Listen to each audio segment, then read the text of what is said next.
Hi, welcome back guys. This is your friend, the Luffy Fanfics, back with Amazing Fanfiction. This is the second part of What If Luffy Time Traveled and Unleashed His Godlike Powers. Now before starting, please give this video a like and subscribe to the channel if you want more videos like this. Now let's get into the fanfic. The Sandora River was a large river splitting Alabasta in two. On the west half of Alabasta, there were the cities Nanohana, Katakurii, and the capital Alubarna. On the east half, the three cities were named Arumalu, Yuba, and Rainbase. Out of the last three, only Rainbase was a real city. Travel in Alabasta was difficult, since the river was over a mile wide. Before sailing from the east side of the river to the west side, Vivi told Karu to deliver a message to the royal palace of Alubarna. In this message, everything the princess and her deceased bodyguard learned about Baroque works was well documented for the king. Good luck, Karu, the loving royal called after her duck. And be careful with your water. After the river was easily crossed with Mary, another obstacle waited for them on the other side.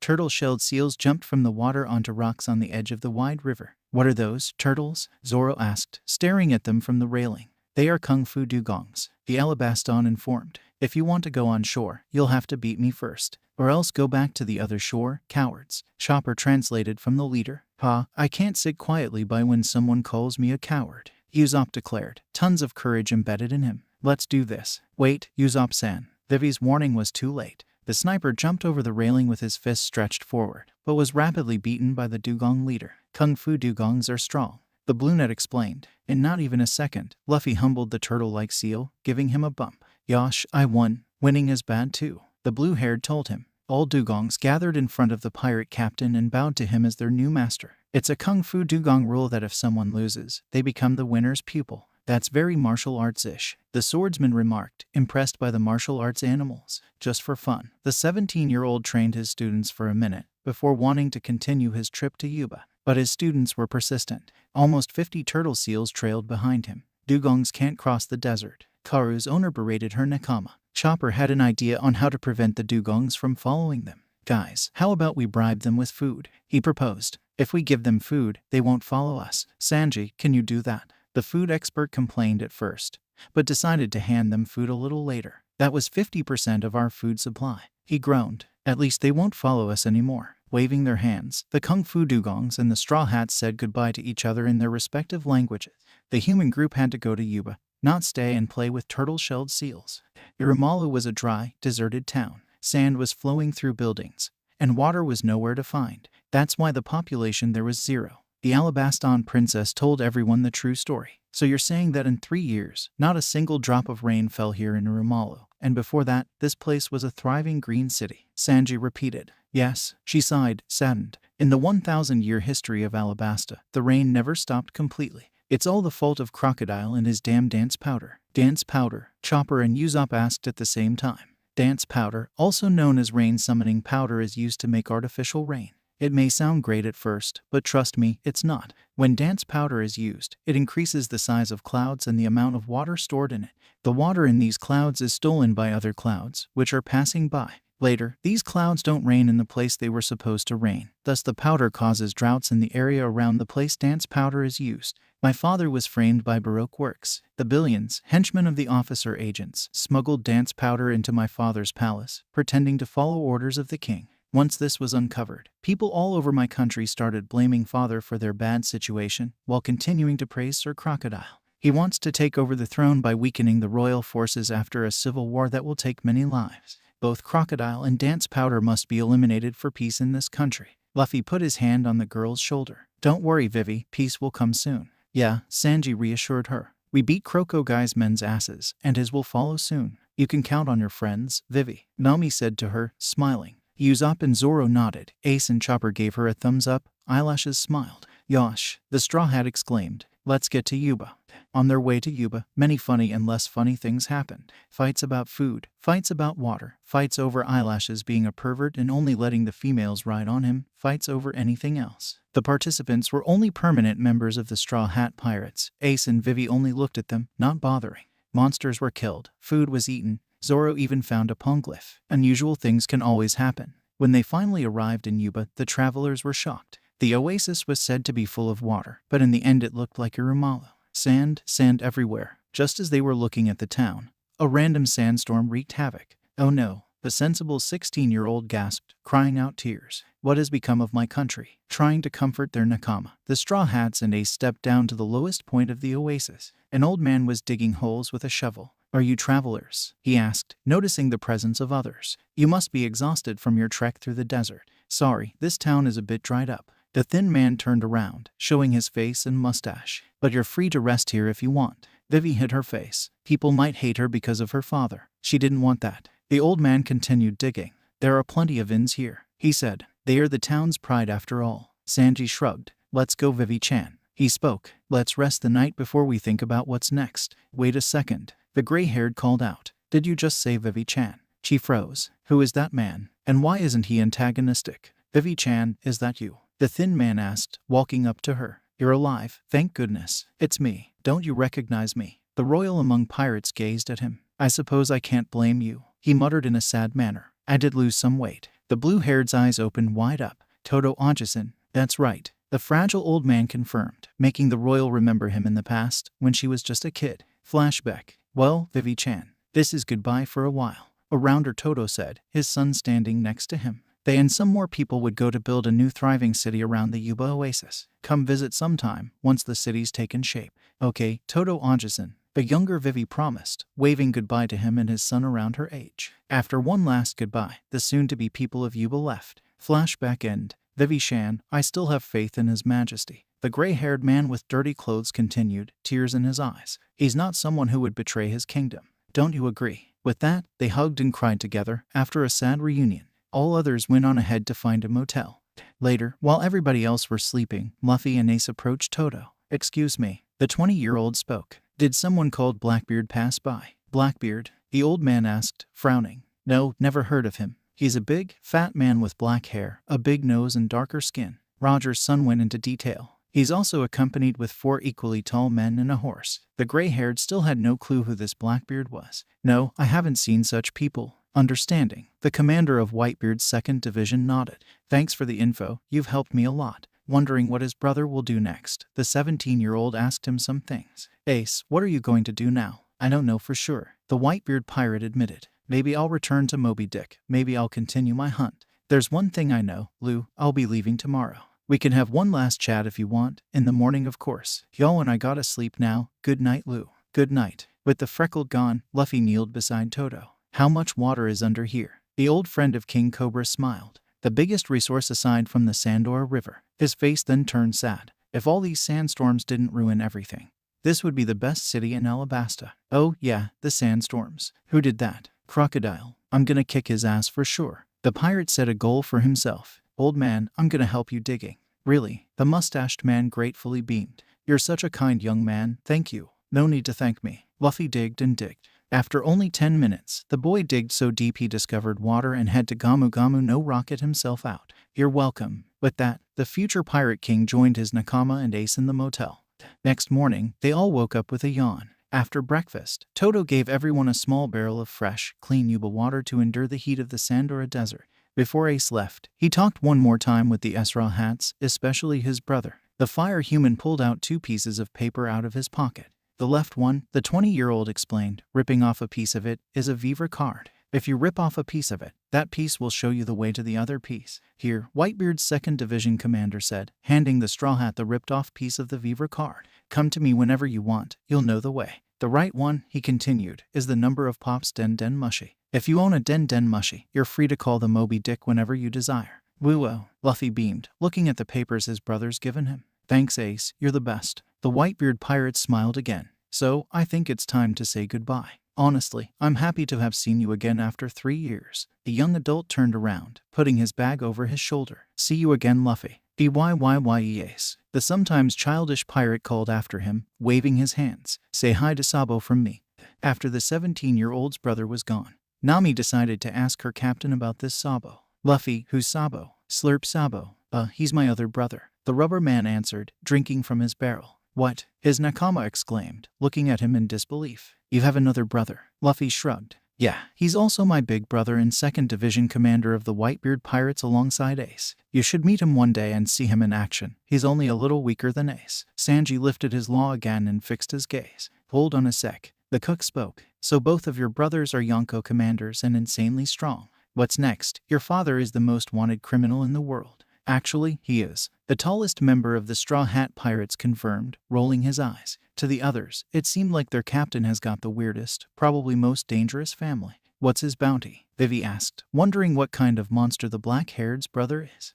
The teen in a captain's coat murmured. Sabo's bounty is 450 million berry, over 5 times more than mine. Ace's bounty is 550 million berry, since he's a little stronger and doesn't hold back as much as Sabo. That's almost 7 times more than my bounty. The princess then fainted anime style. SSS such high bounties. She thought while crying anime style, before passing out completely.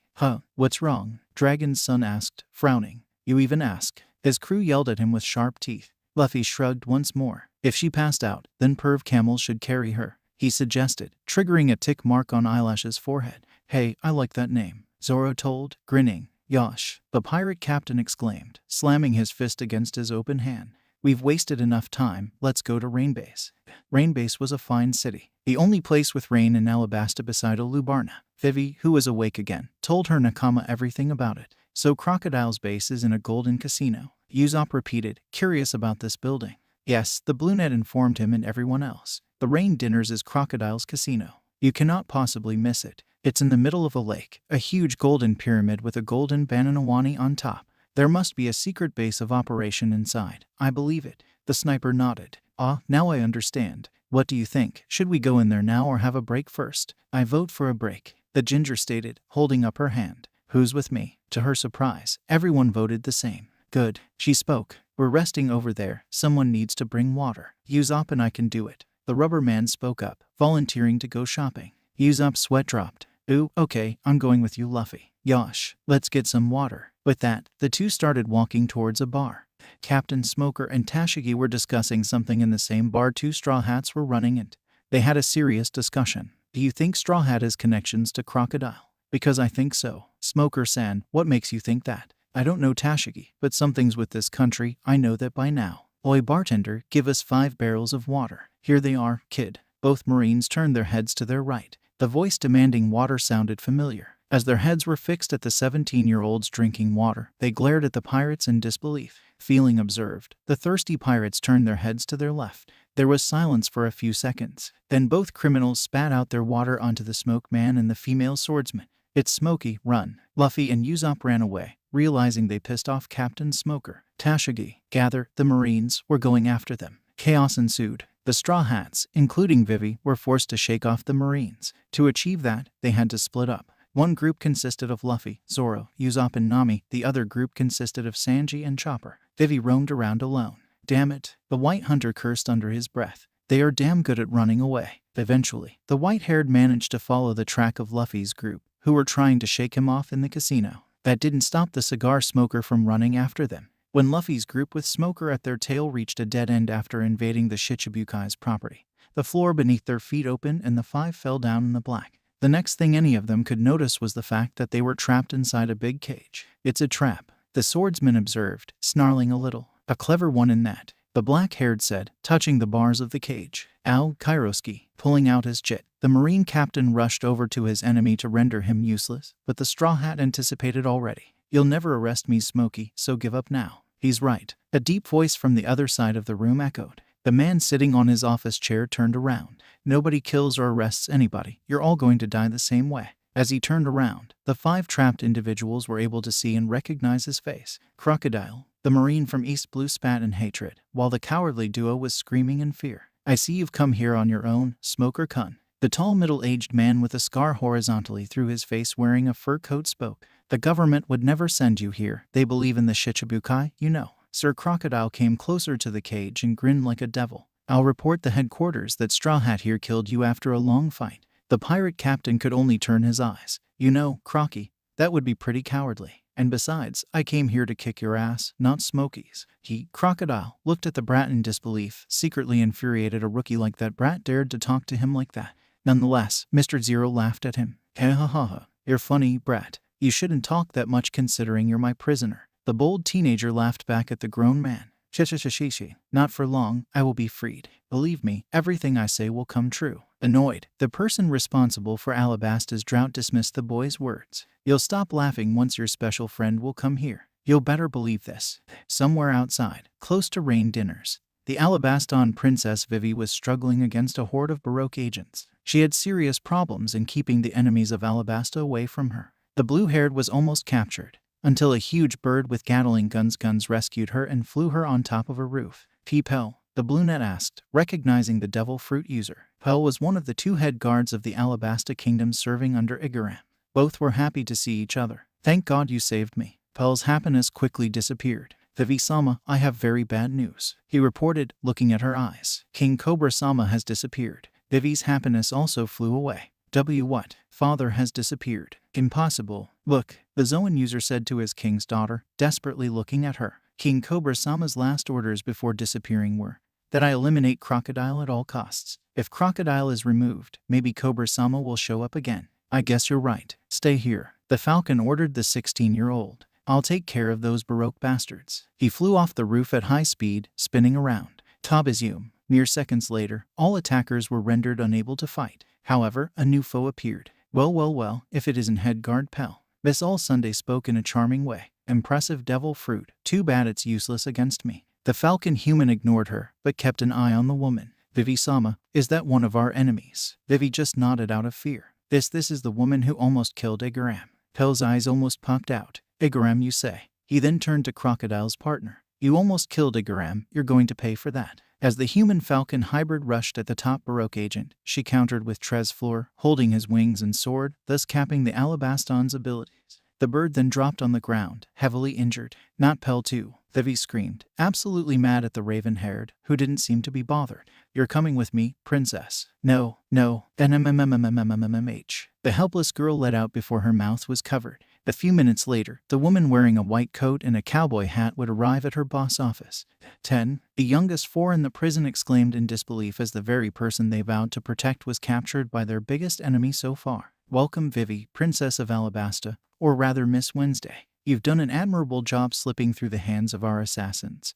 But it's over now, said Princess was fuming. Crocodile, she yelled at him in burning anger, charging at the middle-aged man. I've come to kill you, Mr. Zero. If you hadn't set foot in my country, Alabasta would have been at peace. Sir Crocodile reached for his cigar. Amusing. Kyujeki string slasher. The furious Alabastan shouted, seemingly decapitating the Shichibukai, shocking almost everyone, even Smoker. This was the proof she doesn't mess around. The leader of Baroque Works transformed into sand, building himself up behind the brunette. Coming from this country, you should know I have the powers of the Suna no Mai. A fight against me would certainly not be good for you. Now take a seat. He lectured her, grumbling. The blue-haired obeyed and sat on a chair the enemy of Alabasta had reserved for her. It's time to start the party. The cigar-smoking man muttered. Am I right, Miss All Sunday? Looking at her pocket watch, Miss All Sunday nodded. That's right, it's past 12. Operation Utopia has officially commenced. Nami was confused. Party, Operation Utopia. What the hell are you talking about? Usopp called, a bit tempered. Crocodile started laughing intimidatingly.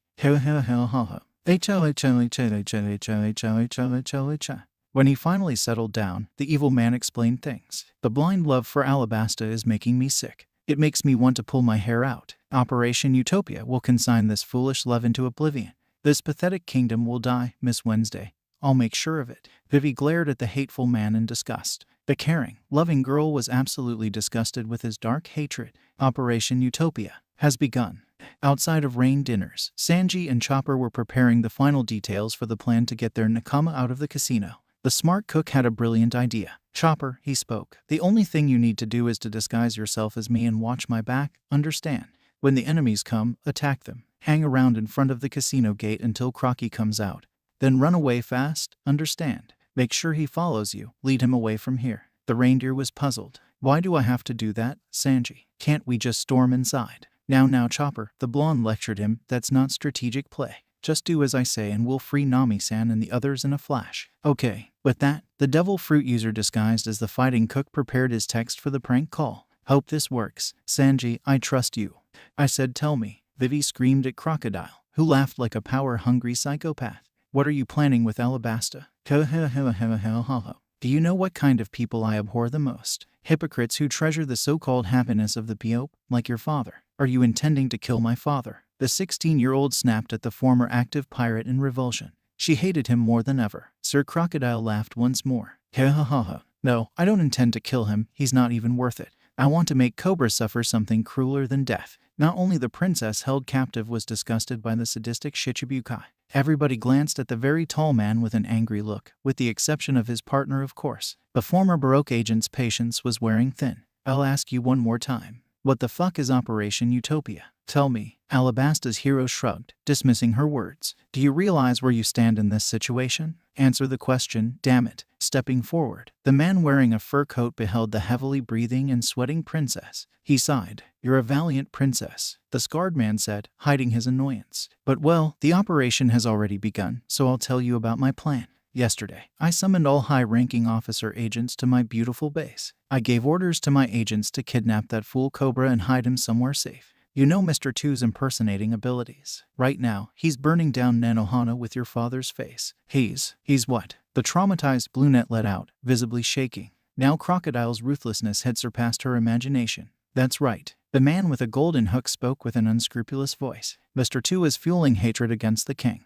Now nobody will forgive him. I expect the rebel army to arrive in Alubarna in no more than 2 hours. Do you get that? Your country is doomed. None of the evil mastermind's prisoners were not shocked. That was a dirty plan to them, even to Crocodile himself actually. But he had no problems with it since he was evil. That's a dirty plan. A certain ginger exclaimed from the cage. Why you can't do that? Hearing the pathetic voices of the pathetic prisoners, the cruel Shichibukai grew bored of them being alive. He took the key to the cage and threw it at a bananawani, one of his many reptilian pets. As expected, the huge crocodile ate the key as if it was nothing. CC crap. The desperate blue-haired stuttered, not knowing what to do. Do you like gambling? The tall man asked, deviously smirking. Either your people or these useless pirates. Choose well. Besides, he continued, the room is going to self-destruct in 1 hour. Water will fill it and it will sink on the bottom of the sea. Speaking of water, the man wearing a fur coat opened a floodgate. Tons of water started filling the room. He then opened another gate and a bananawani crawled out of it, many other of his species lining up behind him for meal. Luffy wanted to waste time. The 17-year-old knew Sanji would rescue him and the others. Vivi, he shouted, acting immature. Kick his ass and get us out of here. The girl he addressed turned around. I can't, she shouted back. Bananawanis are so ferocious, they even prey on sea kings. Smirking, the boss of Baroque Works looked back one more time at Princess Vivi. Guess nothing will save you, ha ha ha. Anyways, we'll leave, time has come. All of you, have fun dying in the meantime. Ha ha ha ha. Birabirabirabiri. Birabirabirabiri. 6 seconds later, when the humongous crocodile was about to eat the 16-year-old in whole, the ringing of a den mushy interrupted the drama going on in the room. Annoyed of another waste of time, the scarred man walked over to his table, picking up the earpiece. Clank, what is it? Hello, Sanji spoke through the snail phone, them not knowing his identity. Hello, can you hear me? Yes, I can hear you. It's the restaurant Barady, how can I help you? This caught Sir Crocodile's attention after his right ear twitched. Barady, you say? Outside, the leg fighter tried to hold back laughter. You know, that's not the first time we speak. It sounds like you remember. I'm flattered. Now Crocodile remembered his talk with Mr. 3 on Little Garden and how he punished the same man after he came back yesterday, looking for another chance. The Asian-looking man insisted he never talked with him on a den mushy. It was pretty clear to him, that must be another straw hat. Punk, who the hell are you? The Vinsmoke thought about his false name. Mr. Prince, huh, I see. Now, where are you? Huh. The actual royal laughed. As if I would tell you. You'd come to kill me if I did. I'm not dumb enough to carelessly spill information. Unlike you, Mr. Zero. Bang. A pistol shot sounded through the den mushy. An unnamed Baroque agent reported through it. Pesky bastard. Hello. We got him. What should we do with this weirdo? The Shichibukai's eyes were shadowed. Where are you? Report your location. We're in Rainbase. The man answered. In front of the Rain Dinner's casino's gate. Zoro exploded from getting upset. That useless idiot got caught. The swordsman exclaimed, maximum upset. He'd better be alive. Meanwhile, Long Nose was rapidly spinning around like a top, holding his head with his hands. The 17-year-old really feared for his life. Our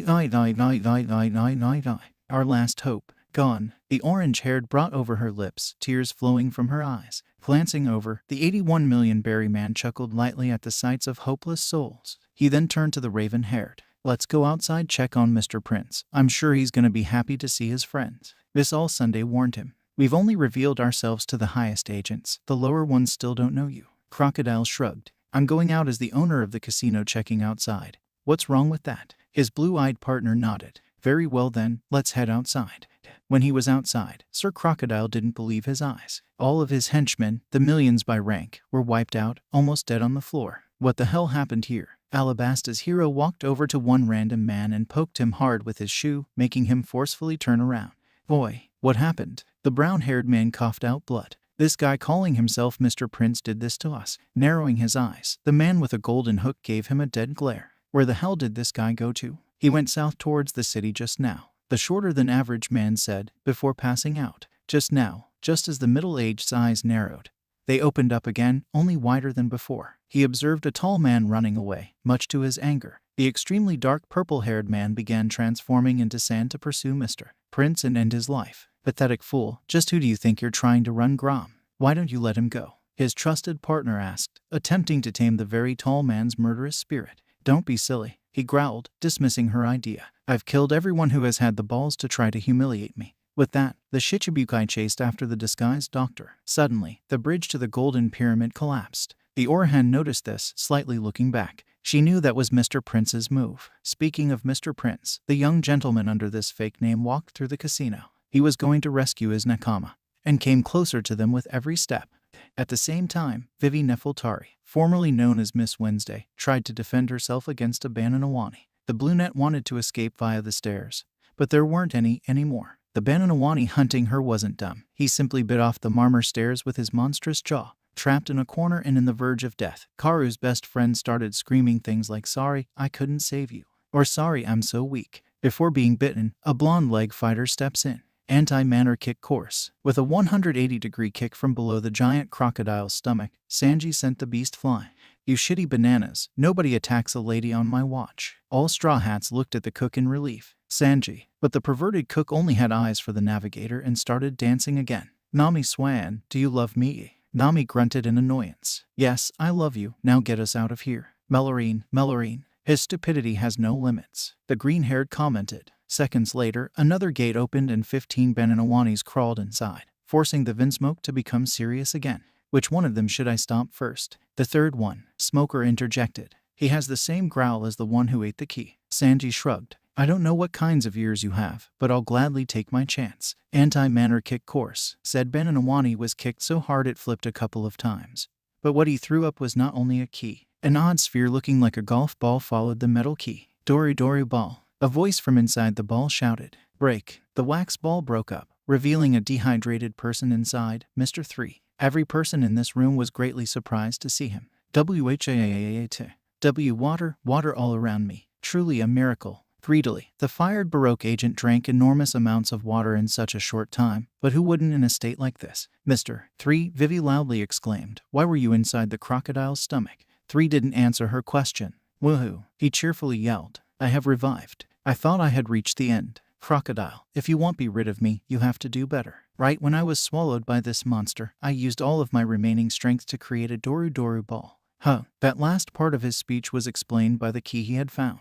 What have we here? The key, give it here. 3 of the 5 people inside the cage roared, making Galdino turn around and freak out after seeing the very ones who had defeated him. You again. One moment to another, the future prisoner of Impel Down viewed his point in this situation and started adding things up. A steadily flooding room, a steel cage, and a key. I have grasped the situation. So you are Mr. 3, Sanji spoke up, giving the Asian-looking man a little heart attack. His shock gone, the future member of Buggy's delivery calmed down a bit. You frightened me there. Hand over the key, nice and steady. The blonde calmly ordered. I know what I have to do. The candle human thought with a malicious grin. How about with a Luung throw? Galdino threw the key into a circle with 3 monster crocodiles standing outside of it, severely annoying the cook. I don't know who you are, but you appear to be one of them. If you want the key, go look for it. 3's smirk became even more devilish. But be warned, you might get yourself in trouble. Bastard. The fighting cook jumped at him, beating the lanky man to pulp.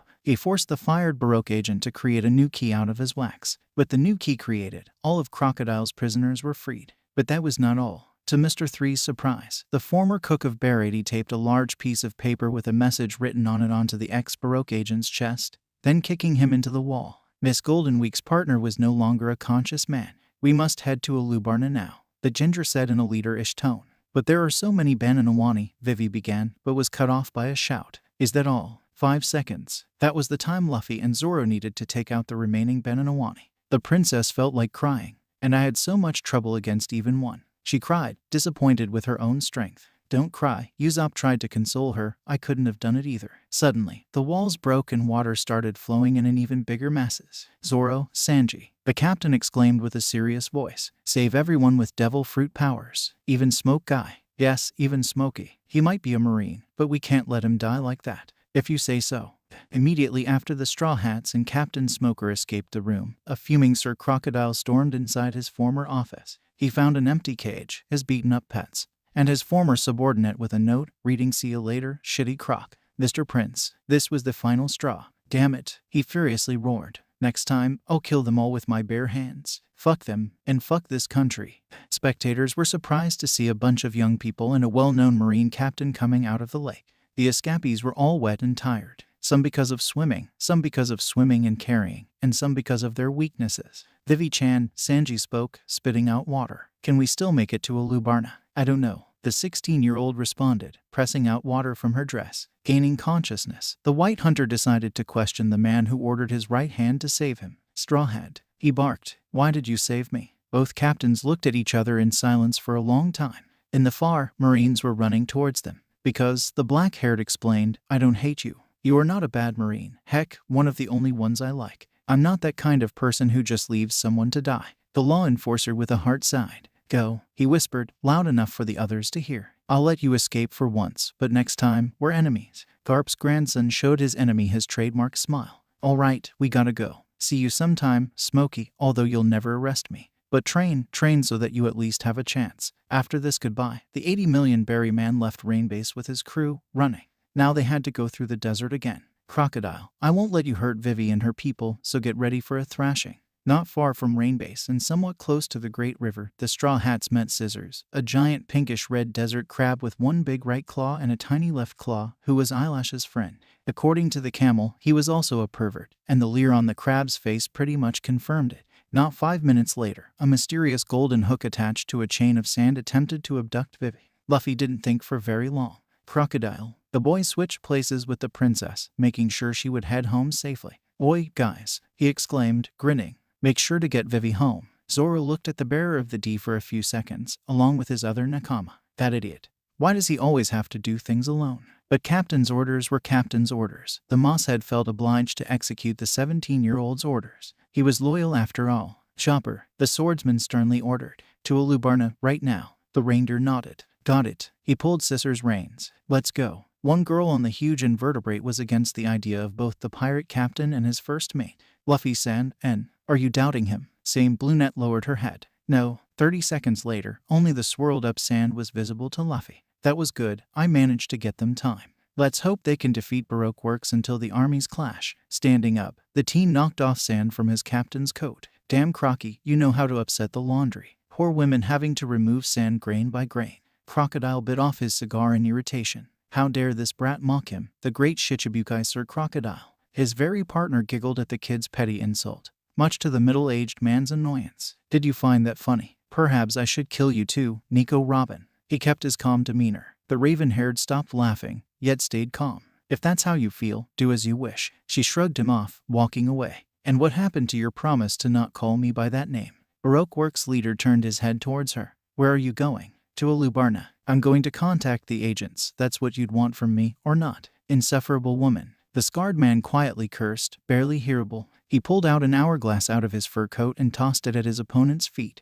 Listen, Straw Hat, I'll give you 3 minutes. After that, I won't have time to play with you anymore. Huh. The Straw Hat let out, crackling his fists. That'll be more than enough. I take that as a challenge. The very tall man grunted, taking his fighting stance. Show me your worst. With that, the fight began. Luffy acted quick, coating his arms in haki. Armament. Gamu Gamu no pistol. His arm hit Crocodile's head, who dodged a bit, but not enough. Damn it. The Shichibukai cursed. What's a kid like you doing with haki? I've been in the New World and never used it. This caught Dragon's son's attention. Hold on. You've been to the New World and never used haki. He then burst out to laughter. You must be really stupid then. The royal Shichibukai Sir Crocodile, who couldn't accept getting taunted by a mere teenager, was filled by rage. Who do you think you are? Don't you see I'm miles better than you? Not getting an answer and continued to be ignored. The cruel lodger resorted to direct violence. If that's it, then I have to kill you right here. Desert Spada. A huge gap opened up below the future Pirate King's feet after the man with a golden hook shot a sharp blade of sand into the ground, splitting it in two. The younger one of them still dodged effortlessly. Is that everything you've got, Croc? Infuriated, the man in a fur coat let out another grunt. If you think you can beat me, you're dead wrong. We're in the desert, where I'm invincible. Chuckling was everything the rubber man could do. Yeah, you seem pretty invincible to me, Crocky. Desert Girasol. Using this move, the scarred man thought he could get rid of the kid by creating a pit of quicksand, pulling the ladder inside, burying alive. Little did he know his enemy could easily get out of there with Rokushiki. Jeppo. Crocodile's eyes almost popped out. The boy he wanted to kill made it out of a safe trap like it was nothing. Ow, how sad. Your 3 minutes will be over soon and you haven't even made a dent on me. You're sure unlucky. Bargain. The Sandman's last attempt. He swung his arm forward, shooting a crescent-shaped trail of sand at his future impel down Koiskapi. However, the red-dressed young pirate didn't do anything to stop the sand. He let the goldish grains hit him and dry his right half up on purpose, just to look worse than Abido Uchiha's Zetsu half. With a proud face, the casino owner pointed at the half-dry teen. Huh, he sneered. Do you see now that I'm leagues ahead of you? Lifting his head slowly up, the 17-year-old gave the adult a glare scary enough to frighten half of the world. You're not better than me because I let you hit me on purpose. Hey, the scarred man was confused. Why did the kid let him hit him? You see, I let you hit me to show you the cure of this country's cancer. The 80 million man spoke, reaching for his barrel of water. This water here is the future of Alabasta. Toto Onjison is digging holes for it day for day. If you fail to see this country's prosperity, then there's no hope for your brain. Toto Onjison, the very tall man asked, that old fart who digs holes every day. After he finished talking, the middle-aged man started ranting about Alabasta and its citizens again. This country is making me vomit. All this pacifism, friendliness, peace, trust to the king, ARRRGH. Someone needs to correct this stinkhole's political way. Someone needs to correct these peasants' minds. Once I'm in charge, good-for-nothings like that stubborn old fool will be removed. Tell me, Straw Hat, why do you think are Rumalu and Yuba full of sand? Taking his final sip, the Straw Hat inflated his mummified arm back to normal again. Do you realize what nonsense you're talking about? What's wrong with you? Do you want a military dictatorship or what? Actually, that's exactly what I want, a military dictatorship. I will build an army that will I see. Garp's grandson stepped forward a bit. Guess I wasn't wrong. There is actually no hope for your brain. Sick people like you need a treatment exactly for the likes of you. The next thing Alabasta's biggest liar felt was a barrage of fast punches coming from a black fist. You will not destroy Tens or this country's happiness, not on my watch. Gamu Gamu no Gatling. Sir Crocodile's heart was pounding and his body was aching. But none of them were as painful to him as his pride getting stomped. At the same time, Luffy was preparing his final attack. Gamu Gamu no Bazooka. He did his best not to hurt the Shichibukai too bad. If he went all out, he would have literally impaled Mr. Zero, killing him in the process. The same man caught up blood and fainted after unbearable pain kicked in. Huh, the boy muttered, watching his opponent's body lying in the sand. By my standards, he got away lightly, to be honest. Suddenly, a voice rang in his ears. Hey, a hurt voice exclaimed from behind. Are you one of those pirates helping Princess Vivi-sama? He turned around, and behind him was a pale man with purple stripes going down his face, better known as Pell. Ah, the rubber man let out in relief as he had found a way to go to Alubarna quickly. You're the Falcon Man, aren't you? Pell's sweat dropped. Yeah, that's me, he said, noticing Crocodile's defeated body. Wait, you defeated Crocodile? The extremely strong black-haired slightly turned red and rubbed the back of his head. Well, it wasn't much, you know. Alabasta's second head guard began focusing again. You defeated him, that's good, but we need you in Alubarna, he told the pirate captain, turning to his falcon form. Hop on, it won't take that long. I'm on it. That said, the Zoan user started flapping with his wings, setting off. Meanwhile, a raven-haired woman wearing a white coat watched from the far, somewhere she could not be seen. The 28-year-old had observed the fight between her boss and that rookie. She could certainly say she was impressed by his ridiculous strength. My, it's been a long time since I've seen such a good-hearted man. Maybe, just maybe, he will become Pirate King like he claims. Miss All Sunday knew she had a job to do in Alubarna, so she made clear to her F-Wanny, a fast version of the Bananawani, he had to get going. To Alubarna. The other Straw Hats had long crossed the river with the help of Kung Fu dugongs loyal to Luffy. On the other side of the river, Karu and his friends, the Super Spot Build Duck Squad, waited for Vivi and her friends to transport them to the capital, Alubarna. As of now, they were very close to the city. The native Alabastan explained them their plan to get inside. Listen to me. There are 3 gates on the west side of Alubarna. We need to split up to distract the Baroque agents. You will distract them and I'll secretly enter from another gate. Here's the clue. We have to disguise ourselves with cloaks. Understand? Understand. Next thing, the Mr. 4 pair. The Mr. 1 pair and Mr. 2 saw was a squad of 6 cloaked people riding overgrown desert ducks. Watch out. Mr. 1 spoke. One of them is definitely Princess Vivi. I figured that much. But who follows whom? Miss Merry Christmas asked. We'll see. Miss Doublefinger responded, taking a drag of her water pipe. These nuisances are a threat to our mission. With the 6 splitting up into 4 groups, the Baroque agents also split up and hoped to catch the ones destined to thwart their mission. None of them knew their main target. Nefeltari Vivi was entering the city through the south gate, with Usopp and Chopper. Usopp and Chopper were speeding at the western gate, their path blocked by Mr. 4, a man looking like a fat Sanji, and Miss Merry Christmas, a fat woman somewhat resembling a mole. Oi Chopper, let's have some fun, the sniper called, loading his slingshot. Kyaku Boshi. His explosive pellet of gunpowder was fired at Mr. 4, but his pet lasso, a pistol that ate the Inu model Dachshund, shot an exploding baseball at the pellet, protecting his owner. After the smoke of the explosion cleared, the sharpshooter knew whose projectiles were more powerful. Unexpectedly, Miss Merry Christmas began digging holes, using her devil fruit, the Magu no Mai. She disappeared underground to strike later on. Chopper knew it was a question of time until the Baroque agent attacked. A hole appeared and Lasso got inside, shooting exploding baseballs out of there. Both Usopp and Chopper dodged them easily at first, but the fat man Mr. 4 redirected the bombs at the duo with his 4-ton bat. Now the balls still didn't hit them, but they had a way harder time dodging them. The reindeer-human hybrid figured out those bombs weren't ordinary bombs, but time bombs, and Fat Sanji was able to calculate the time of explosion, contrary to his slow mind. After looking around, the two noticed the mole Zoan had dug dozens of holes into the ground while they were fighting Mr. 4 and his dog.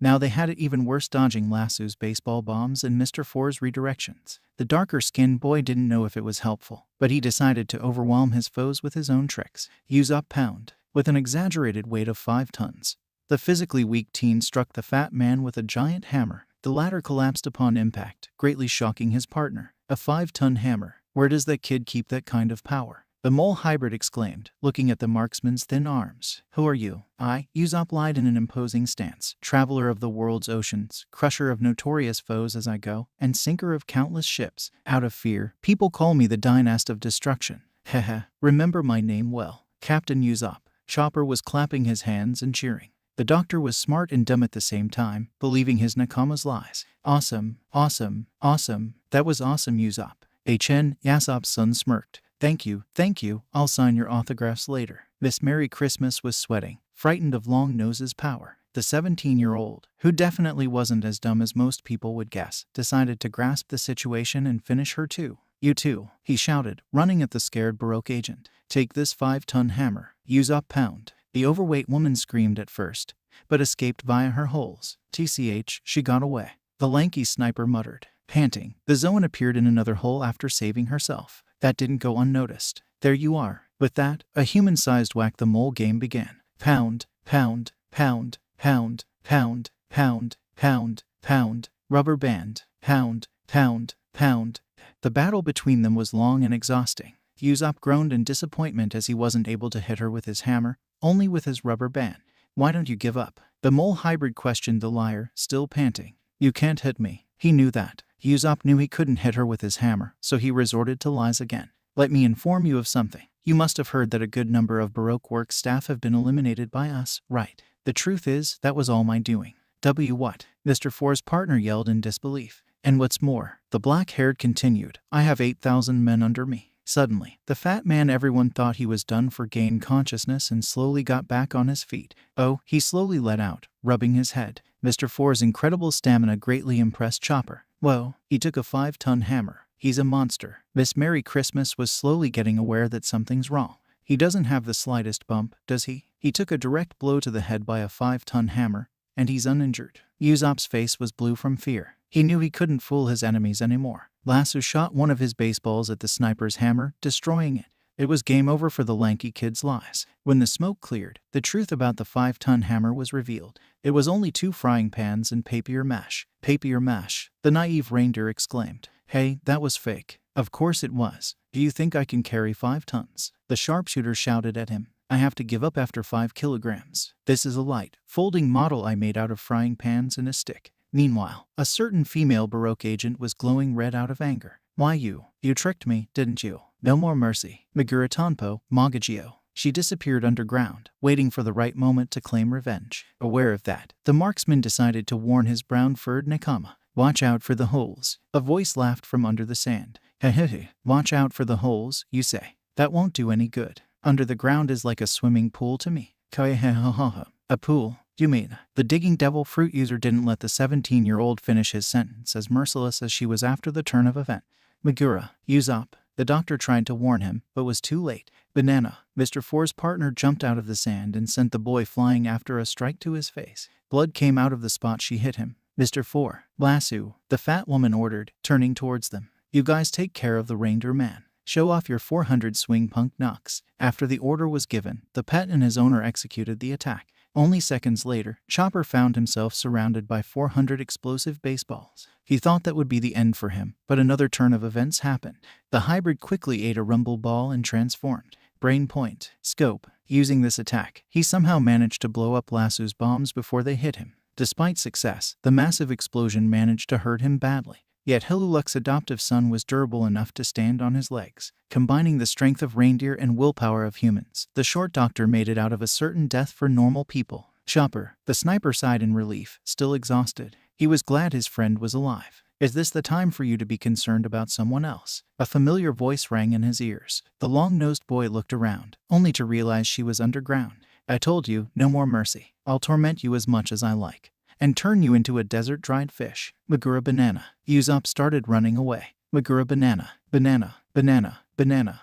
The psycho woman kept yelling while continuously attempting to hit the cowardly teen again. There are ruins of a wall over there. The black-haired thought, running at high speed. If I keep dashing at that speed towards it, she'll hit the part of the wall buried under the sand with a major crash. He thought of the last part in a taunting way. Banana. Banana. Come on, come on, come on. The fast runner jumped over the wall. Now bash your head open. While the Baroque agent did crash her head against the wall, it also had a side effect for the long-nosed. The ruins in front of him collapsed onto the liar, who was extremely lucky the main pillar didn't crush his head. At the same time, Miss Merry Christmas struck her head out of the ground, mourning about her bump and pain. Suddenly, Chopper had an idea. These underground tunnels must be connected, right? That's it. He grabbed the pistol dog and made him shoot a load of baseball bombs into a single hole. These balls would later spread and blow up the Zoan user's underground network. Run, Usopp, stay away from the holes. Yasopp's son nodded. Right away, just wait a second. Kienboshi. After shooting flammable pellets inside a hole, the 17-year-old followed the reindeer, away from the place where a big explosion would take place. That explosion happened 10 seconds later. Fire shot through all of the holes. Mr. Four and his partner were, literally, roasted and unable to continue fighting. Let's help Vivi if we find her, the reindeer-human hybrid suggested, running up the stairs of the west gate. I'm with you. Wonder what Sanji's doing. With Sanji. Undue toi. Undue toi. An nakama in a pink coat attacked Sanji with kicks, who dodged them. The cook had almost made it all the way up the southwest gate, but then the trans guy came and ruined his mood. The blonde hated akamas, since he was a lady lover and male cross-dressers were gross to him. In fact, his worst nightmare is him stuck on an island full of hairy, ugly akamas. Undue. Shut up and get out of my way. Katakurii sneered at him. If you have to get by, you'll have to defeat me first. Fine by me, the leg fighter said, taking his battle stance. But tell me, who even are you? Me, Bentham asked, flattered. So nice of you to ask who I am, sweetie. My name is Bentham. You might know me as Mr. Katakurii. Who might you be, Cutie-chan? Don't call me Cutie-chan. The fighting cook hissed at his natural enemy. My name is Sanji and I'm the cook of the Straw Hat Pirates. The imitating human was confused. You are one of the Straw Hats. Never seen you before. Although, there is that one guy who calls himself Mr. Prince. That's me. Mr. Two looked at the ex-prince in a pensive way. Ah, I see. You know, for infuriating Boss Chan and crossing his plans, I'd have to take care of you. But I'm a civilized man. Ooh, whatever, so maybe I can forgive you if you follow the Akama way. It's out of question. Sanji, as erotic and romantic as he is, he would refuse becoming an Akama any day. For him, there's nothing worse. You're going to get out of my way and fuck off, understand? This isn't a request, it's an order. And what if I refuse? Lighting up his cigarette, the former royal gave his opponent a threatening glare. Then I'll make you. Bass coat. Katakurii received 2 kicks, one in the front and one in the back. It hurt, and he couldn't dodge it. Oh, he let out in pain. Now you've made me angry. Dozo Akamai knuckle. Bastard. The well-dressed man cursed after getting punched in the face. The Akama left a bruise mark. Mountain shot. Bentham countered with Hakucho arabesque. Both of them spun in the air and landed 2 powerful kicks on each other's legs. They were almost even. The smoker made his next move. Tendrin, he shouted, landing a straight kick at the crossdresser's collarbone, making him scream up in pain. Mr. 2 got back on his feet and swore vengeance. Irabur Swan Butakai. Sanji handled the kicks and punches like a man, evading some of them. He did not choose to waste time. Flanchid, the Baroque agent, was violently kicked into the stomach, then sent flying into a building. He caught up blood as he stood up. What's with the violence? He asked, annoyed of the cook. He then had an idea. You might hit me, but can you hit your friends? The main user changed to Nami, hearts in his eyes. The Aro cook began to rave and dance. Melorine. Impel Down's future prisoner grinned as he found out his opponent's weakness. Ah, cutie-chan, so you like me, huh? The queer asked as the blonde's favorite ginger. Carry point. Then Smoke Sanji could definitely say it hurt, getting kicked in the face with 2 feet. Subsequently, he was thrown out of Dreamland and had a conscious mind again, not filled with any pervert thoughts. Damn, he figured out my weakness. If I close my eyes, he can't get me again. His eyes closed. The leg fighter mocked the devil fruit user. I closed my eyes. You can't fool me again. Bon Curé sneered at him. Wanna bet? Oh, cutie-chan, go out with me. The imitating human spoke with the navigator's voice. Nami Swan. Grand Fouet. Ano Natsu no Hai no Memoir. A beautiful woman's voice still affected the pervert's thinking, so he had no chance to dodge the Akama's powerful kick. OARGH. The fighting cook spat, coughing out blood. At this point he had realized that he needed to overcome his weakness. Okay, so besides looks, voices also affect me. If I stuff my ears, then maybe. The blonde pulled out every remaining cigarette of him out of his pocket and stuffed his ears with them. I won't be smoking those later. He remembered his captain talking about observation haki and how it would be useful in the Grand Line.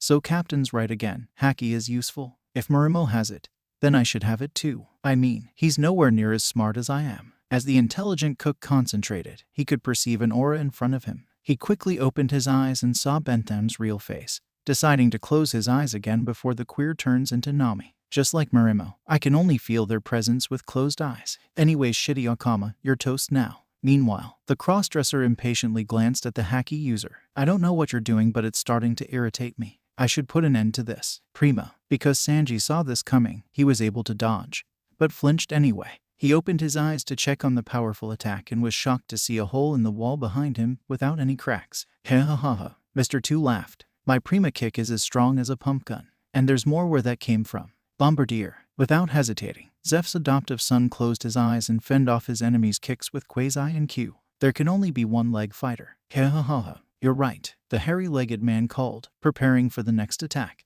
Ano Fiyu no Sora no Memoir. The leg fighter perfectly dodged one of the makeup wearer's most dangerous attacks. Quizzo, Jarrett. A fierce kick to the shin followed an even more fierce kick to the thigh. Bon Curé was squealing in pain and started regretting to fight the Vinsmoke.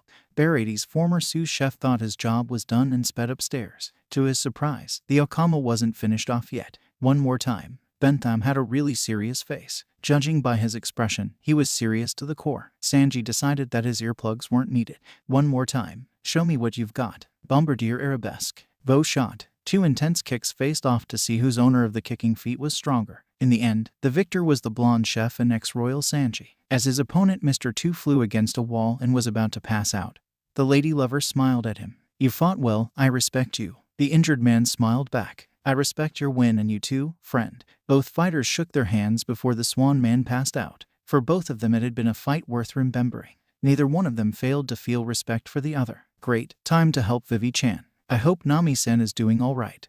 With Zoro and Nami, the Ginger and the Mosshead were confronted by the Mr. 1 pair. Aside from Crocodile and his partner, those two were the most dangerous. Luckily for Nami, she was accompanied by the second strongest Straw Hat. However, the weakest Straw Hat didn't plan to fight at all. Go Zoro. What are you waiting for? Hurry up and pound them. The navigator cheered him up from behind. Zoro gave her an annoyed smirk, meaning he wasn't pleased with her cowardice. Sure, why don't you go hide somewhere? The swordsman sarcastically reassured his nakama. Mr. 1 and Miss Doublefinger started walking towards him. Some time later, the green-haired noticed they were walking past him. Oi, what do you think you're doing? Daz Bones, how Mr. 1 was really named, gave him an explanation while looking forward. First rule of the guide to killing, eliminate the weaker targets first. Let us show you how a pro works. Miss Doublefinger, or Paula, continued. Fear ran through Nami's body. Me, she let out, flinching. Jay, just a minute. There's no meaning in getting rid of me. My face and style might be outstanding, but I've got no skills. I'm a non-combatant. The Baroque agents didn't care. Didn't we just say so? Starting by getting rid of such is the fastest way to work. As the two approached the girl and came closer and closer, she became more and more scared.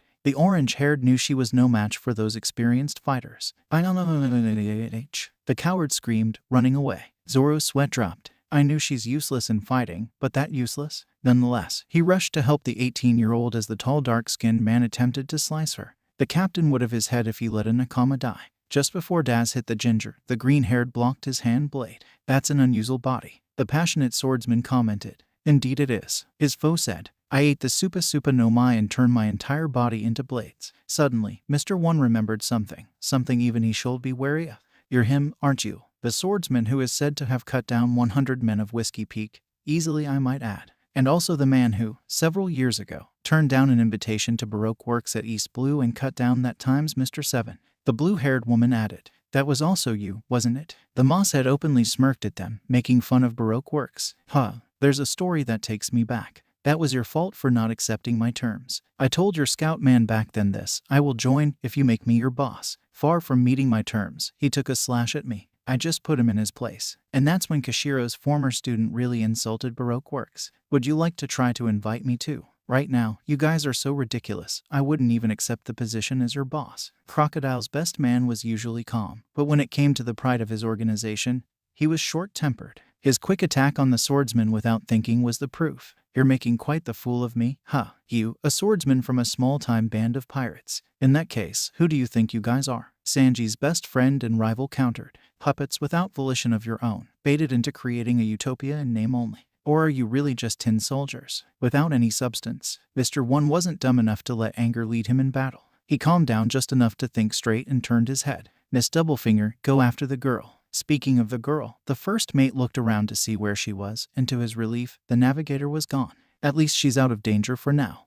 Nami was hiding behind a wall, thinking she was safe. The 18-year-old didn't have haki, a devil fruit, or extraordinary fighting skills. Despite being able to care for herself in the East Blue, the Grand Line was a serious challenge for her. She remembered Usopp made a new weapon for her, a blue bow staff with weather abilities. With this help, the orange-haired would at least not need help against weak opponents. Suddenly, a very spiky spike pierced through a part of her shoulder from behind the wall. The ginger fell on the ground, holding her bloody wound. More and more gunshot-like holes were appearing on that wall, and shaping a door-like line. When the spots connected and the door fell, Miss Doublefinger walked at the orange-haired. Miss Doublefinger, that's me. You're probably wondering how I did that. I'm a spike human who ate the Toj no Mai. I can release spikes from anywhere on my body. The devil fruit user told her. Spikes that can easily pierce through stone walls. If I get caught even once, she'll pierce my entire body with those spikes, and that'll be it for me. Oh, don't tell me you're going to fight me, the blue-haired said as she watched her opponent stand up.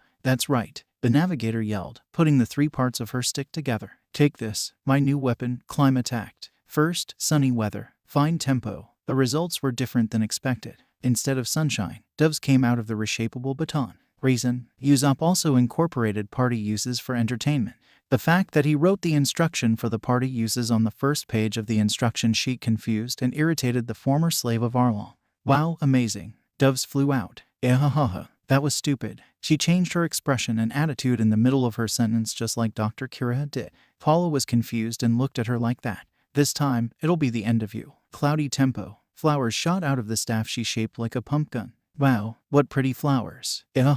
No way I can win like this. Mr. One's partner's sweat dropped and felt sorry for the girl. Poor child. But that wasn't for long. Double stinger, the slender woman called out, attempting to pierce the straw hat pirate to death. The money-loving girl was surprised and did the best she could to dodge her enemy's attack. During that part of the battle, she only lost a piece of her cloth. Don't you think it's pointless to work so hard to dodge my attacks? The Paramecia user asked, pulling her finger out of a white wall. You have no chance. You're wrong, Nami claimed, still reading the first page of the instruction. According to the instruction, there are tons more attack. Oh, are there? You'll see. The weather forecast is thunder. Thunder tempo. Unluckily for her, instead of thunder, only a red boxing glove on a spring came out of the blue metal stick, which wasn't even long enough to hit the tall woman. Thunder tempo. Thunder tempo. Thunder, enough with your magic tricks. Stinger finger, the impatient Baroque agent loudly declared, turning her fingers into spikes. Kami-e. Luffy taught her and Usopp that defensive Rokushiki technique to evade attacks and injuries. This was the first time the navigator had used it and it came in handy. HN,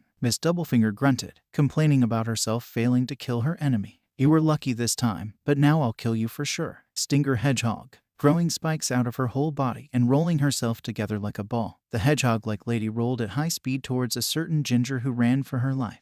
Hey, hold on. Stop. The orange-haired speculated on how to survive. I'll get caught if I stay in an open space. She noted an open window and jumped inside that random house, hoping the spike human would stay outside. But the vicious female followed her and crashed the building's wall open. The 18-year-old saved her own life by taking off her cape, pushing it into the spikes and hurling the person carrying those sharp objects away from her. By doing that, the girl won a lot of valuable time and read the backside of the instruction. What? You've got to be kidding me. This was when she realized the battle instructions were on the other side and she almost died because of the sniper's stupidity. Now that she knew how to use the climb attack in battle, the usually cowardly girl didn't have a reason to hide anymore. So the brown-eyed waited for her opponent to stand up and show her face again so that she could defeat the Baroque agent on her own.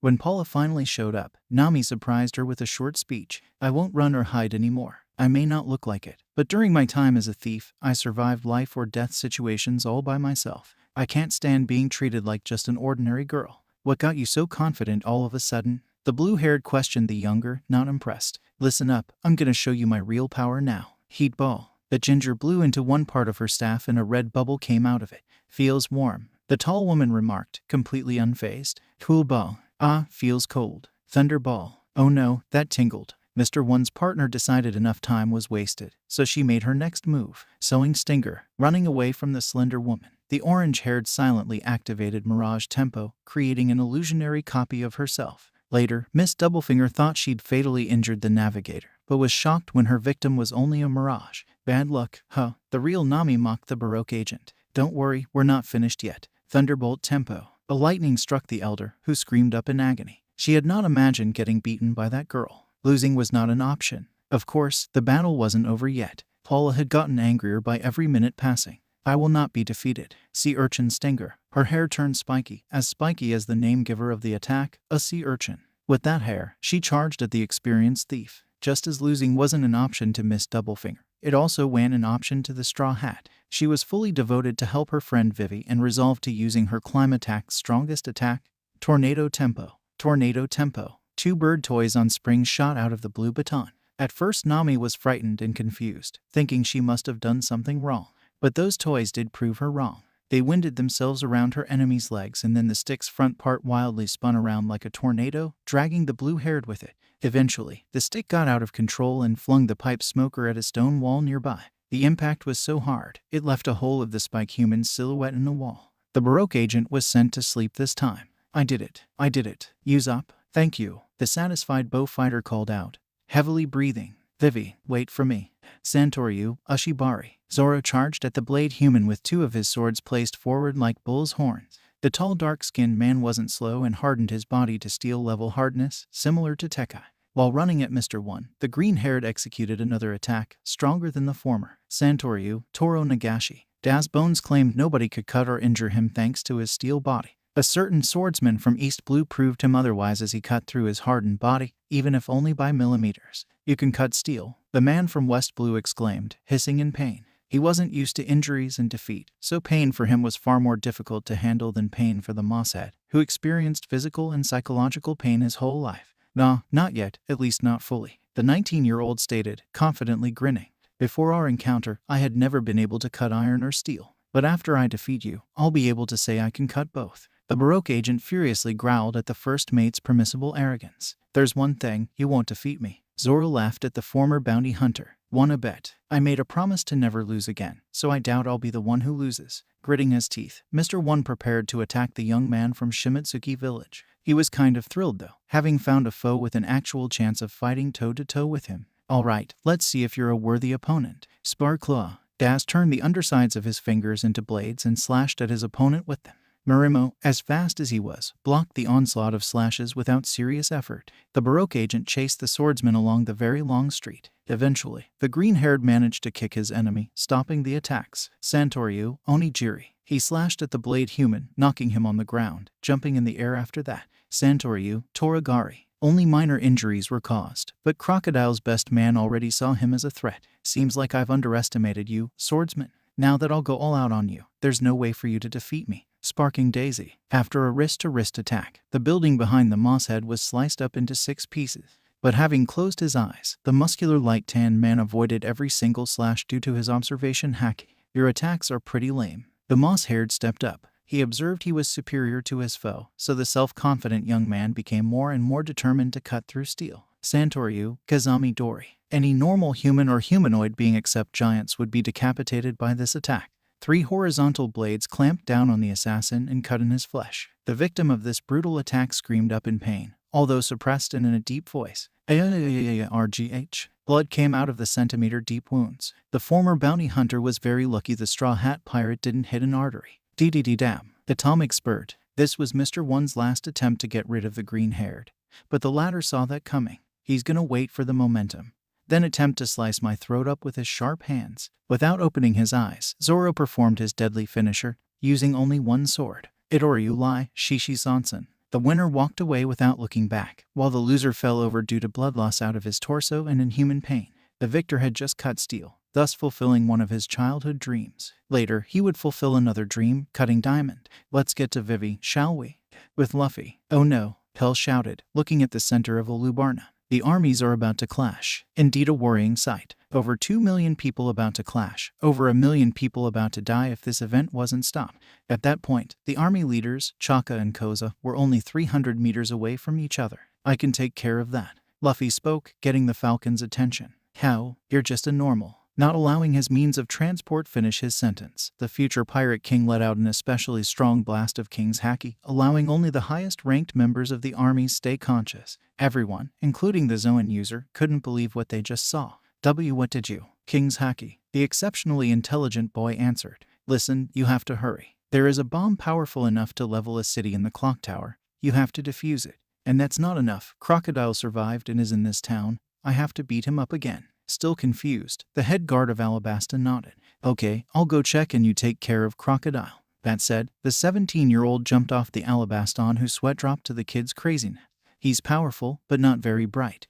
As the pirate captain walked down the tomb where the Poneglyph of Pluton is located, he sensed 2 auras vanishing forever. Pell did kill the 2 in the clock tower, Mr. 7 and Miss Father's Day. Good, he thought. Now only Crocodile.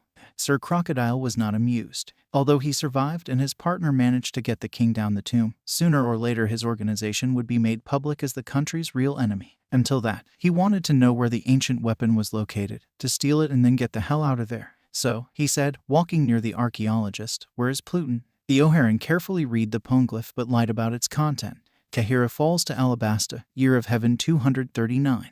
The Bytine dynasty of Tamer begins its rule, year 260. Great Taft Temple completed in Urumalo, year 306. The hero of Ultia, Mamuden. What? The Shichibukai exclaimed in disbelief. Where is Pluton's location? I don't want to know about this country's history. Miss Allsunday turned her head at the hero of Alabasta. I'm sorry, but Pluton wasn't even mentioned once. Oh, I see. The scarred man muttered, lowering his gaze. If that's the case, you're no longer of use to me. He made her take a good look at his golden hook, before attempting to stab her with it. Die. Luckily for the intelligent woman, and stern, shiny black grip formed around her boss hook. The owner of this hand looked at the Sand Loja with murderous eyes, killing her off because she's of no use to you. Typical for scum like you. Not just the teenager's eyes turned dark. You. Grrrrrrrrrr. I'm so angry at you I could vaporize the sea. You might be fuming out of anger because I crossed your plans, the grave black-haired told. But I'm beyond enraged for what you did to Vivi, Alabasta, and even your own people. Vivi is my nakama. And you made her cry. Always keep in mind that I'll make everyone pay who only thinks about making my nakama cry. But you did it on another level, so get ready for a beating not even the one who chopped your arm off could imagine beating it into you. Gamu Gamu no pistol. With an uppercut, the wealthy man was sent flying at the tomb's ceiling. But that wasn't all. The serious boy proudly wearing his captain's coat inflated himself, then winding himself around him to jump off, blowing air out like a balloon to fly high in the air, just to land a relentless barrage of haki-coated punches at the future level 6 prisoner. After coughing up lots of blood, Alabasta's biggest criminal collapsed in the air, falling down hard on the stone ground of the capital's city square. Due to this extremely powerful attack, the tomb began to collapse. The Straw Hat punched the cigar smoker through a thick layer of bedrock after all. Luffy had one thing in mind, saving the 2 fellow humans beside him. Imminent danger was close by, and put of those he had to save, one was a future nakama. He picked both of them up and jumped up very high. The female one of the people in his arms resisted against her savior. "Why are you saving me? I want to die. Just leave me down here and go away. Understand?" "Oh, Robin, I understand you. But why do you have to hate life that much? Listen to me," the pirate shouted. "I'm a pirate. I don't follow anyone's orders. If I want to save you, I save you. If I don't want to save you, I don't save you. Don't question my ideals." Right before the tomb collapsed, Garp's grandson escaped getting buried alive, along with Nefeltari Cobra and Nico Robin. The moment he landed on his feet somewhere in Alubarna's outskirts, the honorable lawbreaker let go of the raven-haired. "Run, go hide somewhere. I'd hate to see you get arrested." She didn't question him. Without hesitation, she ran away. A relieved smile formed in the rubber man's face. He stepped 2 steps forward, but fainted with the 3rd step. Black barred his view. The only thing he needed right now was sleep, lots of sleep. Day 2 in the castle. The first thing Luffy saw when he opened up his eyes were his nakama looking at him, worried. As the boy looked around, he found himself lying on a luxurious bed in a room filled with the same beds. "Boy, where am I?" "You're in the infirmary," Chopper informed. "You were out for 1 day." Blinking up, the Straw Hat rubbed his head. 1 day. What exactly happened while I was gone? Vivi had so many good things to tell. That was no surprise, since many good things concerning her kingdom happened during that time. Igaram is well and here. She beamed. And the royal army made peace with the rebel army, and it started to rain again, naturally. But the biggest news is, Crocodile was arrested, and the fact that you defeated him spread like pollen here in Alabasta. You were even declared the new hero of Alabasta. Of course, the Marines tried to cover it all up, but failed miserably. If you want, you can stay here forever. Shuddering about a permanent stay before becoming Pirate King, the 17-year-old waved no with his hands. "No thanks, we'll only stay here for 5 days. But since I've just learned I was asleep for a whole day, that'll shorten the stay to 4 days. Clapping his hands once, the black-haired emerged from his bed. "Anyways, I've missed 4 meals, considering you guys have already had breakfast. Can you guide me to the dining room? I want to catch up with the food." You've just woken up and the first thing you think about is food. All Straw Hats beside the captain exclaimed. The princess, not a crew member anymore, slightly laughed and calmed the others down. Hey, it's not a big deal. Let's go eat something." Listening to the Bluenet, the pirates did calm down and followed her, showing the way to the dining room. This is good," the gluttonous captain called, filling his bottomless stomach with fine food Igaram's wife Terracotta made. She could definitely say that teen was the hardest challenge in her entire life, even though the son of the most wanted man alive didn't even eat a third of what he ate in his previous life. Zoro slightly smiled in embarrassment. Yes, his captain was embarrassing him in front of the royal family and dozens of guards. Why does he suddenly lose his brain when it comes to food? Some questions couldn't be answered. So thought Sanji, as he didn't question his captain's behavior around food. That didn't mean the smoker didn't ask questions at all. The suit-wearing cook asked Terracotta about Alabasta's recipes, which would be a good addition on his way to the world's best cook. King Cobra, on the other hand, laughed at the sometimes immature pirate, finding him amusing. He wasn't an all-strict, boring person either, which the royal did prove in the royal bath, where he played around with everyone else inside. Later that night, Nefeltari Cobra invited the future Pirate King in his personal room in order to discuss important matters with him.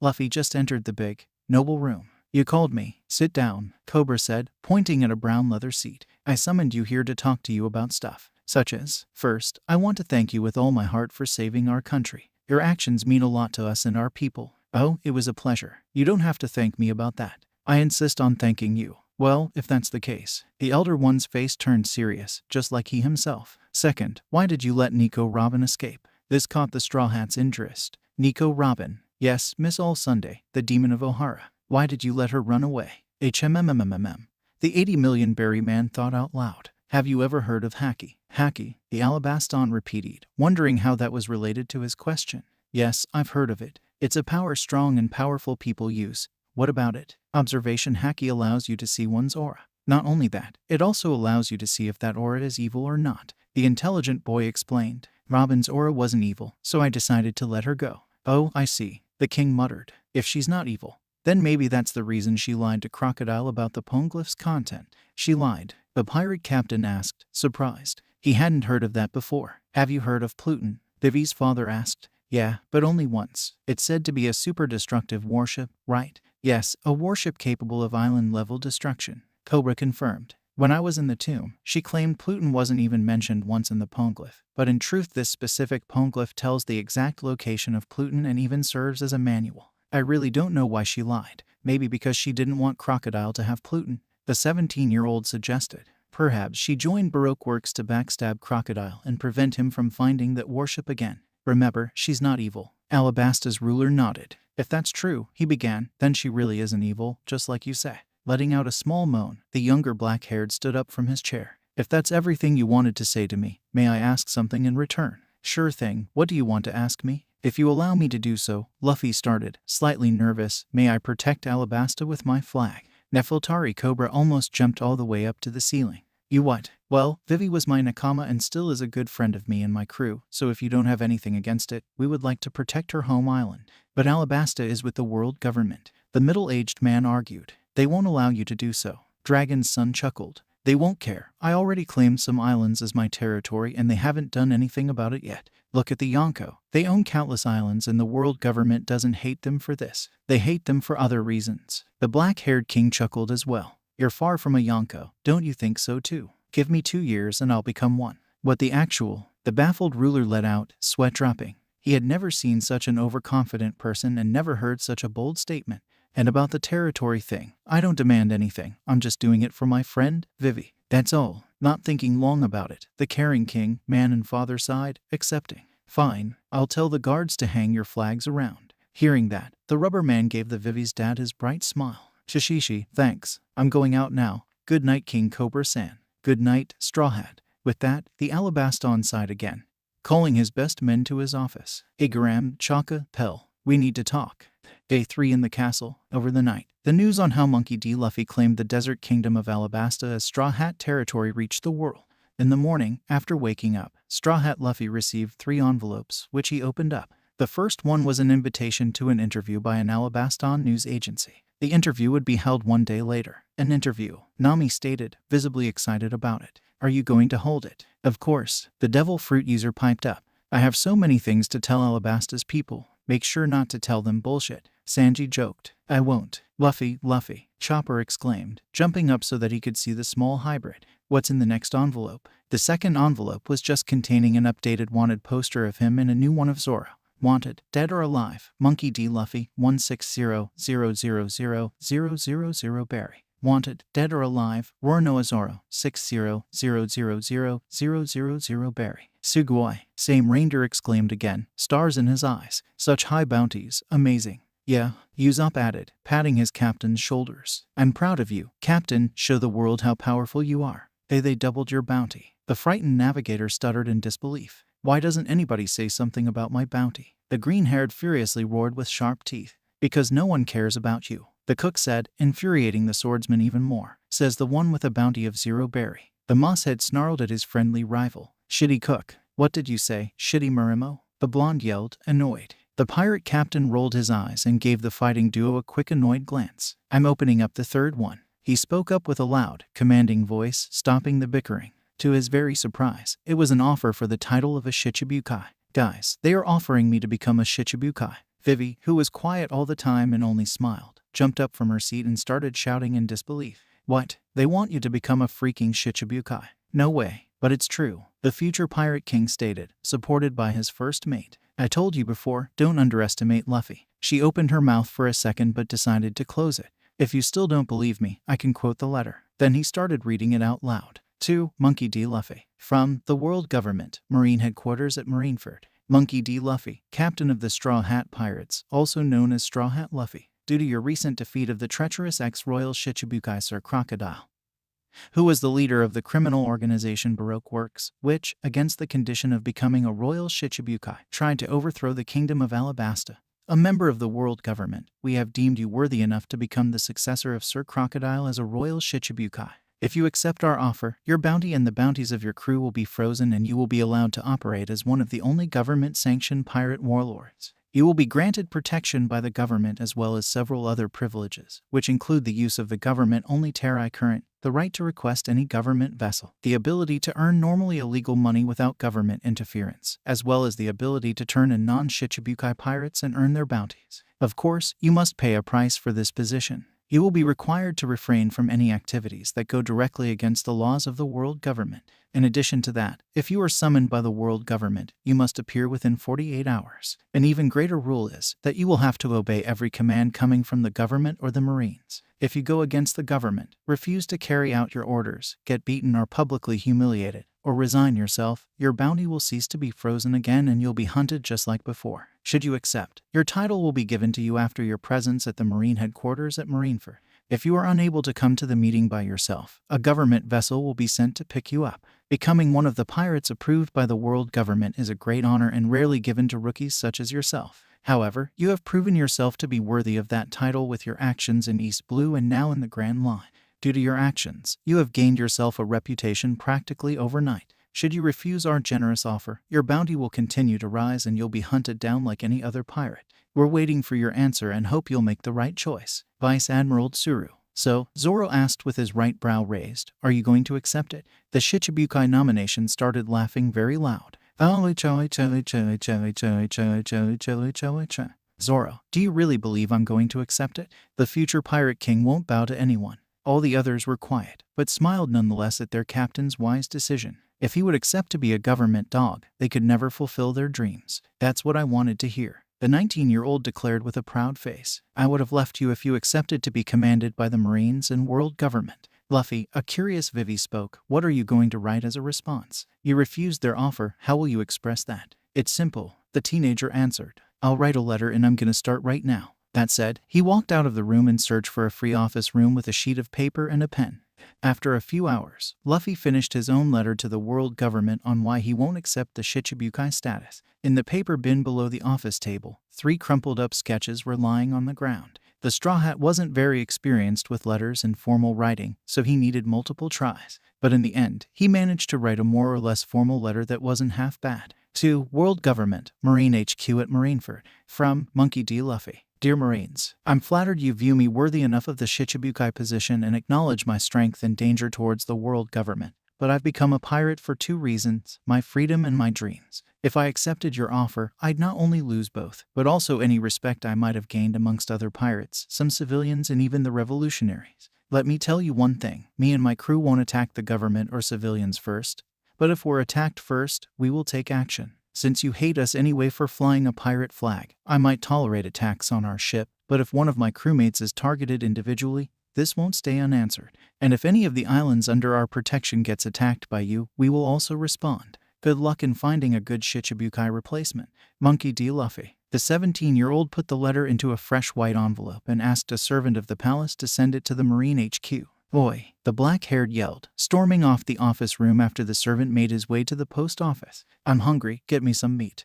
Day 4 in the castle. Hurry up, Luffy, your interview is in less than an hour. Nami impatiently shouted at her captain, who was dressing up too slowly in her eyes. Pipe down, Ginger, it's not like we have to walk. Zoro snapped at the nagging girl, annoyed. Oi Marimo, talk with some respect to Nami Swan. Sanji demanded, his face close to his rival's one. Shut up, Iroh-cook, I talk how I want. Another argument between these two started, with one of them soon grabbing the other's collar. Enough, the future Pirate King interrupted the fight. You yourself said you want to look good, yet you're ruining your suits. Choose one, bruises or looking good. Neither one of you can have both. The rest of the time dressing up for the interview went on quiet and neatly. In the end, they all looked well dressed and fine. The males in black and gray suits, and the only female in a blue and white dress. Yosh, the 160 million berry man exclaimed, walking down the stairs of the royal palace alongside his nakama towards a noble carriage. Let's hold this interview. Countless people gathered in front of the stage where the new hero of Alabasta was going to hold his interview. Even more people watched from their own cities over visual den mushies. Beside the Alabastans, a lot of other people would watch the interview too, the Marines, the revolutionaries, the underworld emperors and powerful pirates, since that was an international broadcast. When the Straw Hats arrived in their carriage, the reporter ordered silence among the spectators, waiting for his guest to sit down. Microphones placed on the table separating the sleek black-haired man with an elegant mustache. And the straw-hatted pirate would send out everything these two would say over large speakers to the curious people in front of the stage. Welcome to your interview, Monkey D. Luffy, how are you today? The reporter in a black and white striped suit greeted Garp's grandson. I'm fine, thank you. The well-known young pirate responded in a friendly manner. Tell me, how does it feel like, being the hero of Alabasta? Sorry to disappoint you, the rubber man interjected, but I'm not a hero. How so? The mustached man asked, confused. Look at this, you have a piece of meat. The hero shares the meat, but I want the meat for myself. I'm not a hero. Sweat dropping. The interviewer asked the boy in front of him a critical question regarding his view on a hero. Is that how you describe a hero? Yes, although Alabasta's people will still see me as their hero. I'll give you another example. If I accidentally beat a Yonko, which honestly won't happen anytime soon, I'd have to accept the position even if I don't want to. My dream is to become Pirate King, not a Yonko. The point is, if you are given a title you can't reject, you have to live with it, even if you don't want to or don't see yourself as it. Sweat dropping once more, the pretty perplexed Alabasta decided to change the topic. Straw Hat Luffy, we've heard you are on friendly terms with Alabasta's royal family, especially Princess Vivi-sama.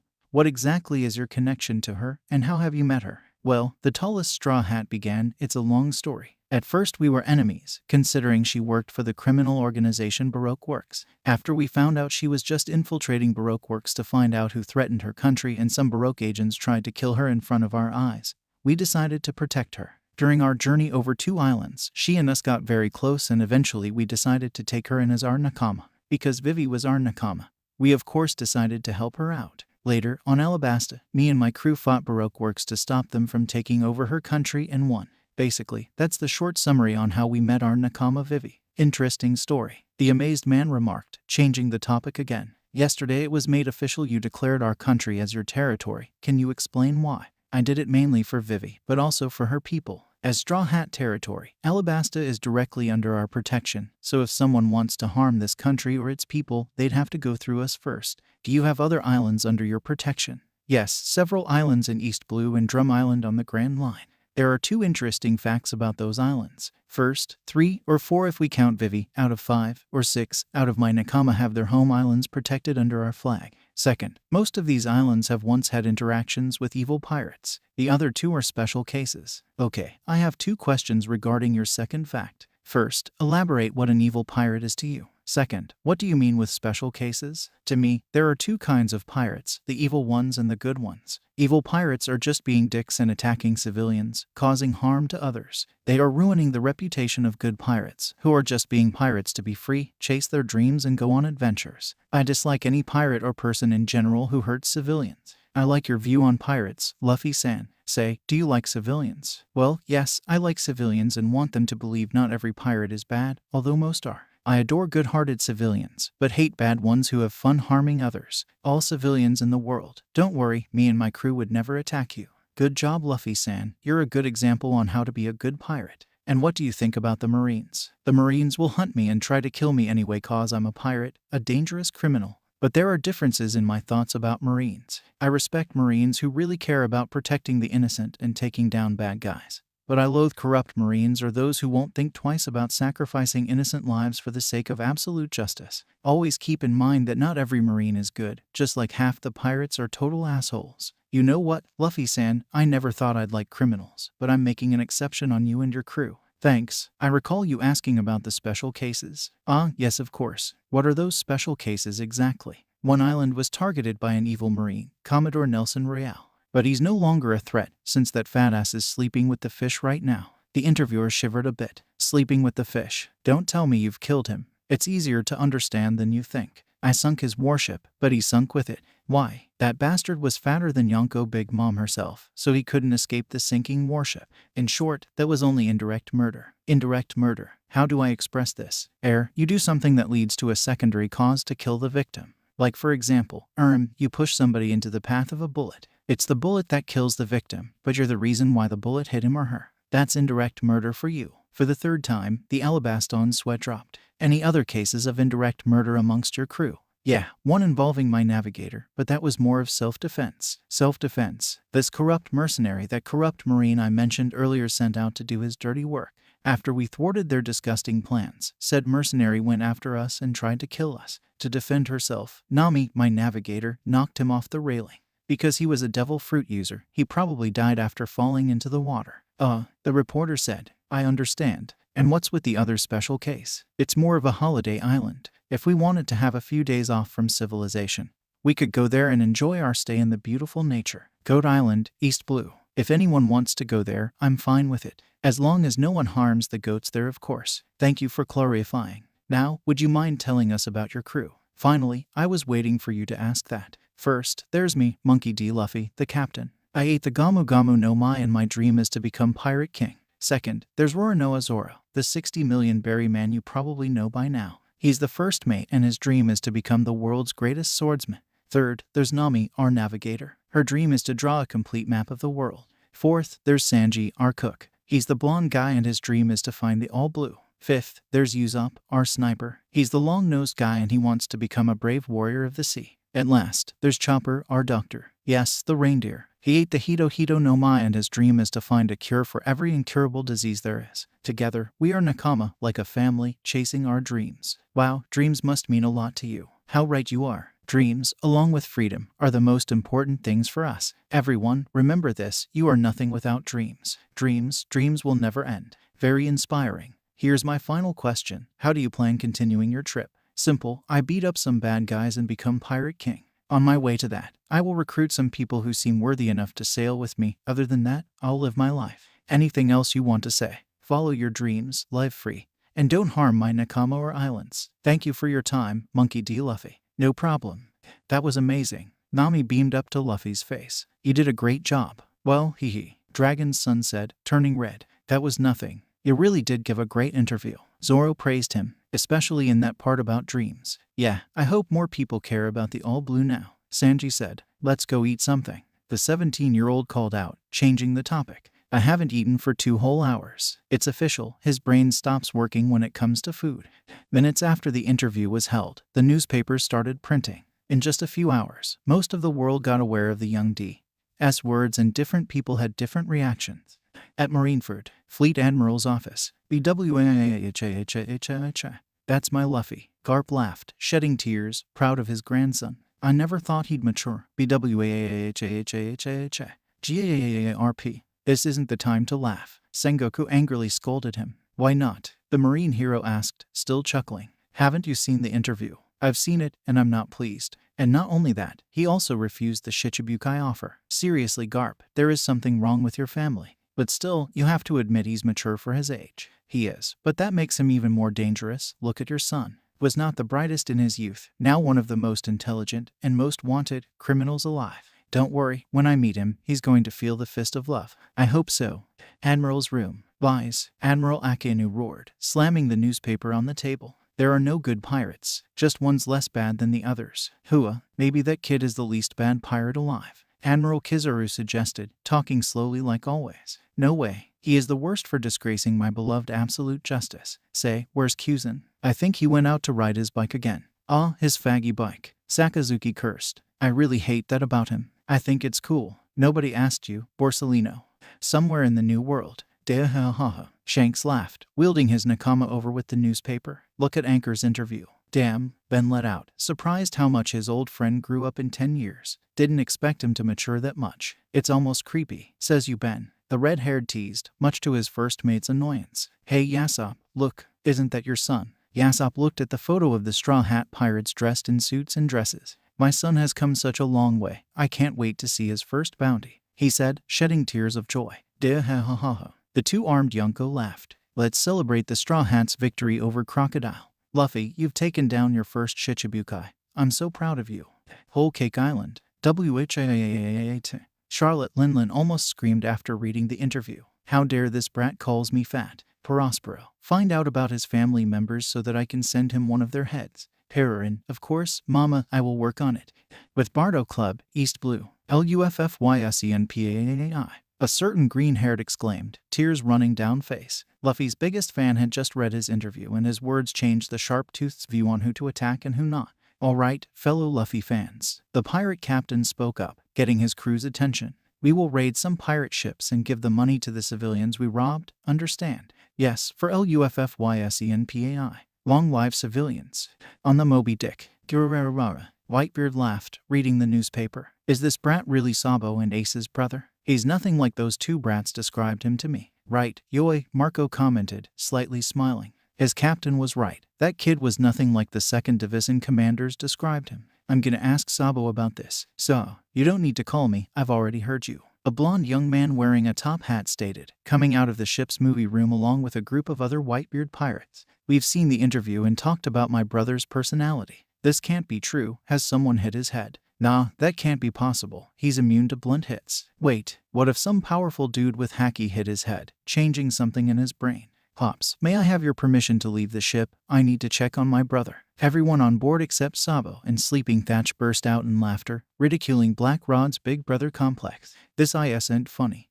The Hawk's coffin boat, somewhere in the Grand Line. The best swordsman in the world let out, looking at the wanted posters of the young pirates he is watching. The pale man in his early 40s had just read the interview and failed to not be amazed. These two will become big personalities once, I can tell that. Good job, Roronoa Zoro. I expect nothing less than this if you're going to surpass me. Revolutionary Army Base, Baltigo. Monkey D. Dragon stared intensively at the newspaper in his hands. He could definitely say he was proud of his offspring, being that mature at this age. Luffy, you're making your father proud. Your wanted posters, your bounty, your wisdom, your strength. If I fail with my goal, you could definitely fulfill it. Dragon-san, a young woman with short blonde hair exclaimed, storming into his office. There are big news. Marine activities have increased around this area and Ivankov-san is calling you. Ivankov, you say. Bring me the Den Mushi he's calling me on, Koala. Right away, Dragon-san.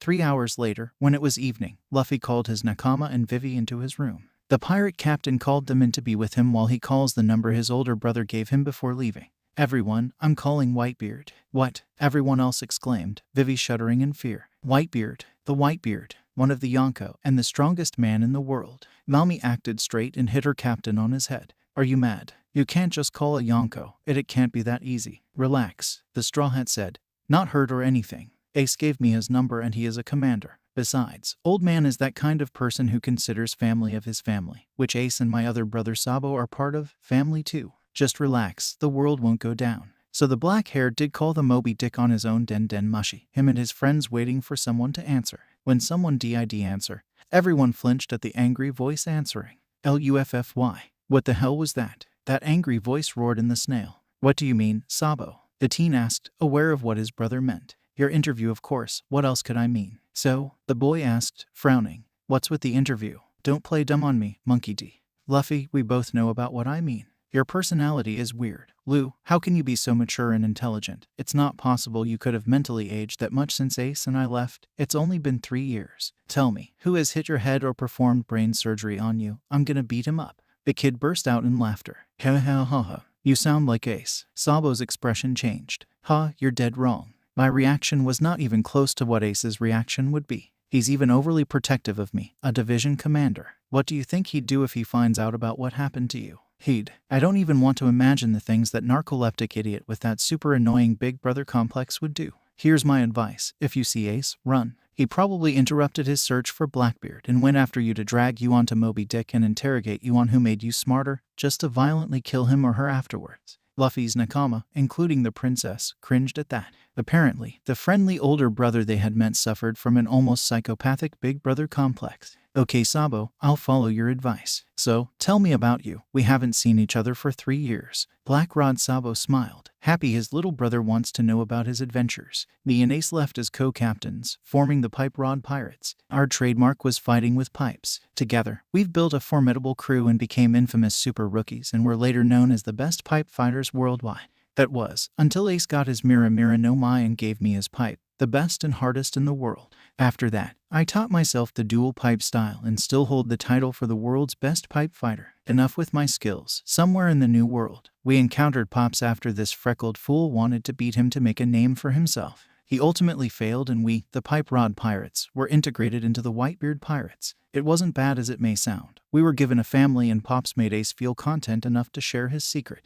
Honestly, we don't regret anything at all. Oh, have I told you Ace sunk a whole fleet once? Wow, the future Pirate King remarked. Everyone around him equally amazed. You've had a great time, haven't you? You can say that. Sabo, the 17-year-old spoke, changing the topic. Can you hand the Den Mushi over to your captain? Pops, ooh, yeah, I can do that. It was nice hearing your voice. I hope to see you again sometime. Bye Lou. Bye Sabo. Silence engulfed the room for about 10 seconds, until a different, deep voice spoke into the snail phone.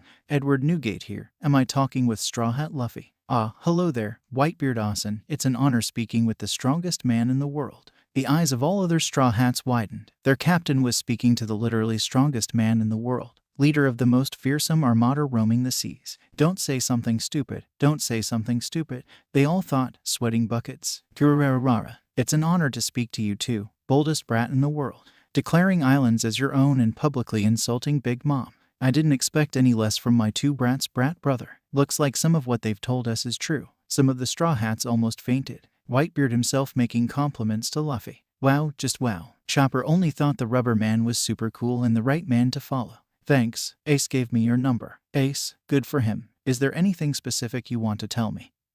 Or even become one of my sons? He's so quick to offer him to join his crew. Most people in the room thought, fairly astonished. Fishishi, as good as that might sound, the future pirate king can't have a captain. But there are a few things I want to ask or tell you, Whitebeard Asen. He's talking with fucking Whitebeard in that tone. Kurarara, you've got a big dream, brat. What do you want to ask me? Ooh, Garp's grandson began, frowning. Where exactly do I begin? Ah, right. First, Ace told me a dude called Blackbeard tried to kill a crewmate, then defected. How's that crewmate doing right now? The Yonko's face turned very serious. His life is out of danger, but he still can't stand up for now. Can I ask you for a favor? If you see Blackbeard, could you call us and tell us his exact position? We'd be really grateful for that. Just as Whitebeard's, Luffy's face turned serious too. All right, I'll do it. Thank you very much. It's the Whitebeard pirates' duty to deal with each other. I understand. So, second, I wanted to thank you for giving Ace and Sabo a family. Newgate started laughing, happy about his decision 1 year ago.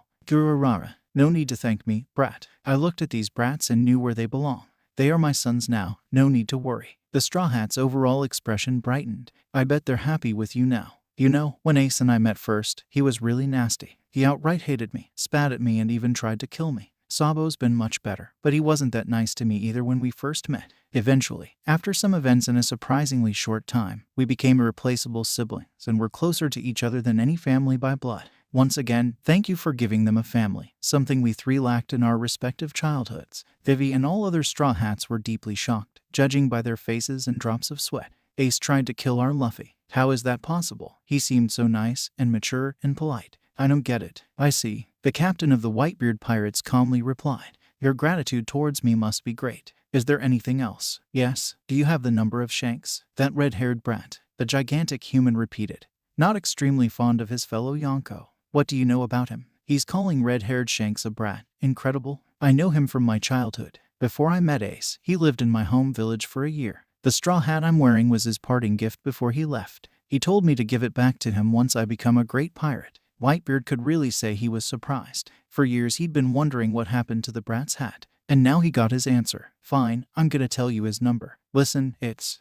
Thank you for everything, Whitebeard Asen. Hear you next time. Hear you next time too, brat. Plank, how did you like my first talk to Whitebeard Asen? The new super rookie asked his nakama, smiling wide and childishly. Thump, Vivi, Nami exclaimed, staring at her passed-out friend in disbelief. It seemed like the sensible brunette passed out due to the too high level of badassery of her former captain. Wow, Zoro quietly muttered, totally bewildered by his captain. I've never seen someone fall unconscious due to sheer badassery. At least 30 minutes later, a servant from the royal castle rushed into the room the Straw Hats and Princess Vivi were staying with his own Den Mushi. Straw Hats, Vivi-sama. Someone's calling. Give me that. The pirate captain said, stretching out his arm to pull over the snail phone to him. Bira clank. Hello, it's me. Bon Curie exclaimed, acting like a true friend of the Straw Hats. Oh, it's you. Dragon's son spoke. Not impressed or anything. What do you want, Mr. 2? You're strong, Straw Hat. I was impressed. Yakama told with a friendly and extremely goofy voice. And don't call me Mr. 2. If this signal is caught by the Marines, I'll be in trouble. You just said it yourself, idiot. The short reindeer yelled at him with sharp teeth. Just tell us what you want. The swordsman pressed, not thinking very much of the former Baroque agent. Oh yeah, I took your ship. WHAAAT. The sniper got angry at this and proceeded to speak to the crossdresser himself. This isn't funny, you jerk. Where are you now? On your ship. Then Them answered. I isn't that obvious. No, you got that wrong. The future prisoner of Impel Down tried to cool down the situation. Gee, we're friends, right? Govahahaha. Nope, we're not. The leg fighter who'd beaten him before denied, annoyed. Listen, Alabasta's waters are full of marine ships trying to find and arrest you guys. I'm currently on the northest point of the Sandora River. Meet me there at 3 in the morning and we can escape together, like friends. Tim having said that, a big smile appeared in Luffy's face. You're right, he cheerfully called. Let's escape together like friends. We are that already, so why not? That's what I'm saying, Straw Hat Chan. Gaya ha ha ha. Gaya ha ha ha ha. Plank. After the conversation between friends finished, the teenager in charge of the pirate crew turned serious again. You've heard Bon-chan, let's escape together. Bon-chan? The other males questioned, slightly disgusted and confused at the same time. Right, the navigator spoke, a little insecure. But how do we get there in the first place? I can help with that, the brunette suggested, wanting to help her friends. The super spot build duck squad can get you there in less than an hour. Chopper had something in mind and decided to speak it out. Vivi, you're a princess and all, but are you coming with us? What? The blue-haired let out, slightly sweating. She wasn't ready for that question and never thought of the answer. Ooh, don't sweat it. The future pirate king called out, making the royal twitch. If you want to come with us, we'll wait for you at the eastern coast of Alabasta for 12 hours. It's your decision. The 16-year-old sweat slightly less. Oh, okay, I'll think about it. As for you, you have to get your ship back. Let's get going.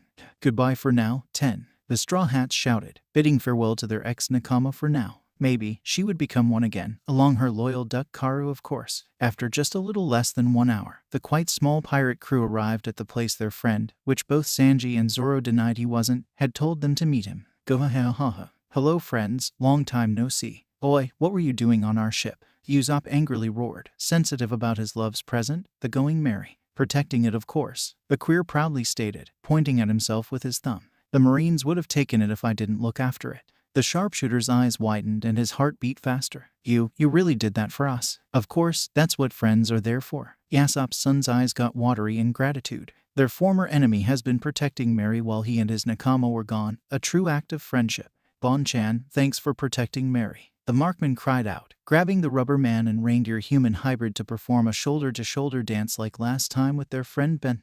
No problem, Long-Nose Chan. Now let's have fun like real friends. Everyone else, the mosshead, love cook and money lover, sighed at the quartet's idiot dance. What a real idiot dance. We agree.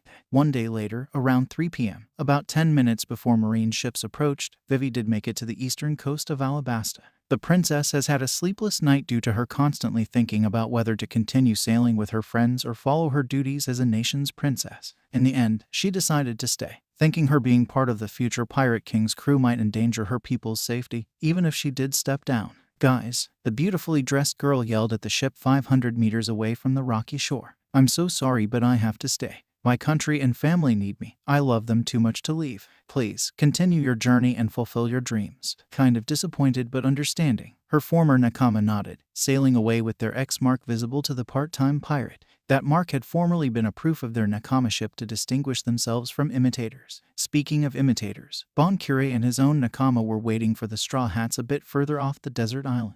The nakama wanted to open his mouth to say something, but was interrupted by one of his men before even letting out a breath. Katakurii-sama, 5 marine ships are approaching, and oh no. The former Mr. 2 asked, looking at his shivering subordinate looking through binoculars in a puzzled manner. Why are you shaking? It's Black Cage Hina. The man yelled in disbelief, making his crew run around in fear. Oh shit, we're doomed. The imitating human glanced at his crewmates for some seconds, then turned to his friends coming closer with their own ship. Go away. The crossdresser shouted at the Straw Hat pirates. It's Black Cage Hina. So what? The darker-skinned boy asked, not intimidated by the marine captain's name. We can take her, right? Bentham turned very serious, far more serious than in his fight with the Aro cook. Listen to me. He spoke in an ordering tone. As friends, we'll hold them off. You go before they catch you. A black steel beam from afar was shot out of Hina's personal ship and hit the Swan Man's ship.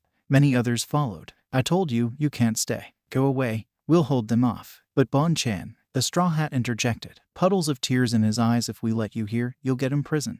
I don't want you get imprisoned. The short Zoan user cried, crying equally. Bon-chan was the third to cry. As painful as it is, even friends have to say goodbye. Now go. As the marine ships were coming closer and closer, Nami started giving orders. You've heard him. Let's get out of here, right now. Bon-chan, Usopp was crying too. As much as the 17-year-old didn't want to leave his friend behind, he had to do it. The safety of his nakama was the most important thing in his life after never wanting to lose anyone again.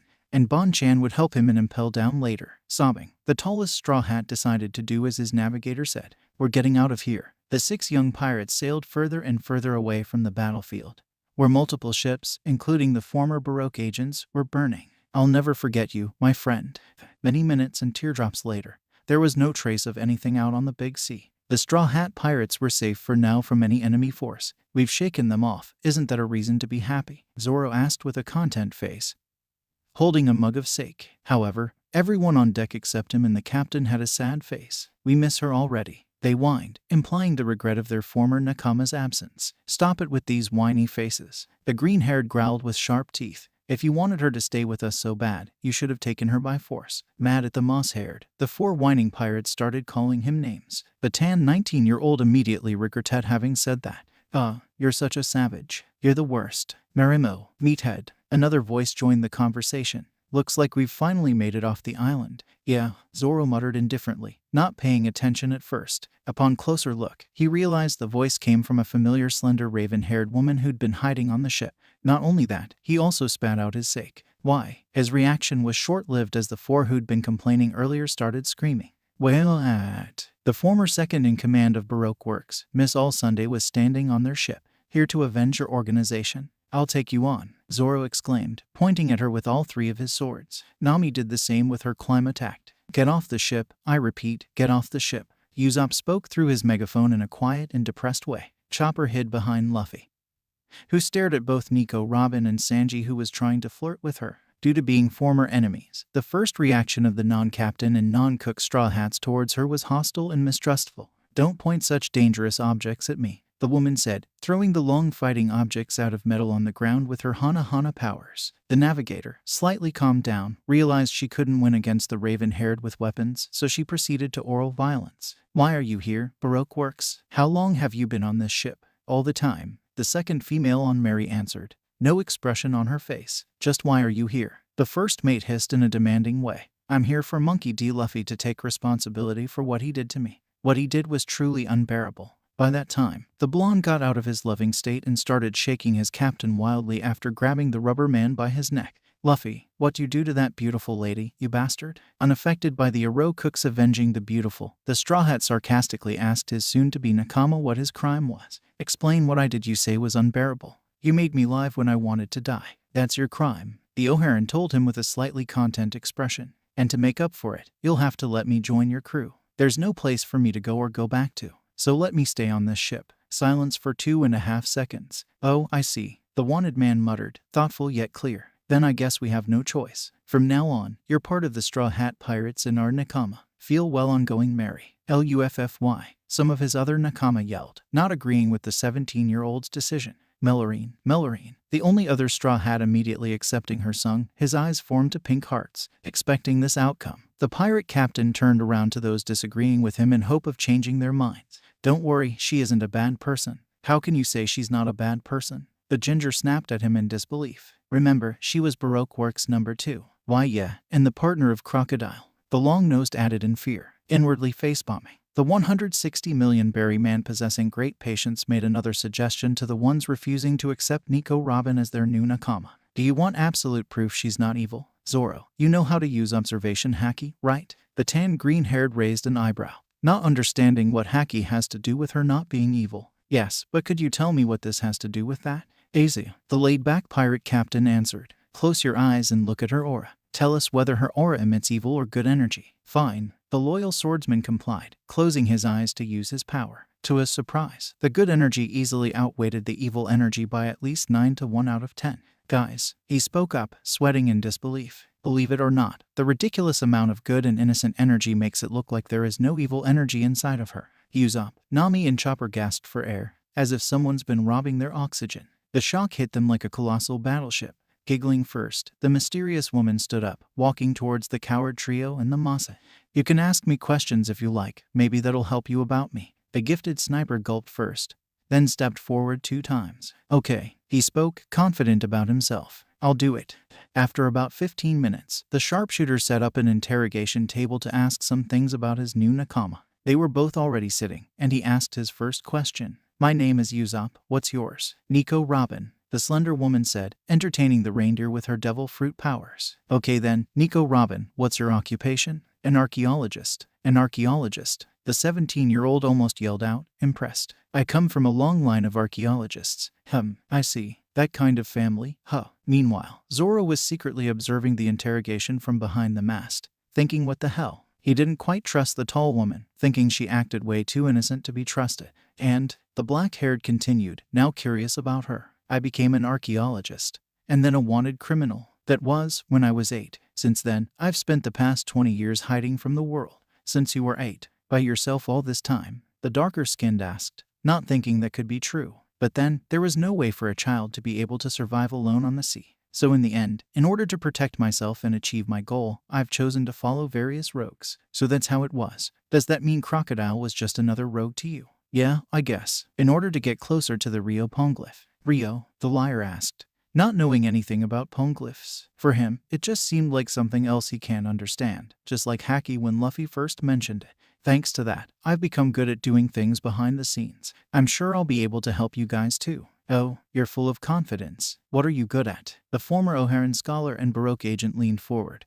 her right cheek resting in her right hand. Assassination. Comedic effect like. Usopp rapidly leaned back, his head pointing backwards. Luffy, this investigation has concluded that she's too dangerous. The coward let out, crying and having a mental breakdown. Luffy, the one he addressed, burst out in laughter, needing 50 seconds to recover. You're funny, Usopp. Robin won't assassinate us when she's on our side. This was when the orange-haired's patience wore thin and she walked out of her secret listening spot. Seriously, being so gullible. How pathetic. She was the vice president of a crime syndicate until just recently. How are we gonna let such a woman join us? Despite being serious as hell, Nami's tone was rather calm and mocking. The Konomi Islander hadn't raised her voice towards her captain for a very long time, and still hadn't. You won't deceive me that easily. If you pull any weird stunts, I'll kick you out. Completely unfazed, but not unfriendly or anything like that at all, Robin made a remark to the money-loving girl's statement. Okay, I'll keep that in mind. Pulling out a little brown sack, she changed the topic in favor of the 18-year-old. I just remembered. I brought some of Crocodile's jewelry with me. Her voice was sounding innocent, but everyone except the navigator, cook and doctor knew the clever archaeologist was faking that. Upon hearing jewelry, the girl's eyes turned to sparkling stars. Wow, I love you, sister. Zoro and Usopp observed the whole scene and pointed out the fact that the ex-scholar was a master of deception. Nami's been suckered. That's an evil trick. She's completely following that woman's lead. Their small chat was interrupted by the arrival of the perverted leg fighter, who was sliding down the railing of Mary's stairs with a piece of chocolate cake made for the newest nakama. As he arrived on the main level of the deck, the fighting cook immediately raved about love stuff, handing the tan woman his newly made cake. And his reaction is no surprise. The swordsman continued. Yeah, we just have to consider he was a lost cause from the start. Back with Robin and Sanji. Should I call you Robin-chan? Or should it be Robin-san? Having no response to that, yet still bearing a happy expression, the 28-year-old emerged from her seat, making her way to the figurehead of Mary, where the captain was standing. The raven-haired had to discuss some things with her savior, who was too intelligent for his age in her opinion.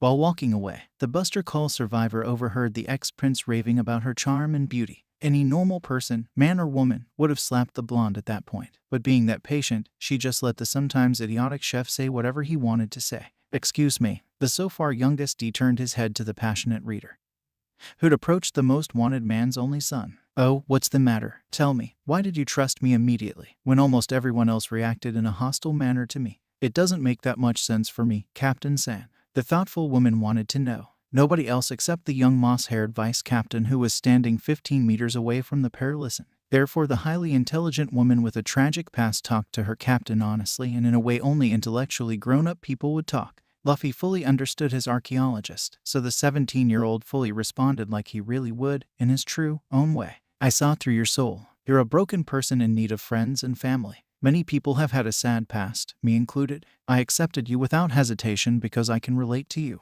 Trust me, nobody should be alone. What the straw-hatted teen said was so correct in her eyes. Hearing that response, the Paramecia user's eyes turned shiny, but not watery. As for the others, the pirate captain continued, they'll learn to trust and accept you soon enough, don't worry that much about that. Captain San, Robin murmured, emotionally touched and the surface of her blue eyes now wet. It had been a long time since someone truly trusted and accepted the 79 million berry woman.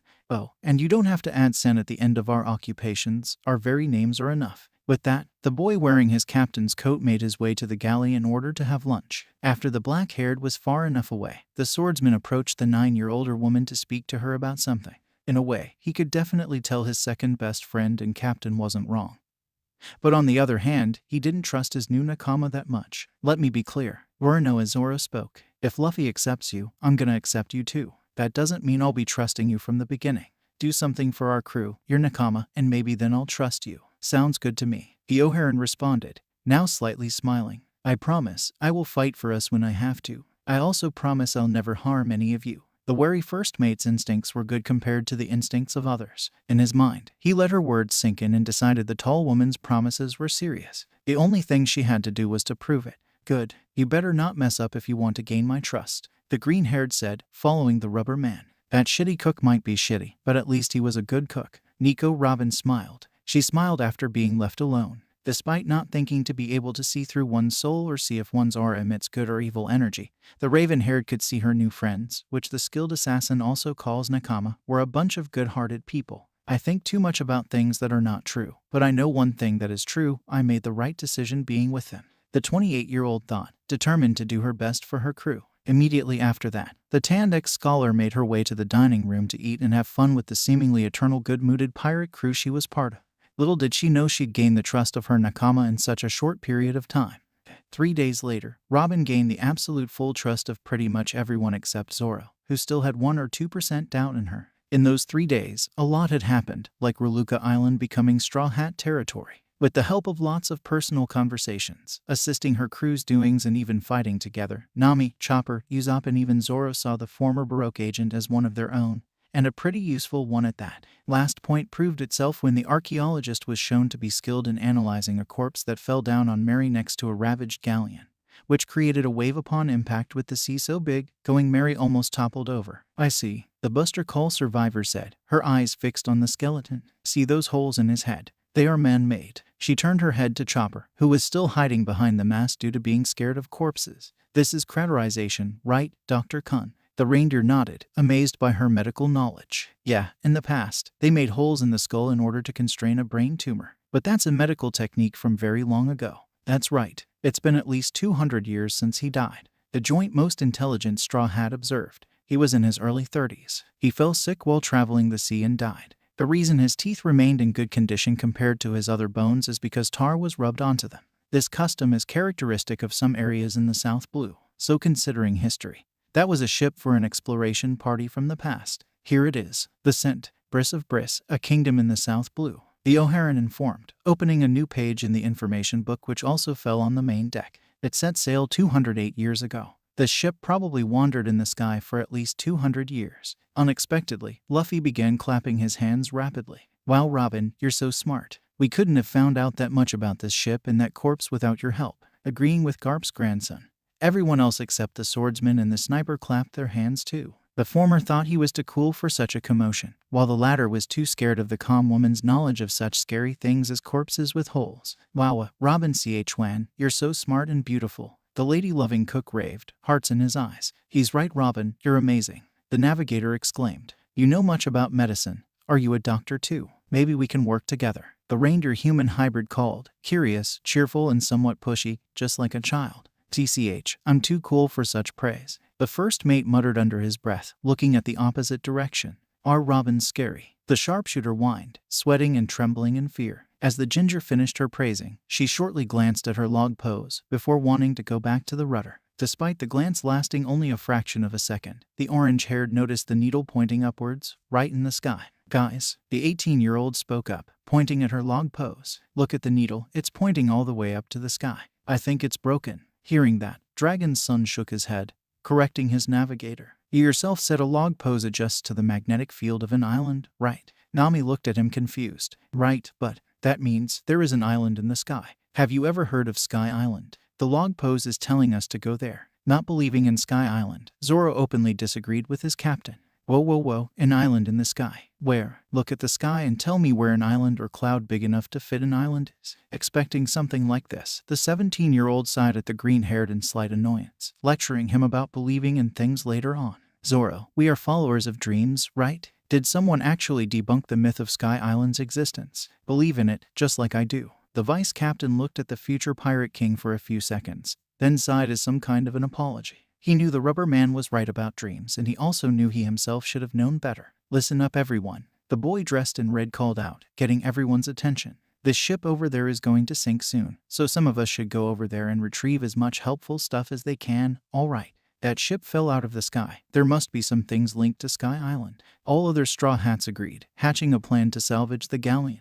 Luffy, as smart as he was, came up with a plan immediately. In case that ship's going to sink, the ones going should wear a diving suit, since there might be sea monsters in the water. Meanwhile, the others will provide the salvagers with fresh air and pull them up once they're finished. How does that sound to you? I like this, Robin honestly said, the others following with a nod. But who'll be going? Sanji asked, puffing out a small cloud of smoke. Anyone volunteering? Nami and Usopp asked at the same time, hiding in the background, not wanting to go themselves. I'll go, the Mosshead declared, annoyed of his two Nakama's weak fear. I'm following you, the fighting cook announced, hoping to get attention from the ship's ladies for his bravery. If nobody's going to volunteer, then I'll be going, the King's Haki user told. After nobody volunteered as the third salvager for 14 seconds, the captain himself decided to go. Prepare our dive, we three are going. 15 minutes later, 3 diving suits for the diving Straw Hats were made out of barrels. The trio was let down by a very long rope with devices supplying them with air attached to them. Nami-san, I'll be sure to find a clue to the sky, the leg fighter promised, before disappearing in the water. I'm counting on you, she replied, clearly using him. With that, the 3 jumped into the deep sea hoping to find things related to Sky Island.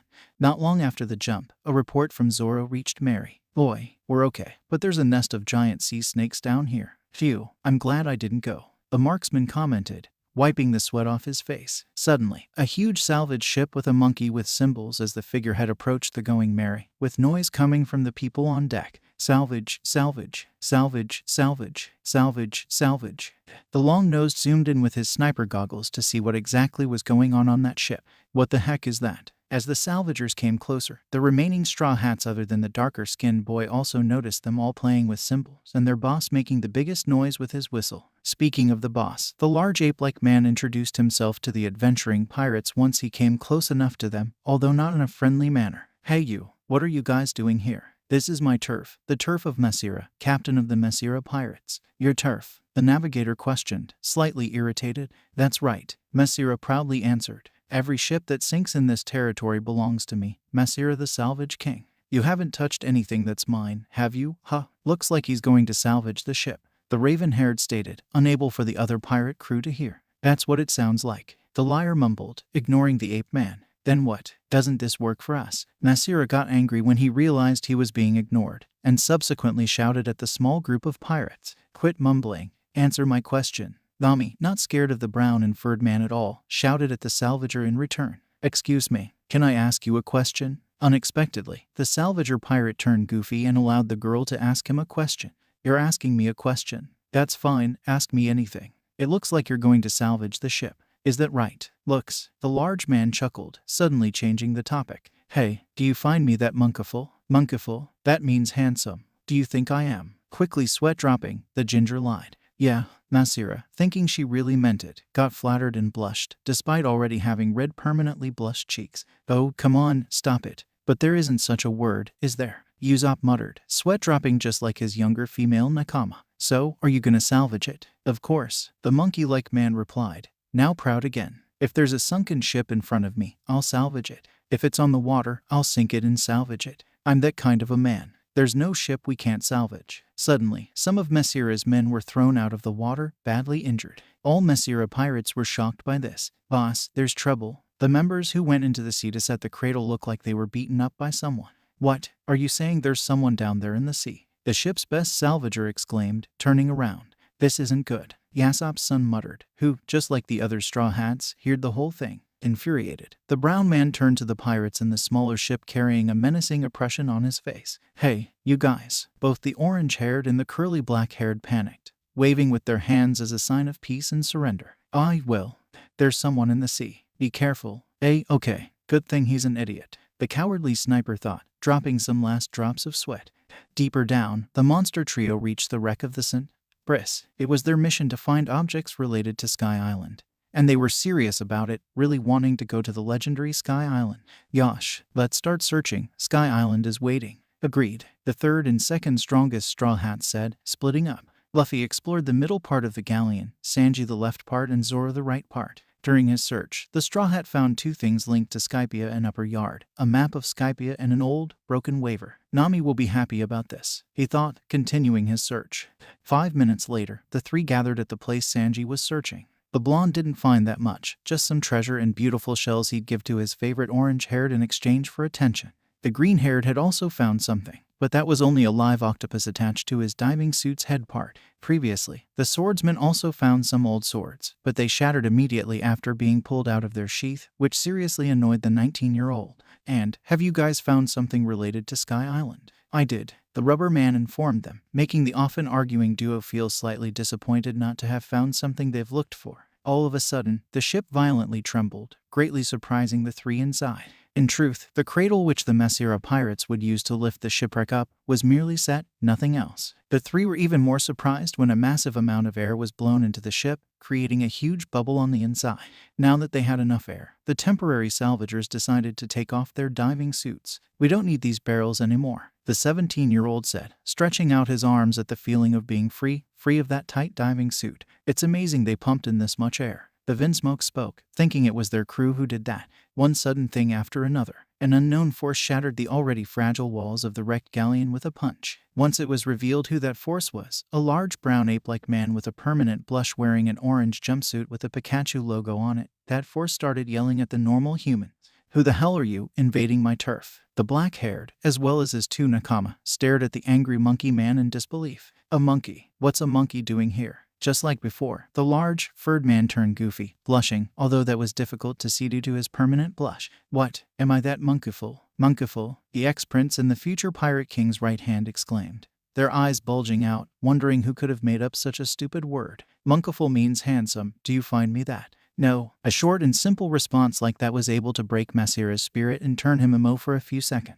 Nevertheless, he got up like a man and turned serious again. So, what are you doing on this ship? We're salvaging it, the Straw Hat responded, not thinking of any consequences. The very animalistic human turned angry again, yelling at the adventurous pirates. Salvaging? Hell no, I'm gonna salvage it. Zoro drew a blade. Sanji got in his fighting stance, but their captain stayed calm. They weren't really going to salvage the ship and a fight would be unnecessary, so the boy walked up to the ape-like man and glared at him in a non-threatening way. Calm down, we're only taking the parts linked to Sky Island, not the whole ship or anything. If you want the ship so bad, have it, we don't care. That caught Masira's attention, who didn't furiously look at the Straw Hats anymore. They'd actually make him curious. Sky Island, you say? Sighing in annoyance, the swordsman also walked up to the salvager pirate in order to berate him. Look, you're free not to believe in Sky Island. You can also laugh at us, but you won't be able to convince us Sky Island doesn't exist. Yeah, Zeph's adoptive son added, sharply disagreeing with the Jaya-based pirate. We believe in Sky Island. Going there is our dream. Something one will never manage to accomplish is stopping us from dreaming. You get that, shitty monkey? It was the brown-furred man who stepped backwards after that exchange of words. Sweating, he held his hands in front of him as a sign of peace and surrender. No, I won't laugh at you for believing in Sky Island. It's actually quite the reverse. I believe in Sky Island too. Have your stuff, I'm letting you. Oh, and I know someone who might tell you something about the legendary Sky Island. Do you want me to get you to him? I think he'll be happy to see someone believing in the same thing as him. That someone must be Cricket Asen, the 160 million berry man thought. Yeah, okay, show us the way. Fine, the really talkative man said, bowing down. My name is Masira, by the way. Nice to meet you. It's an honor. Garp's grandson returned the honor by stretching out his hand. Monkey D. Luffy, future pirate king. Nice to meet you too. I'm Zoro, Sanji here. The introductions were short-lived, as the four pirates literally felt the galleon wildly shaking them with it. Outside, a humongous sea turtle with razor-sharp teeth was chewing on scent. Brisk brittle wood while surfacing, almost making the bubble burst. Quick, get inside your diving suits. But I don't have a diving suit. Your fault, shitty ape. Although the ones inside the now fully wrecked exploration ship from South Blue didn't die, both the Masira pirates and almost all Straw Hats have been going crazy, mainly due to the fact an astronomically gigantic sea monster showed up right beside them. Tell me I'm dreaming. Usopp hysterically screamed, running around, his eyes covered by his darker-skinned hands. No, this isn't a dream. Chopper in Heavy Point shouted, accepting the scary reality, running around just like his friend. While the two cowardly males were running up and down the deck, the female coward just sat down in a depressed manner, a blue, sad aura formed over her head. This isn't happening. This isn't happening. Robin, on the other hand, still bore her calm expression on her face. Maybe they've been eaten by. Don't speak it out. The sniper yelled at the archaeologist, comical sad tears running down his eyes. The sharpshooter was easily frightened by the mostly phlegmatic woman's theories regarding the worst. A short time passed, and while no one was watching, the sky turned dark with no signs of rain. It almost looked like it was late in the night. The Straw Hats, including Robin, were surprised, some shocked, some even scared. It turned night. The reindeer exclaimed. His eyes widened from surprise. Can't be. It's not that late yet, the ginger stated, sweating while looking at her pocket watch. She did admit weather and time were strange on the Grand Line, but that was the fastest change of scenery as far as she recorded. Then what is it? LuffyxRobin. The long nose cried out from the deepest regions of his throat, seriously concerned of his nakama that had risked their lives for some Sky Island things. The raven-haired was concerned too, looking around quickly, still keeping her calm demeanor. She really didn't want the three to die. Her concern went so far, drops of sweat were visible on her face. Captain San, Swordsman San, Cookess. Her silent whispers were interrupted by a barrel with legs falling onto Mary's deck, a white bag attached to it, two other men carrying big bags following. Luffy, Zoro, Sanji. Sate sail, hurry up and get out of here, the first mate ordered, clear liquid running down his body. The others were not sure whether this liquid was sweat or seawater, but something like that didn't matter to them at that moment. Thank God you're alive. The cowardly trio loudly beamed in relief, the 28-year-old saying the exact same thing in her mind. Now let's get away from that turtle. I agree with you on that one, the cook with his soaking wet suit said, shoving off parts of wood off his black suit. Being the best swimmer of the Straw Hat Pirates at that point, the blonde could really say it was hard carrying a devil fruit user to the surface. Wait, Sanji, where are your and Zoro's diving suits? The sharpshooter asked. One broke and the other one was stolen by that monkey. Luffy's one stayed intact, thank goodness, otherwise he may have drowned. Suddenly, another figure jumped out of the water. The leg fighter looked at the person with fury in his eyes, knowing what he, the passionate salvager, had done. Eehahaha. What nice diving suit. I wonder Masira was cut off by a powerful kick from the furious fighting cook, which shattered the wooden barrel immediately upon impact. The captain of the Masira pirates was knocked on the wall of Mary's meeting room. Shitty baboon. What's wrong with you, eh? Selfish prick. The animalistic man screamed up in pain. Oh, www. Hey, what was that for? It wasn't my fault. Shaking his head, Sanji looked at the navigator and marksman. Man, this guy sure is trouble. At least he knows a guy who can tell us something about Sky Island. And speaking of Sky Island, look at what I've found, Nami Swe. He grabbed the map Luffy found and showed it to the orange-haired, who gasped from happiness. The rubber man, who was on his feet again, proceeded to smack the perverted cook on his head, bearing a menacing look. Brag about your own achievements, fool. Don't take credit for something you didn't find. An argument was about to start, but the almost shrilling sounds the darker-skinned sniper, who turned blue out of fear, emitted, prompted everyone to turn around, only to make them see the strangest, possibly most terrifying thing they'd ever see in their lives. 5 extremely intimidating shadows dozens of times larger than above-average-sized giants were towering on the horizon. Nami dropped her map. Usopp almost fainted. Chopper looked like he awakened his Rinnegan. Sanji dropped his unlit cigarette. Zoro grabbed onto the mast. Robin's mouth opened and Masira's face turned so blue, his permanent blush marks were practically invisible. Even the Sea King-sized turtle shivered in fear. Then there was Luffy, who did know the truth behind those shadows, but still dropped sweat since what he saw was undoubtedly an uncommon sight. And that was a heavy understatement. Things only got worse when the biggest one of them, the middle one, raised his spear, which looked like he was aiming for the onlookers. Without hesitation, the 4 male Straw Hats beside the captain grabbed the paddles to get out of there. Judging by the speed going Mary reached while escaping, one could say the Straw Hat sniper, doctor, chef and vice captain possessed enough arm strength to take down a beast. After all, those 4 paddled away at the speed of light, almost.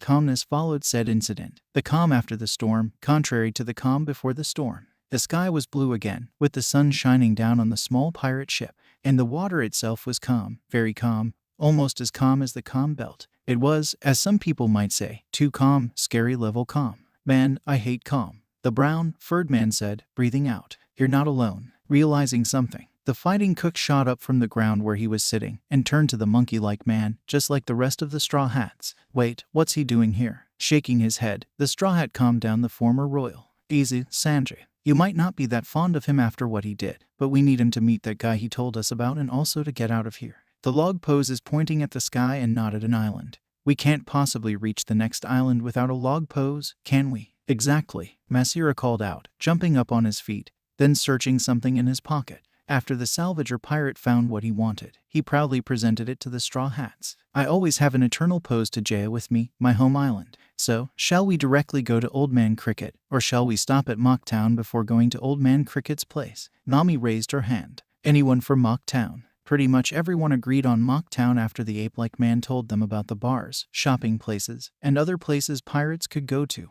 Yosh, we're heading to Mock Town.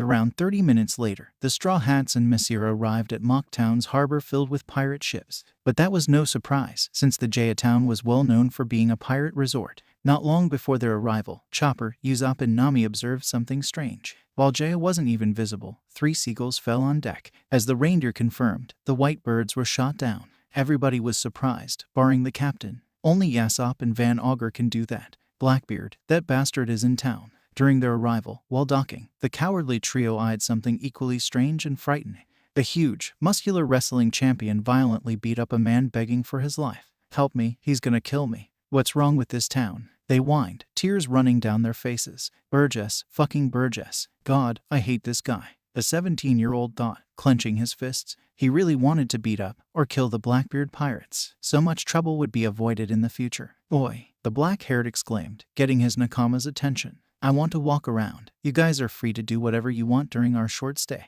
Masira, can you look after Mary while we're gone? That'd be nice of you. Haha, it's a pleasure. But I must warn you, there might be some shady figures in town. Mock Town is notorious for its pirate visitors. Shady. Good description of Teach and his idiot crew. We also stay on the ship, was the weakest three's response to that. Rolling his eyes, the future pirate king jumped off his ship. Zoro, want to get a drink? Sure thing, Zoro answered, slowly walking down the stairs of Mary, carrying her usual smile. Robin also followed the two. Captain San, do you mind me going shopping for a while? The 160 million berry man turned his head towards her, giving the raven-haired a light smirk. Do as you please, you have as much freedom as I have. Trailing behind the tall beauty, the love cook raved things about love, hearts in his eyes. I'll follow and protect you, my dear Robin Chyn. See you later, Robin and Sanji. See you too, Captain San. A few alleys later, the rubber man and the swordsman encountered an old frail man on an equally frail horse. The sickly old man turned towards the young pirates with a vicious grin, holding a basket full of red fruits in his hands. Would you like some apples? Doc Q, I never liked him, still don't. Actually, I hate the guts of him. I can't stand even looking at him. What a sick piece of shit. Totally fitting Blackbeard's crew. Suddenly, a gray building right next to them exploded, the people inside probably dying from the fire. What has happened? A townsman asked, panicked due to the sudden inferno devouring the small tavern. Apparently, some guys were eating apples they got from a strange man, and then they exploded. 5 of them, another Mock Town local informed, whose heart dropped very fast. The green-haired's eyes widened in shock, slowly turning his head at the cruel old man, who just grinned sadistically. The boy wearing his red captain's coat, however, gazed at Doc Q intensely, most of his eyes shadowed by his hat. No, he spoke, without a serious expression, yet clear as water. After that, he walked away, prompting his first mate to follow him, still shocked. Holy hell, what did I just see? The tan moss-haired thought, shaking his head after that to forget it, despite all this being something not easy to forget. There they were, Mock Town's most famous pub. As Luffy and Zoro entered the bar, many pairs of unfamiliar eyes stared at the two infamous pirates. Neither one of them bothered reacting to those stares and simply walked straight forward to the counter in order to sit down. The younger one right next to an abnormally large black-haired man with dark skin, Blackbeard. Oi, old man, get me a good amount of steak and a big T-bone, Dragon's son demanded. The bartender complied, going to the kitchen. Get me some steak too, the steak-addicted first mate added in the same tone.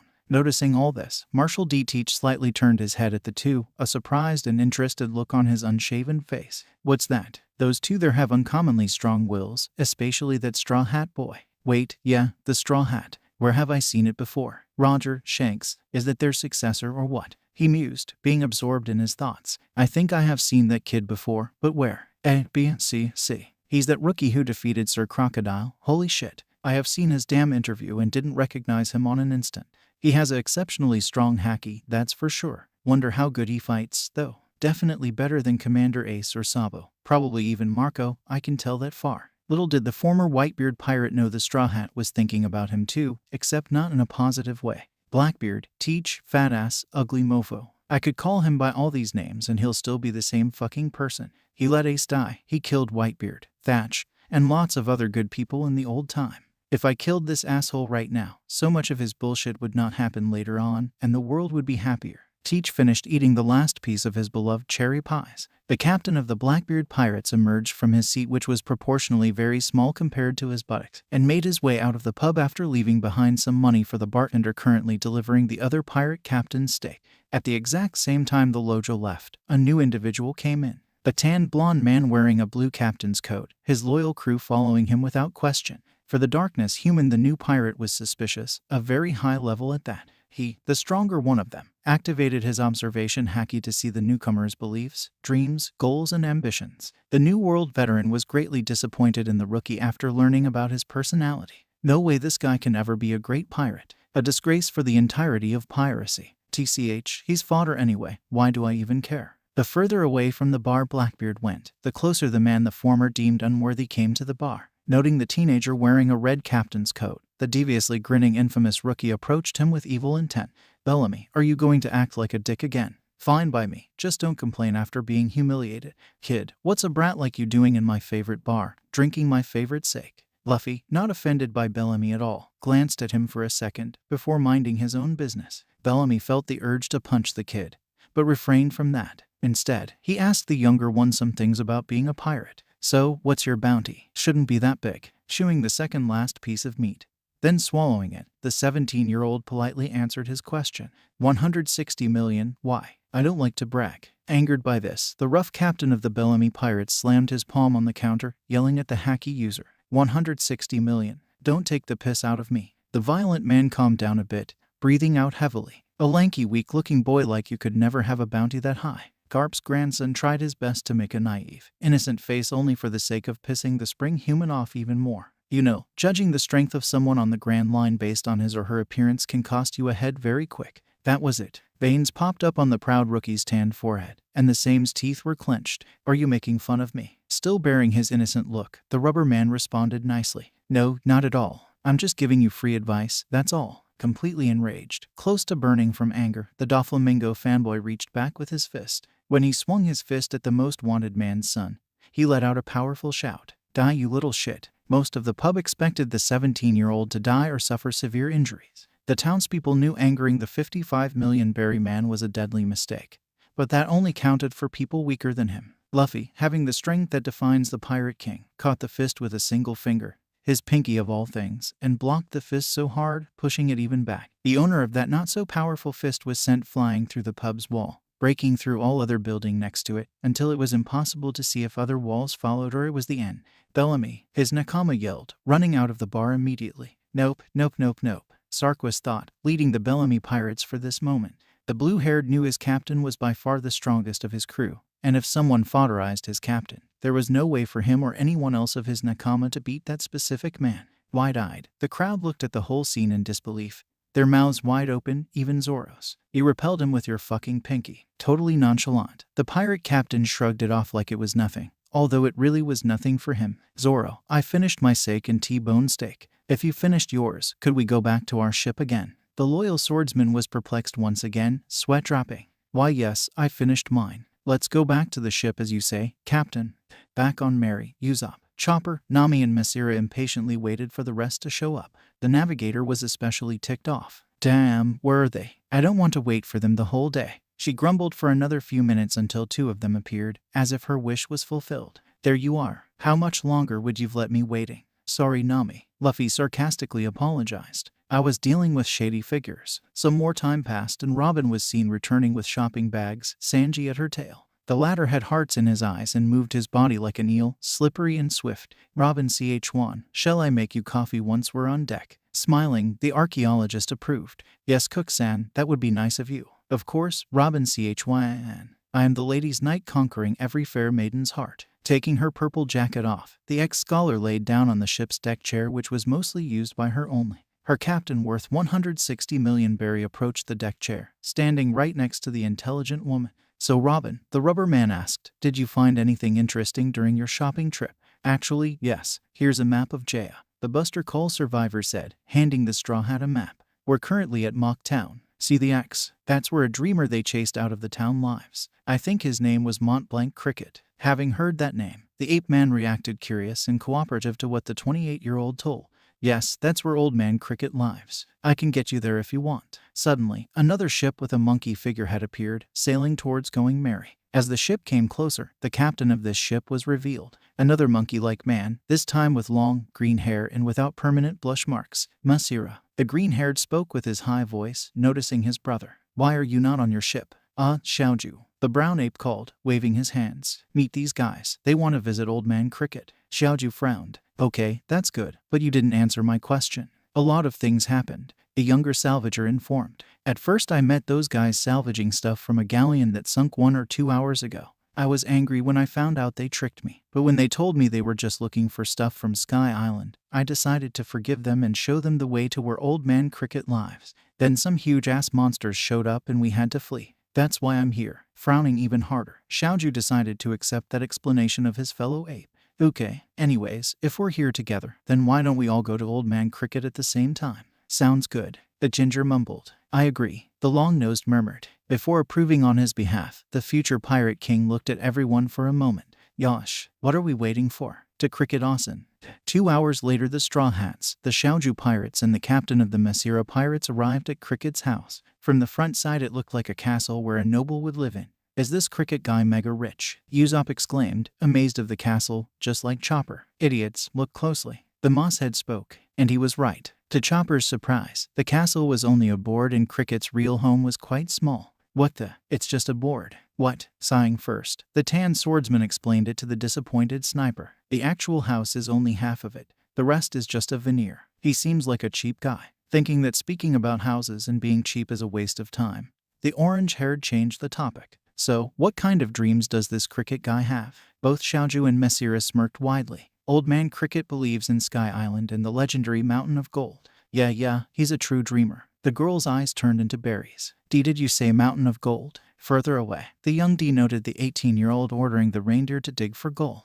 But he skipped that nonsense. The devil fruit user knocked on the elder man's door. Anyone inside? No answer. Disappointed, the black-haired returned to the shore where Sanji and the rest were hanging out, taking sips out of booze bottles. Oi Luffy, is Cricket there? The blonde asked, currently not smoking. Nah, he's not. The older ape-like man hummed, his head and right hand in a thinking position.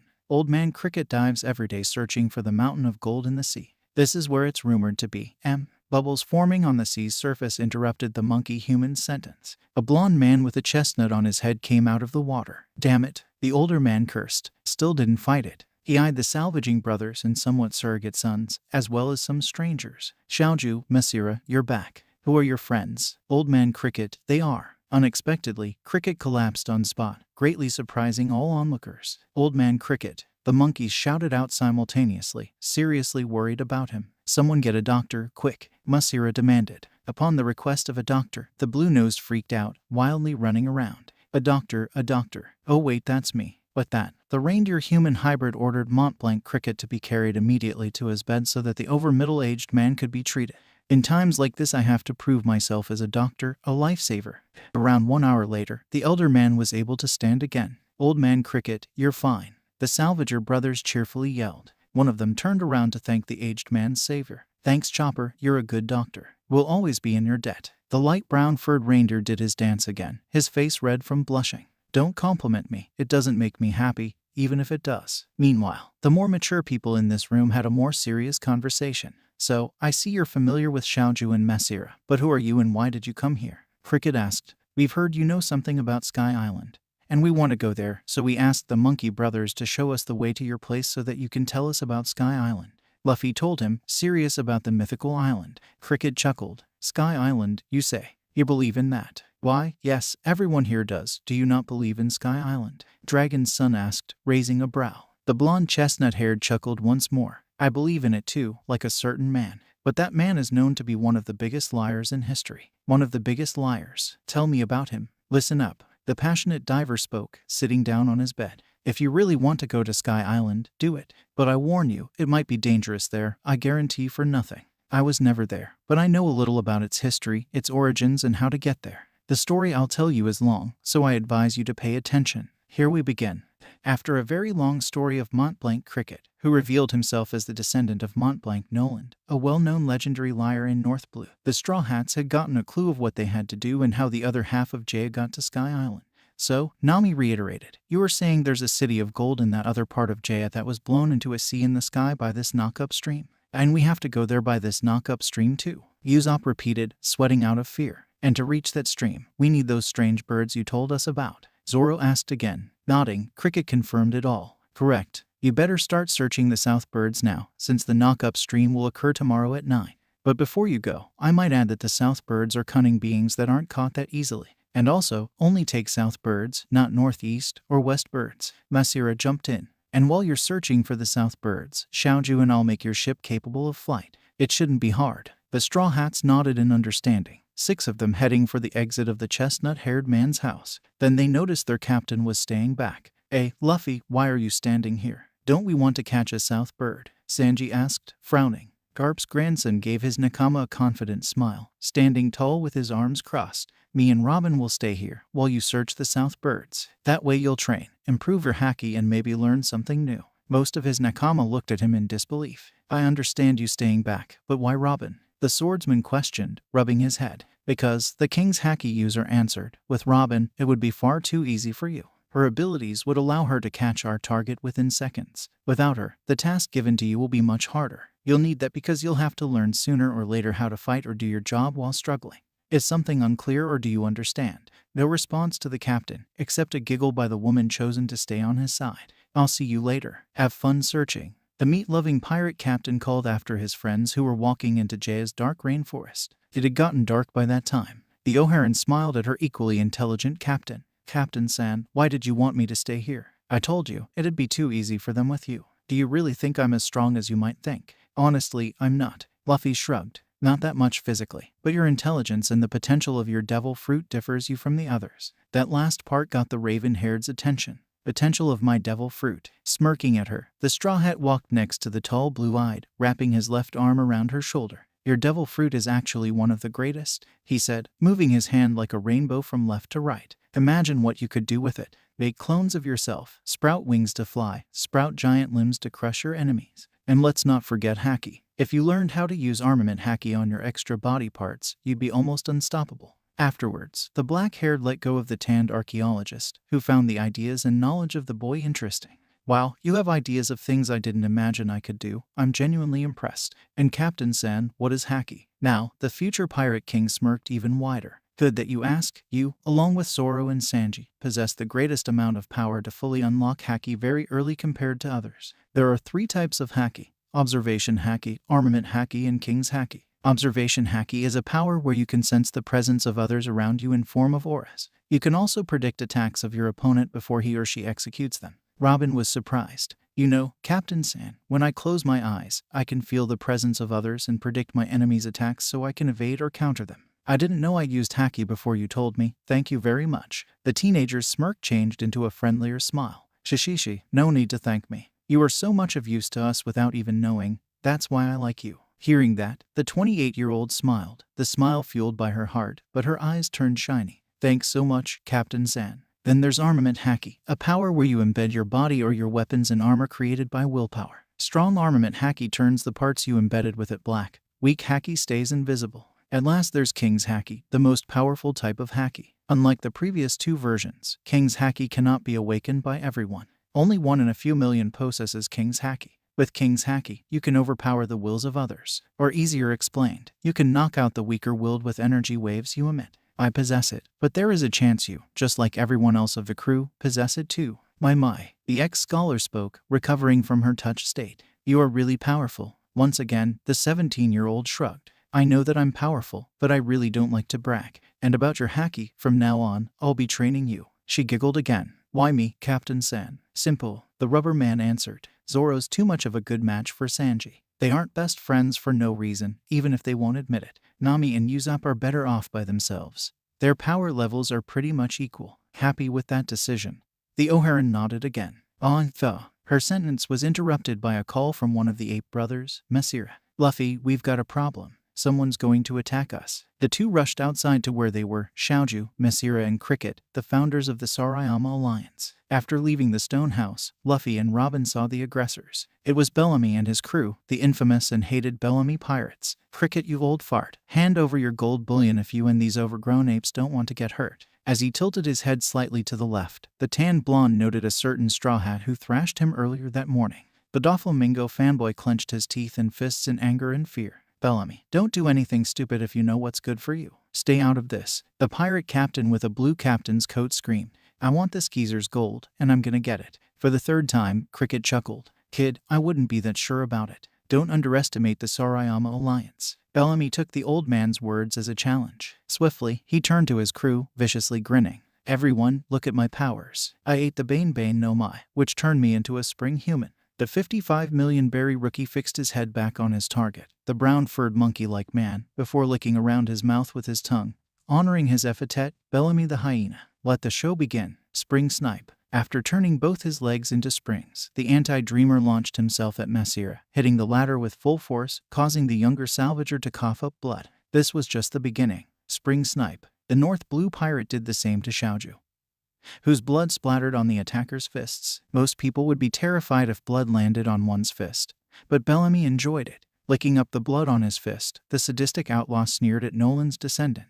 Haha, 2 down, 1 more to go. Spring snipe. The attack coming from his right, or from the forest side, Cricket dodged. Unfortunately for all Straw Hats, the spring human used Mary to redirect himself at the elder man. He abruptly repelled himself off the ship. The impact was so powerful, Mary vertically split in two, with the keel broken. Luffy's eyes widened in shock, far wider than Robin's. The black-haired had just realized who broke Mary's keel. Bellamy, that bastard. He was the one who fatally damaged Mary. I forgave him in Dressrosa, but I won't ever forgive him again. Abruptly, the 160 million berry man crackled both of his hands, charging at the culprit who was too busy laughing at the old man he managed to defeat. No mercy, not after what he's done. Gamu Gamu no rifle. Silence after the dealing blow. Everyone, the Bellamy pirates, the Sarayama Alliance, Nico Robin, all shocked. The notorious criminal Bellamy was lying beaten, defeated, humiliated in front of the boy in red whose red captain's coat was fluttering in the wind.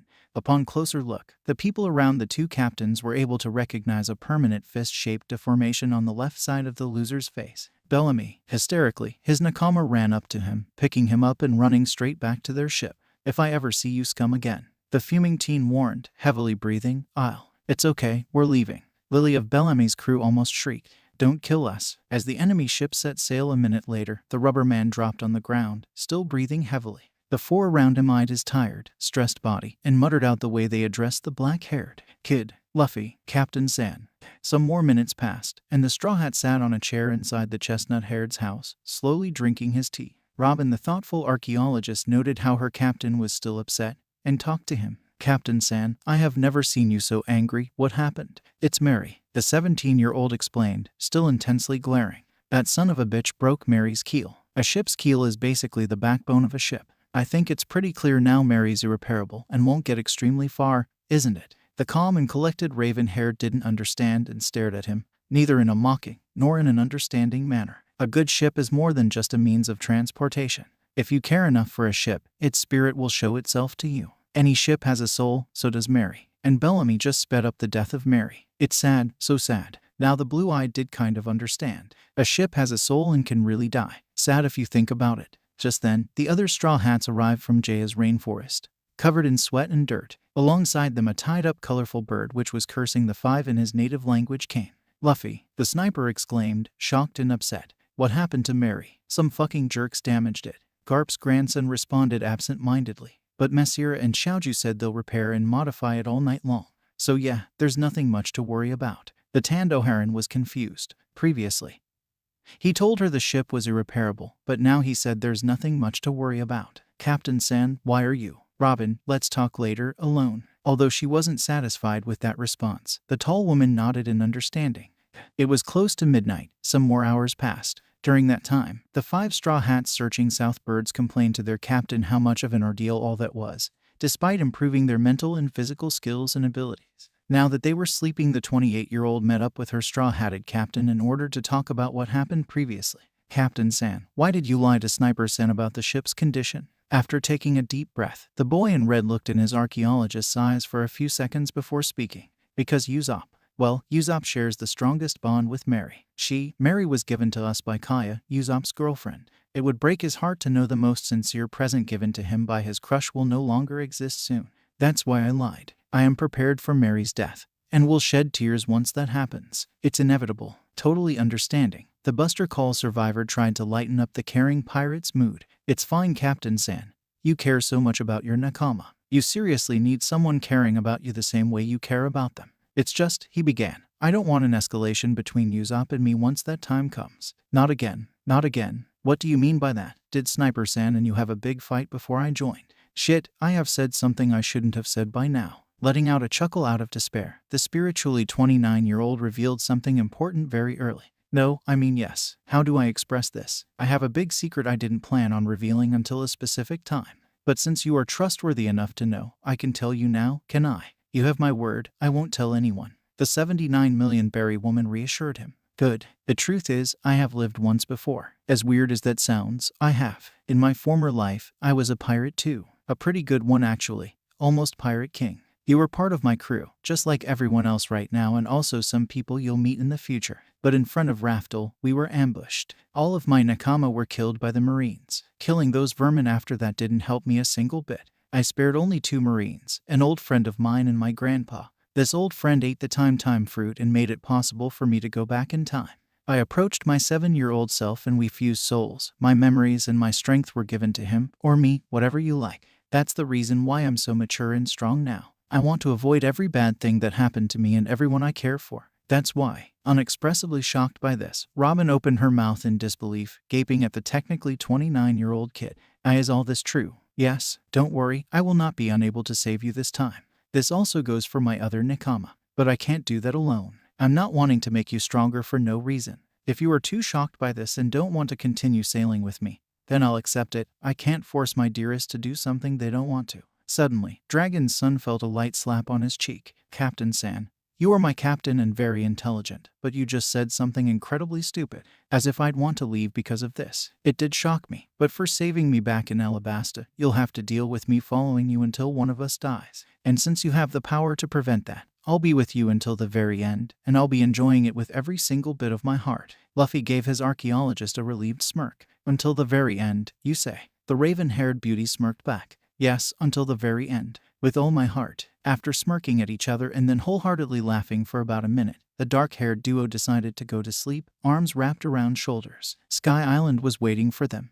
At 8 in the morning, the Straw Hats woke up. Getting outside, all Straw Hats were happy to see their currently favorite ship, Mary, modified and repaired. Cricket, Xiaoju and Messira have been working all night long on the small, yet happy ship. The modified look of Mary wasn't much different, except it had wings on both sides. Sugoi, the sharpshooter and doctor exclaimed, stars in their eyes. Sky Island, Sky Island. So, we're really going to Sky Island? The green-haired questioned, excited inside. You can count on it, the rubber man said. Gosh, let's get going, we can't miss this chance. A minute passed, the Straw Hats all went aboard. It was this moment, Mont-Blanc Cricket decided to say something. Straw Hat, if you reach Sky Island, let me know Nolan didn't lie. Smiling, the Straw Hat reassured the old man. I will, Cricket Asen. With that, he ordered the lifting of Mary's anchor, setting sail. The way to the spot the knock-up stream would show up wasn't that short, and took them some time. Xiaoju and Messira's ships accompanied them. Thank you for everything, Cricket-san divided by Asen. 55 minutes passed, and Going Mary was on the exact spot the knock-up stream would occur. The sky turned dark, indicating the massive blow of water. But that wasn't the only dark thing. In the far, Luffy could see Blackbeard's raft approaching. The trader's crew members were also there. Van Augur, Jesus Burgess, Doc Q and his horse Stronger. Zehahaha, Pirate Hunter, Straw Hat. Your bounties will be mine. Oi Luffy, the vice captain spoke. Isn't that the dude from the bar? What's he doing here? Blackbeard, fucking Blackbeard. Come closer so that I can punch you into the ocean, you fucker. Messira and Xiaoju, unaware of their relationship with the future Shichibukai, let the raft pass. Suddenly, earlier than expected, before the Blackbeard pirates could come close to Mary, the water under the ship bulged out until the point where it was all knocked up. Grab onto the railing or mast, the ship is going up. The pirate captain ordered before the ship was sent flying in the air. And when the ship was flying, it was spectacular. Wind blew on the faces of the comparably small crew, while Mary was rapidly ascending. It's incredible. the cook shouted, laughing out of joy. It felt like his heart had gotten lighter. Sugoi, the reindeer exclaimed out of happiness. Normally, he'd be scared, but at times like this where adventure was awaiting him, he got over his fear. The 60 million berry man simply smirked, proud of his captain, proud of his crew, and proud of himself for making it that far. Can't we go a little slower? The marksman yelled, his nose hanging down due to the wind. Sorry, we can't, the navigator answered. If we slowed down, our ship would fall down to its doom, along with us. I wish I hadn't asked. Fee-foo-foo. The ex-scholar giggled. Wait for me, Enel. I'll kick your ass to the moon again. Skypia. Continuously rising, Mary disappeared within the dark clouds, awaiting a completely new kind of sea. The clouds turned from black to white after a certain height was reached when the straw hats on Mary were ascending up the massive stream of seawater. And after the small group of pirates finished their ride up into the sky, the small vessel was catapulted into a sea of clouds, water from the blue sea raining on them. Damn, is everyone okay? A soaking wet Zoro asked his equally wet nakama, breathing heavily. Luffy was the first one to stand up and answer. Yeah, nobody here looks hurt. The 17-year-old raised his head, looking around for some seconds. Look outside the ship, everyone, he exclaimed in joy. We made it, guys, we made it to Sky Island. His mouth wide open, Sanji looked at the scenery in amazement. It's pure white. A miracle. Clouds. We're in the clouds, Chopper shouted, excited more than ever. In only about 4 weeks, the reindeer had seen more than in his 15 years of life on Drum Island. The sea surely was a mysterious place, and the Straw Hat Pirates most definitely a strange group dragging him into crazy adventures and mysterious places. Nami was surprised and amazed, but something didn't seem right to her, despite the 18-year-old being a navigator. How are we standing on these clouds? Oh no, Usopp's not breathing. A dramatic scream from the youngest Straw Hat disrupted her thoughts. CPR, CPR. Okay, I'll give Nami-sen CPR. The pervert raved, wild in his imaginations. Moron, the cook's counterpart remarked, barely hearable for all others. Meanwhile, after a successful heart massage, Usopp woke up panting. Clouds. What? The sniper shot up from his position on the floor, eyes bulged out and his tongue moving in a flowing manner. Yes, these are clouds, and there are so many. Just what is this? Basically, an ocean in the sky. The ginger let out, fascinated about her world's crazy environment and physics. An ocean. The sharpshooter shortly thought about it and suddenly had an idea about being a brave warrior of the sea. Look at me, guys. I'm gonna swim in this white sea. Taking off his overall, the lanky, skinny marksman prepared to take a dive, but a stretchy hand stopped him from doing so. I wouldn't do that, Usopp. We're above the clouds, and clouds have no solid bottom. You'd just fall down to the blue sea and die if you jumped off Mary's railing. That said, the unusually brave boy's expression got negative, his head pointing down and a dark blue aura surrounding it. Sky Islands are scary. On the railing, the reindeer-human hybrid looked around with some binoculars. It wasn't long until he spotted a ship from the blue sea. A ship. Hey guys, a ship. ... in a person? Said person was seen by the Zoan user demolishing that ship with his bazooka. The brown-furred reacted scared and panicked. The ship. What's wrong, Chopper? The blonde asked, worried. What's with that ship? The ship was there, but it's gone now. A bull shot it down with its bazooka and is coming towards our ship now. Calm down, Chopper, you don't make any sense. The swordsman snapped. Ridiculous. A bull with a bazooka. Suddenly, the leg fighter noticed a strange person on weird skater-like shoes swiftly riding towards Mary, on the clouds. The mysterious individual was quite dark-skinned, wore colorful tribal clothing and small white wings, carried a shield, a tribal mask with bull-like horns covering the man's eyes, and a large but slim bazooka. It's a person. Someone's coming. Now the green-haired looked at the armed gorilla too, and he realized he was just proven wrong. With a jump, the ferocious man lunged at the pirate ship, its passengers aware of his presence. Hey, stop. What do you want? The fighting cook demanded loudly. To eliminate you. After such a clear answer, the ex-prince and ex-bounty hunter standing at the front side of Mary got in their fighting stances, their faces turning dark. Looks like he wants to fight. Fine by me. The former royal Sanji raised his leg against the wild Shandian's shield, greatly slowing him down. Nevertheless, the sheer force of the tribal warrior knocked the Vinsmoke down. This defensive move wasn't futile though. Thanks to the cook slowing the man down, Zoro was able to push the intruder back with his swords. Wiper, I almost forgot how much of a savage and threat you were. Even if you're Enel's enemy too, I can't tolerate attacks on my nakama. Then the Straw Hat pulled back his arm to completely drive the tattooed Shandian savage off his ship. Gamu Gamu no Gatling. A broken shield and some minor bruises later, the bitter man pointed his rocket-launching weapon at the Straw Hats from the distance he's been sent to by the captain. Yeah, you foreigners from the Blue Sea, die by Shandia's wrath, just like the priests and Skypians later. That is far enough. Wiper knew whose voice that was. One of his biggest enemies. In a rapid speed, an armored man with a lance standing on a big bird came flying towards the gorilla, sent his fellow male fly far away. The next thing he did was landing on Mary's railing. What? Who is this now? A certain orange-haired exclaimed, fearing another attack. But the knight-like man, now after a better look seen as an old man, wasn't interested in attacking the vessel or its owners. Instead, the bearded man introduced himself in a very polite and friendly manner. I am the Sky Knight. After the atmosphere around the Straw Hats cooled down, everyone was more open for a peaceful conversation. The Sky Knight. Yes, the Sky Knight. You can also call me Ganfall. Ganfall answered. Thank you for saving us, the Blue Nose said, panting. Anyways, who was that guy speeding on the clouds? And why was he doing that in the first place? That Tanuki was an armed gorilla. They are not uncommon here in the White Sea, and most Blue Sea people, you excluded, have almost no chance in defeating them. The old man exclaimed with his wise face. I am a freelance soldier to hire, and can assist you if you ever need help. He threw a light silver whistle into the hands of Nami after fiddling in his pocket. A blow into this whistle summons me at your service. Normally, each use would cost 5,000,000 extol, but only for this time, I'm giving it to you for free, and you can use it limitless. Sanji and Zoro tilted their heads. What do you mean, extol? The elderly knight frowned, his eyes wider open than usual. You surely must have heard of extol, right? You came here via the summit of High West, did you not? Then you must have passed an island or two. Upon hearing this, the surprised 18-year-old ginger shot up from her position. Wait, there are other ways of coming to this sky ocean, and there are multiple sky islands. Skypia's former god's eyes opened up even wider, now knowing the Straw Hat Pirates' route to Sky Island. Don't tell me you came here via... We rode the knock upstream. Robin interrupted the knight-like man. That monstrous current. So there are still people gutsy enough for that. That was a big shock for the orange-haired, who abruptly teared up after hearing that. It wasn't a normal route after all. She furiously grabbed her captain by her collar and began wildly shaking him. We could have died, you know. We could have done it more safely if we had gathered more information. Ignoring all this drama, Ganfall continued. Did you lose any of your crew? He inquired. No, we're all here, Luffy answered, not being shaken anymore. That wouldn't have been the case with any other route. The white-haired told. 100 people head into the sky, a few arrive, and someone survives. That is the gamble. But with the knock upstream, everyone dies or everyone arrives. That's it. Not many can make that all-or-nothing bet, especially these days. I now see that you are capable navigators with courage and skill. Freeing himself from his navigator's grasp, the black-haired proceeded to complain at her. See, Nami, don't always be so negative. Instead, be proud you've enabled us a safe trip through the knock upstream.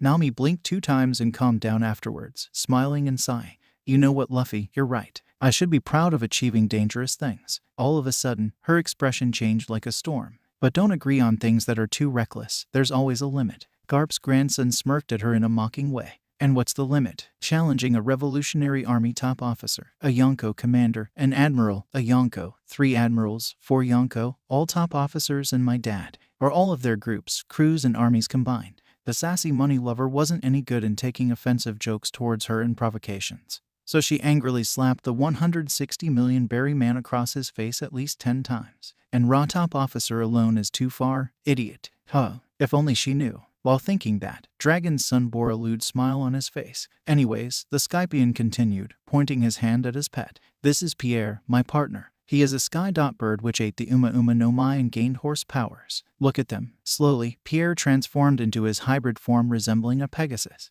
The Straw Hats were in awe while watching the transformation, but soon gravely disappointed, since the twin beast didn't look elegant at all, contrary to a real Pegasus. How unexciting. May luck be with you, warriors, the honorable knight called, while riding away on his not-so-beautiful flying horse. That was a weird thing it turned into, Usopp remarked, sweat dropping. Was there even a reason for it to transform? Good question. In the end, we haven't learned much. The 60 million berry man observed, interrupting this part of their conversation, a serious look on his face. What are we going to do now? First looking at his first mate, then his navigator. The tall boy wearing his captain's coat made a suggestion. I think we should follow the log pose. What do you say, Nami? Sweating and blinking again, the ginger gulped and tried to explain their difficult situation.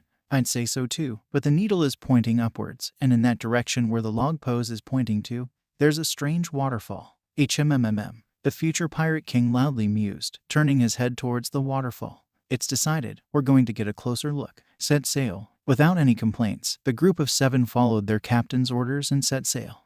After passing some bouncy clouds, the Straw Hats arrived at a white and golden kind of star-shaped gate with a red sign reading Heaven's Gate. The building itself was an impressive thing to look at, the sign not so much, as the liar found out after recognizing a deeper meaning behind those words. Heaven's Gate. That's unlucky. It sounds like we're on our way to die. Perhaps we're already dead. The Shimatsuki villager joked, intending to inflict fear on the black-haired coward. His plan, however, went down the drain as the wrong coward got scared and he himself was whacked on the head by a certain orange-haired after that bad joke. Oh, what was that for? Your jokes aren't funny. As the Straw Hats sailed closer to the gate, they noted a short, wrinkled old lady with small wings taking photos of them with a camera. I am Amazon, the Heaven's Gate inspector. Sightseeing, or perhaps war? Nami was puzzled upon hearing that question. Ooh, I guess it's kind of like sightseeing. She answered, sweat dropping. We want to go to Skypia. The 17-year-old informed. It's past this gate, right? And what do you mean by war? The first mate questioned, having his brow raised. The old woman at the gate didn't reply for some seconds, until a dry reply came out of her dry throat. It doesn't matter either way. If you're going to the upper area, pay the entrance fee of 1 billion extol per person. That is the law. Sanji let out an annoyed sigh. There's this extol stuff again. Whatever it is, 1 billion sounds really expensive. Shopper remarked. 1 billion for one person. 7 billion for 7 people, Robin observed, having no idea on how to pay such an amount. She realized the rubber man was looking at her, so she turned her eyes towards him as well. I am quoting that old lady, it doesn't matter either way. We don't have a single extol on our ship, so we can't enter legally through this gate. And that is exactly the problem. The Kakurii villager snapped at the pirate captain with sharp teeth. You can pass, Amazon said, confusing most Straw Hats. Where you cannot pass. I am neither a gatekeeper nor a guard. I simply ask for your intentions. Upon hearing that, the Straw Hat laughed out loudly. Ha ha ha. Then let's go right now. Ha ha ha. What are we waiting for? Out of nowhere, 2 large crab scissors grabbed Mary's wings, scaring everyone except Luffy. What the hell is this? The White Sea's famous express lobster. Before the express lobster carried the small pirate ship to Sky Island's Angel Beach, the 160 million berry man turned to his long-nosed sniper. Usopp, before we go, could you shoot that old lady's camera and destroy it? We're entering illegally, and eliminating proof would spare us from unnecessary trouble, don't you think so too? The darker-skinned sharpshooter frowned. I always knew there was something wrong with all this, and now that you say it. Namori Boshi. A ball of lead fired from the slingshot Jinga Pachinko first cracked the dial camera, then bursted into thousands of pieces. The wrinkled woman's outer expression didn't change. Oh, my camera. And then the giant lobster started moving. Rapidly, the reddish invertebrate traveled up the waterfall, almost as fast as the knock-up stream. It's moving. It's going up the waterfall. What great speed. Hold on tight.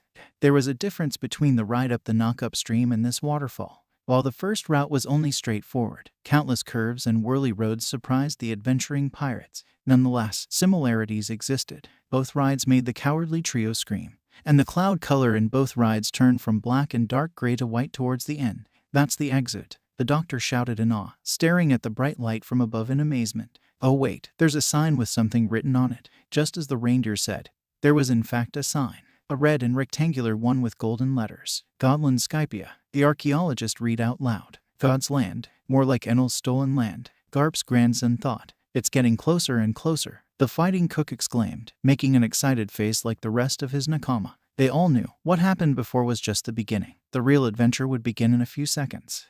With a godly splash, the Straw Hats landed on the white sea after exiting that stream. Immediately after landing, they eyed a majestic island of clouds that looked like a part of heaven. It's a sky island. All of the Straw Hat crew's faces changed into either excitement or awe, with the O'Haran's face being the most neutral. Hey, that sign reads Skypia, didn't it? This made the navigator put up a conclusion. The galleon that fell on us really did come here, which means they saw this scenery 200 years ago. Completely ignoring the ginger's conclusion, Luffy jumped down very close to the coast, Usopp falling down behind him. Your feet can touch the bottom. It's like a beach here. As soon as both 17-year-olds got to the shore, the small reindeer-human hybrid ran after them in excitement, shouting out how cool this fluffy island was. Luffy, what about the anchor? The last man on the ship called out. Put it down, I don't care. Silently, the swordsman complied and put down the comparably small anchor, not caring much about the fun his nakama were having at the moment. He'd be joining them soon anyway, and all of this was too funny for his taste anyway.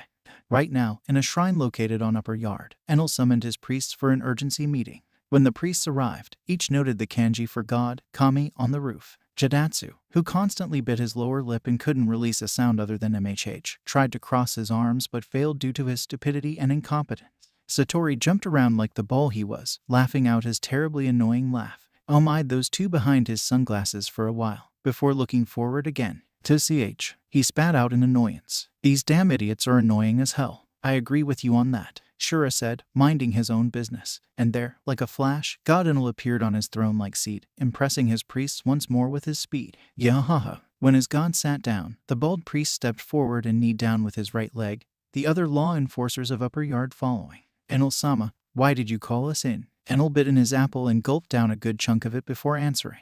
Yahaha. 7 blue sea dwellers have entered Skypia. I do not know who they are, but they are strong. 4 of them have mantra. And one of them even has 2 other types of mantra I don't know about. Skypia's current god ate the rest of his fruit. My point is, he said, throwing the leftover away, you are weak. You need to train more. The pilot-like priest couldn't believe his ears. But Enel-sama, Shura loudly complained. Those blue sea dwellers can't be this strong. Confused by his subordinate's exclamation, the former Birkin gave him a weird look. Don't underestimate your opponents, Shura. He scolded absent-mindedly. Ganfall is still alive despite being such an old man. I believe we will soon have to fight the blue sea people who will be getting in our way sooner or later.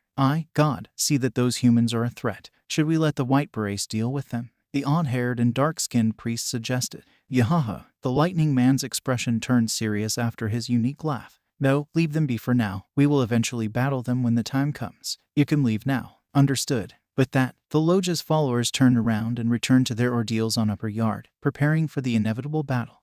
Time had passed, and the Straw Hats minus Nami, who went on a tour, were enjoying lunch made by Sanji and their new friend Kanis' house. They'd met her on Angel Beach, her father Pagaya shortly after, who almost crashed his waver into them. Is everyone all right? You're the one who crashed. While the former royal prepared delicious seafood from the White Sea, Pagaya offered the 18-year-old Ginger to repair the waver they had found back in the Blue Sea on the St. Briss and Kanis introduced various dials to the pirates. Outside the window, Luffy and his friends heard the orange-haired shout, Guys, I found a new island. Her nakama sped down to her after finishing lunch. Hey, Nami, I was just about to say I wanted to go there, the pirate captain joyfully declared. Just then, the 2 Skypians came towards them from the stairs leading to their house. You want to go to Upper Yard? The angel-like girl asked, worried. Is there something wrong about it? Well, she began. Upper Yard is home to Skypia's god and his soldiers, Enel. He doesn't like intruders. Also, the Shandians see Upper Yard as their home, and they'll attack foreigners as well as God's priests. It's not the safest place around. The cowardly trio felt shivers going down their spines and sweat down their faces. Luffy, USH. No, the boy with his red captain's coat firmly interrupted, bearing a determined look on his face. I won't take any objections. When it comes to adventure, it's me who decides. Pagaya took out a bag from his map and showed it to his guests. This is a map of Upper Yard. It's about 200 years old, but it'll still do. That is the sacrificial altar. That is the giant jack, and that is Shandora. Nodding, the intelligent navigator reached out for the map, only for it to be snatched up by her black-haired captain. Luffy, what was that for? I'm the person who handles maps, the money lover yelled. Silently, the king's haki user shook his head and turned around. Sorry about that. I will return it soon. Just wait for us while Usopp and I check up on Sanji, who's preparing bento for our upcoming adventure. You can wait on Mary with Zoro, Robin, and Chopper. Without a word, the Kakwayasi villager returned to her favorite ship along with the green-haired, raven-haired, and brown-furred. This Upper Yard area sounds exciting. Can't wait for the battles we'll fight, Zoro said to Robin. Phew, I think you'd win against most opponents there. I like seeing you fight. Will that moss-brained idiot not stop talking about fighting? We're about to enter God's home out of all places, Nami thought, scared about her well-being. But God must be very strong, and what if he's in a bad mood? It was the second time the 3 staying behind heard a certain girl shout from outside the window, and this time a shout out of fear and helplessness. 2 of them couldn't believe their eyes. What's this? A giant red crab is pulling our Mary away. Usopp almost screamed. Nuo, Nami Swan, Robin Chwan. Crap. I knew this was going to happen, but I did nothing. Of course they'll be able to hold their own, but what if they run into Enel or priests other than Ball Guy early? Guess I'm too overprotective, but something needs to be done. Kanis, can you help us get a boat to save our friends? The Straw Hat asked in a serious tone, eyes shadowed. Upon hearing that request, the blonde girl's knees almost trembled. Why yes, follow me, I'll lead you to the docks. Treachery was evident in her voice, but the rubber man couldn't simply be angry with her. It wasn't the innocent girl's fault to begin with. Enel, your days as God are numbered. 15 minutes earlier. And to get to your friends, you need to go to the sacrificial altar via the milky roads. The bald and bearded Skypian Pagaya told his 3 remaining guests outside his house. So, Sanji spoke, taking a drag out of his cigarette then exhaling, you're telling us to get a boat. Go to this altar via some half-solid cloud-like roads that are placed all over Upper Yard. But also that there are countless traps and a good number of enemies. Am I right? Pagaya sweated on how exact the blonde summed up his instructions. Why yes, may luck be with you. Before his daughter left with the Blue Sea Dwellers, he shot her a glance saying, do it, Canis, no matter what. God will spare us if you do it, and don't let them know at all. This, however, didn't stay unnoticed by the wingless pirates. Present timeline. The way to Angel Island's docks was quiet and suspicious. Every Skypian set their gaze on the 3 without saying anything. Canis, who was accompanying them, acted equally suspicious, sweating constantly and rarely speaking. And when she did speak, she stuttered multiple times. Finally, their time of departure came when they reached the end of the docks. A small black gondola with a crow as figurehead. There it is, your crow boat. It's not as fast as a waver, but it'll do fine. It has 2 breath dials on it. A few moments later, after some more steps without a word, the angel-like girl pointed at a red and green gate. This is gate number 2. It will lead you to the giant milky road which connects to Upper Yard. She explained, her face missing a smile. Why, you simply need to take that. Luffy finally had enough of this facade. He knew his friend wasn't happy being used like that, so he did what he had to do from the beginning, questioning her. Oi, Canis. Why yes, why have you been shaking ever since we left your home? And in a split second, dozens of pairs of eyes struck the group of 4. Suddenly, panic appeared on the Skypian's face. Does it seem that way? Yeah, it's like you're afraid of something. More and more sweat drops built up on the winged girl's face. Oh, a love-struck cook raved. Canis-chan, you're worried about us. That's so touching. Usopp also started questioning about what he wanted to know. But still, are you guys going to be alright? He asked, sounding aware of something. Everyone in this town is plainly avoiding us, yet you're lending us a boat and even giving us directions. Doesn't that make you our accomplices? Seemingly, that wasn't enough for the black-haired, however. Say, you're also looking pale ever since we left your house. The 17-year-old pointed out, stepping another step forward. You should have told us if something was wrong. We would have come on our own too. Now Canis was breathing heavily. No, she said, looking down with her teal eyes. It's not what you think. People staring from afar didn't add much to the quiet confrontation except sharp and stinging gazes. No, she wouldn't. It's strange, isn't it? The blonde finally started speaking plainly about what's really happening. Looking completely unhappy about herself. Explaining the route to your ordeal, guiding you here myself. It's like I want you to lead you there, despite saying how terrifying it is. It was that moment when all the people started backing away from them. The fighting cook, who got back to his normal state of mind again, knew, just like his 2 nakama beside him, that there was clearly something really wrong with all this. Don't tell me they're all. Canis then abruptly fell on her knees and was on the verge of crying, trying to hold back her tears. Could you run away? In the end, she couldn't hold back her tears, and the intense revelation started. I'm sorry. I was the one who called the Super Express lobster. Stop. What are you saying? Skypia's citizens were also crying, having great fear of an intense attack of their god responding to the young girl's betrayal. The thing that took Nami-san and the others. You called it, the Vinsmoke exclaimed, sounding more surprised than angry despite everything happening. Yes, I did, and I feel so guilty. Once we know someone's a criminal, as even wanting to go to Upper Yard is a crime, we'll be killed if we don't lead them to the place of judgment.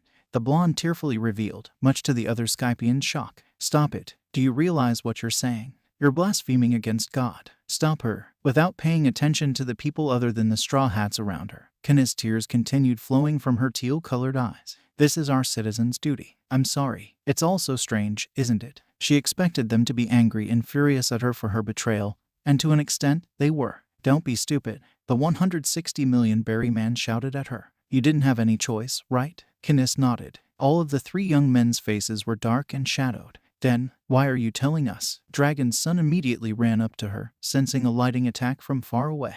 Your life is in danger. Meanwhile, other Skypians were further distancing themselves from the 4. It's all over. We're too late. Stay away from the girl. The judgment is coming. And then, finally, it started. The sky above them turned extremely bright blue, shadows appearing everywhere around.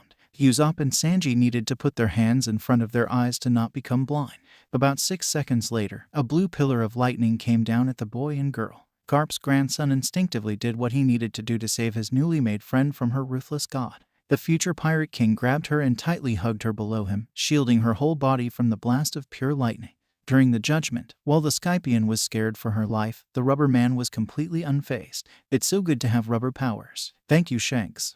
After the pillar of lightning disappeared, smoke covered the whole area. Neither the liar nor the pervert knew what happened or what to do. Luffy, Canis-chan, where did they go? It's no use. The almighty god Enel sees all. Ex-Prince Sanji finally grew annoyed with those cowardly, selfish Skypians. Everyone, shut the hell up. I don't want to hear anything from you anymore. When the smoke cleared, they got their answer. The straw hat was standing there, on a black bottom, still effectively protecting the angel-like girl from anything through a hug. The Sky Knight had also appeared beside them, surprising everyone around. They're both fine. It's Ganfall-san. Oh, that weird old man. Although Ganfall didn't seem happy with that name, he let this one slide. Weird? No, I'm the Sky Knight. The old man then turned to a certain tall boy who was still doing what his blonde nakama would want to do all day. Give the girl to me. I will not allow Enel to harm her. Okay, since Ganfall was a good man, Luffy had no problems with entrusting him his friend. You now know this land's true nature as well as God's power. The old man spoke. What will you do now? Putting his hat correctly back on, the pirate captain replied in a way the Sky Knight liked. This land is none of our business. Our friends are just on God's island. I see. May luck be with you. With that, he flew off on his Pegasus lacking any sign of elegance, letting the Straw Hats mind their own business on Upper Yard. Yosh, I think you both know where we're going now. The black-haired enthusiastically declared, getting on the gondola's driver's seat. Get on, I'll give you a strong push out. The marksman said, mildly annoying the Aro cook. You're coming too. Right then, the 17-year-old let crowboat's dial engines roar. All right, let's go to Upper Yard. Nuo, the sharpshooter loudly complained as the very small boat left Angel Island's docks. Upper Yard was only a question of time. Bonus in between. After the three went past gate number 2, the former prince took a deep breath of Sky Island's air before doing what he wanted to do for at least 3 minutes. All of a sudden, the leg fighter assaulted his captain brutally, leaving bumps, bruises, and blood behind. Just what the actual fuck, Sanji? The wanted criminal screeched at his cook, his own eyes on fire and his skin hot and red. Don't you dare play innocent, shitty captain. You had extremely close physical contact with my Canis-chan, and touched her beautiful angel skin and the underside of her boobs. I wanted to do that since I saw her for the first time. What Sanji said was, in fact, correct, and the D-carrier knew that, but nevertheless, the Paramecia user found that not even an excuse for attacking a nakama. At first, he wanted to hit back, but after thinking it over again, the future Pirate King decided to pay him back in another way. Now I truly understand why Zoro thinks you're stupid. Triggered by this remark, the smoker turned around and threatened the most wanted man's son. Take that mosshead side one more time and I'll leave your damn crew. All blue, remember. Defeated, the swirly-browed cook blinked twice before sighing out an answer. Fine, you won. Sorry about earlier. Luffy felt himself smile. Halfway to Upper Yard, after sliding down a small Milky Road waterfall, its trees started to appear way bigger than they used to. Hey look, what's that humongous forest? The sniper exclaimed in surprise. Those trees are bigger than on the map. That map is from 200 years ago, right? The cook spoke, lying relaxed on his spot. Over time, those trees surely must have grown. And if even one tree is that big, the island must be more impressive with size. It's the entrance. In less than a second, the heads of the long-nosed and curly-browed shot forward where their captain was looking. Tribal-style entrance pillars with fire burning atop and God's kami mark made an entrance to Upper Yard pretty frightening. Even more frightening were rows of huge gray totem-like statues behind the entrance. What's frightening about them were not their color or size, but their teeth and the impression that all of them were watching the ones passing. It was no wonder the darker-skinned boy had a shadowy and scared expression on his face. I want to go back. But there was no going back. Crow boat with its passengers further and further passed into God's territory, with the area becoming more and more scary, wild animals hiding around and watching, and sliced-up ships in the water. There are things around here. Well, it's a forest here. Yeah, Usopp shook his head. No, wait, look around, you guys. There are wrecked ships, and they've all been sliced up in half. The Straw Hat captain frowned. Must have been one of those traps. Shaking his head and sweating, the syrup villager decided to question this. What do you mean, traps? Those swinging axes with monster faces right in front of us. The rubber man nonchalantly replied with a shrug. What do you mean, GH? The cowardly liar almost had an heart attack. Not only did his captain speak so casually about dangerous stuff like this, he had also been right. Huge axes swinging on chains with monster faces on them, a dozen of them, all capable of cutting up ships bigger than Mary, right in front of the trio. At moments like this, Garp's grandson chose to make use of his status as captain. Everyone, let's paddle like never before. Let's not let those stupid traps win against us. And they paddled, and paddled. One for his life, one for everyone's lives, and one for Nami Swan and Robin Ch1. Getting away was child's play. Phew, the relieved marksman let out, wiping some sweat off his forehead. We did it. We should be safe for now. Keywords, for now. Not long after the axe incident, another deadly trap went off. A certain 17-year-old screamed when a sharp spear of wood missed his head by a couple inches. Spears now, the fighting cook calmly asked. Before a massive barrage of spears struck them, the other 17-year-old took countermeasures. Armament, Gamu Gamu no Fusen. Raindrops on asphalt would be an accurate comparison. Every spear hitting solid black crumbled upon impact. There was no such thing as an injury or damage on behalf of the present Straw Hats or Crow Boat. We made it through, the blonde proudly remarked in victory. Now I just hope there's no more of this, the sharpshooter mumbled, recovering from his second shock. Ironically, a shining light, indicating another attack, appeared from above. Now what? He demanded, only to be shit-scared shortly after. A huge circular disc with sharp edges came flying towards Crow Boat, and they barely dodged. We barely donked it. He gasped out with a high voice. Sanji closely observed the disc and predicted its movement. No, the Ero cook stated. We didn't. It's coming back. Dodge, the curly-haired screamed, directed at the future Pirate King still calmly steering their vehicle. Seeing how his friend didn't even move a muscle, the sniper considered jumping into the river. But Luffy did take action after all. Without looking backwards, Dragon's Son stretched his left arm out, grabbing the disc with hardened fingers, thus stopping the rotation. There you go. Usopp gulped, practically bathing in sweat. Gee thanks, Luffy, you saved us, eh? He wanted to say, but a second disc surprised him again. Another O. And just like last time, the tall boy effortlessly stopped a deadly trap. I guess that was the last one. Shivers went down the marksman's spine and conflicting thoughts appeared in his brain. I simply don't know what to do. I feel helpless, unable to survive on my own. The difference of power between Luffy and me is astronomical. I don't think he deserves a weakling like me as his nakama. At the same time, the Straw Hat gained access to those thoughts through Haki. It made him sad, really sad. Meanwhile, deeper on Upper Yard, the abducted Straw Hats led by Zoro were trying to figure out what to do. Damn this Super Express lobster just deserting us here. The green-haired cursed, bearing a pissed expression on his face. Where exactly are we? Chopper asked while standing on Mary's railing. What's for certain is that it's the interior of Upper Yard, Nami stated without worry in her voice. Robin agreed. It's almost as if this is a sacrificial altar. Sacrificial altar, the ginger repeated, tensing up. This could be worse than I thought. The small hybrid turned his around. Nami, what's a sacrifice? It means you're being offered to God while you're alive, she explained. Seemingly, the brown-furred was relieved. Oh, that's it. I thought it was being boiled alive, he admitted, thinking about the worst case for him. Actually, it's something like that, the archaeologist announced, making the blue-nosed eyes rapidly open. Whatever the method, your life is given to God. The reindeer-human hybrid screamed, his teeth sharp from being scared. Does that mean we're going to be killed? Suddenly, the Zoan lost his balance and fell over from the railing, constantly hitting the sacrificial altar's stairs, deeper and deeper. Chopper, a worried shout from the navigator came. Knowing what to do, the swordsman jumped from his position on the ship to save his nakama. Luckily for both, two hands sprouted from the last stair step already saved the latter. Still, not all threats were gone. A huge skyfish with dark blue and black stripes resembling a shark lunged at the reindeer, inflicting great panic upon him. But the Shimatsuki villager stopped it midair, so Chopper had enough time to escape back up. What is that? The orange-haired wide-eyed exclaimed in fear and surprise. A shark. In the sky. A sky shark. The Zoan user continued screaming since then. As he arrived on top of the altar, he started shouting something else. Zoro, Zoro. At the same time, underwater, the moss-haired was doing his best to defeat the sky shark, but the beast dodged him every time he was not defending. Damn, I'm way out of my element and can't move well as I can on land. A couple of times, they both jumped out of the cloud water during their battle, the Straw Hats worrying about the first mate and shouting his name.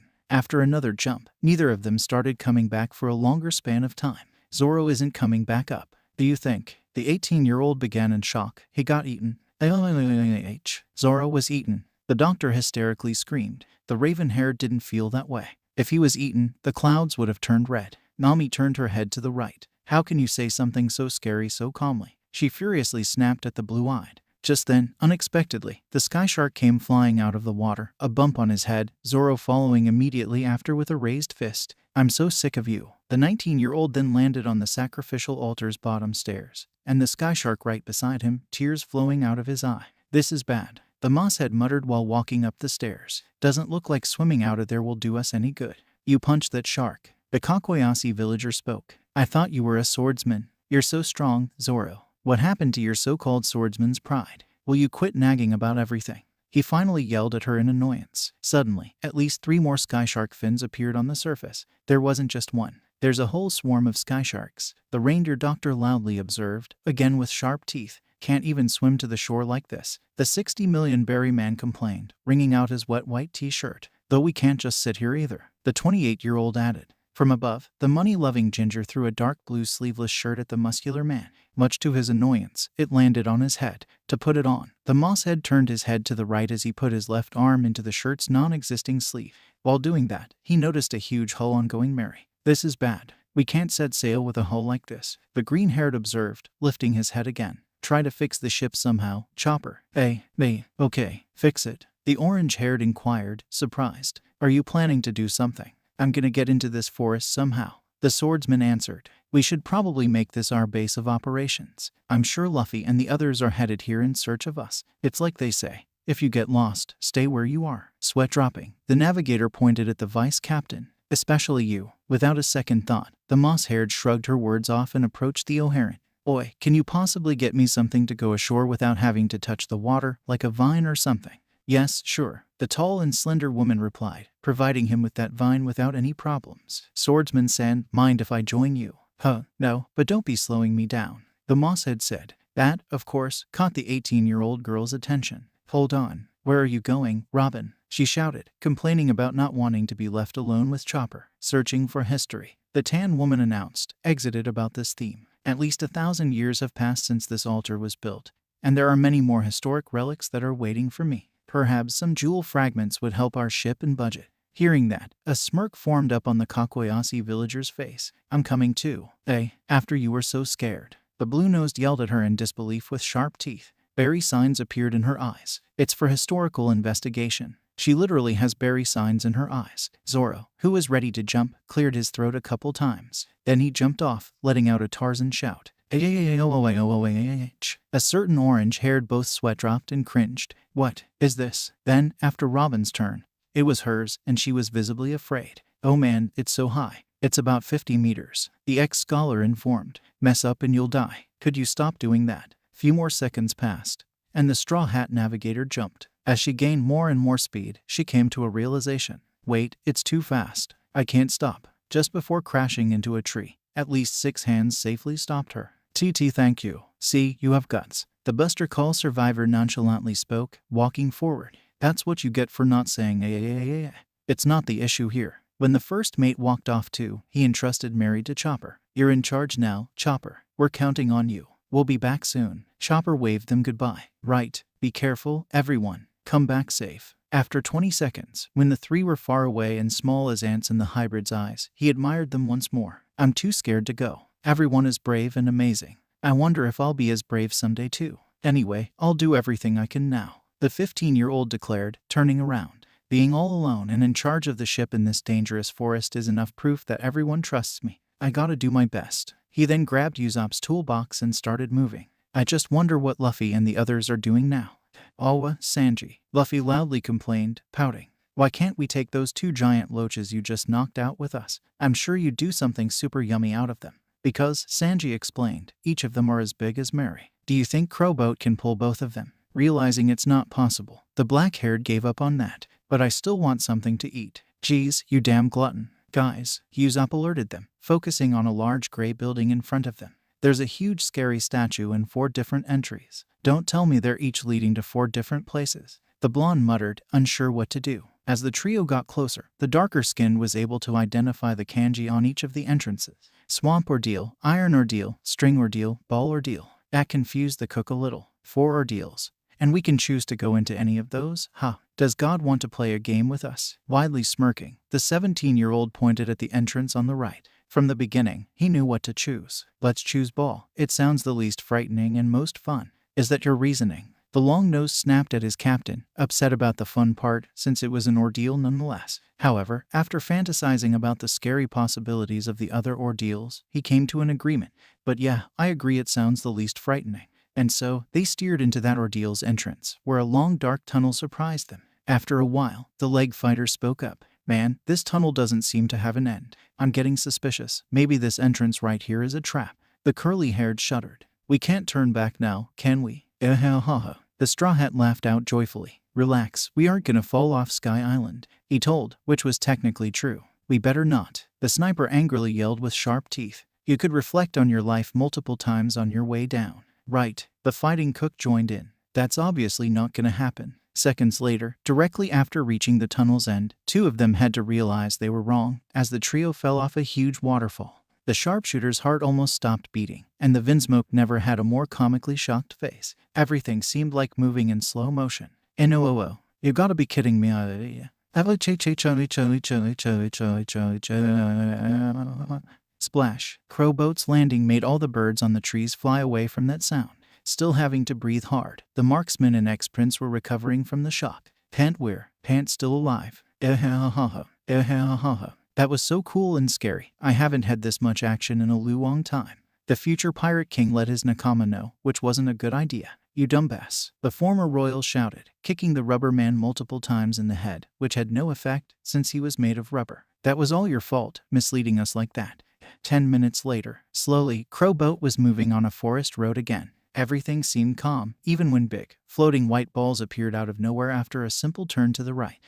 It's just Ball Guy again. I'll let Sanji deal with him, he's not worth my energy. A recovered Sanji mused. These are island cloud balls. I don't know what they are there for, but stay sharp. They might be traps. On the rear side of the boat, Yuba, still not fully recovered, was lying on the ground. Why you think so? He croaked out, barely moving his mouth. Yeah, the blonde spoke, carefully observing the area. It's still an ordeal, right? Think about it. Who would let criminals just pass? What's also bothering me is that no priest is around. Don't get me wrong, it'd be nice if we didn't get to see a priest. But there are 4 priests, and I thought we'd be encountering one after entering through a gate. Suddenly, a ball directly up front came flying towards Crow Boat. Oh, one of those balls is in our way, the curly-browed casually said, not thinking of anything especially dangerous. I'll just take care of that. Dragon's son, knowing the truth about the balls, tried to stop his nakama from endangering them, but it was too late. Boom! Dark smoke formed around the trio, dirtying their hair and clothes. The fighting cook coughed. What's the deal with these balls? The long-nosed exclaimed, danger apparent to him. 3 seconds later, an annoying laugh combined with an annoying voice sounded from above. Ho ho huo. There's no telling what will come out. Another 3 seconds later, the owner of the voice revealed himself, a round ball-shaped not-so-manly man with red hair and white clothing, Satori of the forest. Thank you for choosing my ordeal. Ho ho huo, he said, grinning wide like a child, yet still looking smug. Enel's priest expected to appear menacing and impressive in front of the trio, but all of the adventuring pirates were left sweat-dropping. Who's this dumpling freak? As pathetic as it sounds, one of God's priests, even the lying coward of the Straw Hats was disappointed. I thought those priests were strong and terrifying. We might have an easy game. Spot on, the leg fighter remarked with all honesty. Ho ho huo. Satori laughed out, still dumpling around on one of his surprise balls. This guy's dumber than I thought. Aesop's son furiously hissed at Garp's grandson, who couldn't do anything but agree. So true. We sure won't get any useful information out of him. Sanji, deal with him fast, the pirate captain ordered, not wanting to waste any time. But beware, he is hacky. Upon ordered, the skilled chef used Jeppo to quickly reach the priest. Oi, Dango. Nami-san and the others are okay, I hope, he shouted, angry about the kidnapping. Do you mean the sacrifices? If so, I wouldn't know. Even if they're alone, they're going to die. Even if they manage to escape, they're still going to die. Ho huo. The priest informed the Vinsmoke, completely ignoring his foe was running on air. Hearing that response, the ex-prince's eyes closed, showing he's further angered and ready for a fight with Haki. Never talk about our nakama's death like that, he yelled enraged, preparing a hard attack. Collier, the former royal exclaimed, trying to kick the Dango man's neck. Possessing observation Haki, the ball-shaped male dodged the fierce attack, but what he didn't expect was a kick to his shoulders at the spot where he evaded to. Epol, Enog. The ball-like priest screamed out, holding his shoulder in pain. I used my mantra. How did you hit me? A magician doesn't show his secrets, was the ex-royal's reply. Now, back to where we were, shitty Dango. Bass coat. Once again, Satori did his best to escape the former attack, but was mercilessly hit by the latter. Launch. Ualarg. Now not only his right shoulder, but also his back hellishly hurt. Come on, think Satori, what is happening right now? I use my mantra to escape his first attacks. But his second attacks hit me where I escaped to. If I don't escape the first one, The red-haired priest now had a lewd and devilish smirk on his face. Satori, you're a genius. Yes, I'm a genius. Surprising the curly-browed. Enel's fourth priest stretched out his right-left hand, standing with confidence. What are you doing? Awaiting me to kick you, eh? If you want some, have some, shitty priest. Flanch it, shoot. Impact. Unbeknownst to Sanji, Satori had stored an impact dial in his left glove, and it went off as the love cook struck his opponent's hand. The crash sent the pervert flying to the ground, and the dumpling man into a tree, then into the ground. Still, luckily for the former, he had two reliable nakama to help him out. You were amazing, Sanji. The darker skin genuinely cheered, alongside a silently cheering boy with a straw hat. Say if you counterman's foe Rieta, help me now. The cook scolded the sniper through his bloody mouth with missing teeth, which would magically appear back later on. Yosh, the 160 million berry man exclaimed, putting his injured nakama back on Crow boat. Let's meet up with the others right now. So, you're saying our ship was almost destroyed by a priest you failed to beat up and drive away? The sharpshooter questioned, staring at his small nakama in a neutral expression that could quickly change. Shy and scared of being punished for almost getting himself killed and going Mary destroyed, Chopper let out a subdued whimper. Why yes, I'm sorry. After 5 seconds of staring, the marksman let out a relieved sigh. Fine, it's okay. I'm glad weren't hurt this hard. We can worry about our ship later. Hearing that, the toddler-sized doctor teared up, but that didn't last long as he was covered by positive, non-harmful flames. I'll become a more dependable man. At least 6 hours had passed since the Straw Hats reunited at the sacrificial altar, and now they were barbecuing sky sharks at a campfire on Upper Yard. Revelations were made, like the fact that the Sky Knight had come for the hybrid's whistle call to save him from Priest Shura. Unfortunately, he failed, and the reindeer had to rescue and heal him from injuries the aviator-like man had inflicted on the old man. Pierre was also present. The team Zoro led while going on a research trip also made discoveries, as presented by Nami. Hear me out, guys. This is really important now. Zoro, Robin and I have discovered something unimaginable. On our trip, we have seen the other side of Mont Blanc Cricket's house. That means Upper Yard was once part of Jaya. She then put Jaya's map together with Upper Yard's map, revealing a skull. Nolan said in his logbook that he found the mountain of gold in the skull's right eye. As you see, Jaya and Upper Yard together resemble a skull, which means the mountain of gold didn't fall into the sea, but rose into the sky with the knock upstream. Both the long-nosed and reindeer human hybrids' mouths were agape. Realia. That is big news. Yes, it is, the ginger confirmed, excited about all the gold. It's here and waiting for us. Luffy slammed his fist into his other palm. It's decided. Tomorrow, we go gold hunting. The black-haired then rubbed his stomach, deciding it's clearly not full enough. Sanji, more sky sharks. Robin, after some more time passed, thought it was a good idea to tell Usopp to put out the campfire in order to hide from enemies on the island.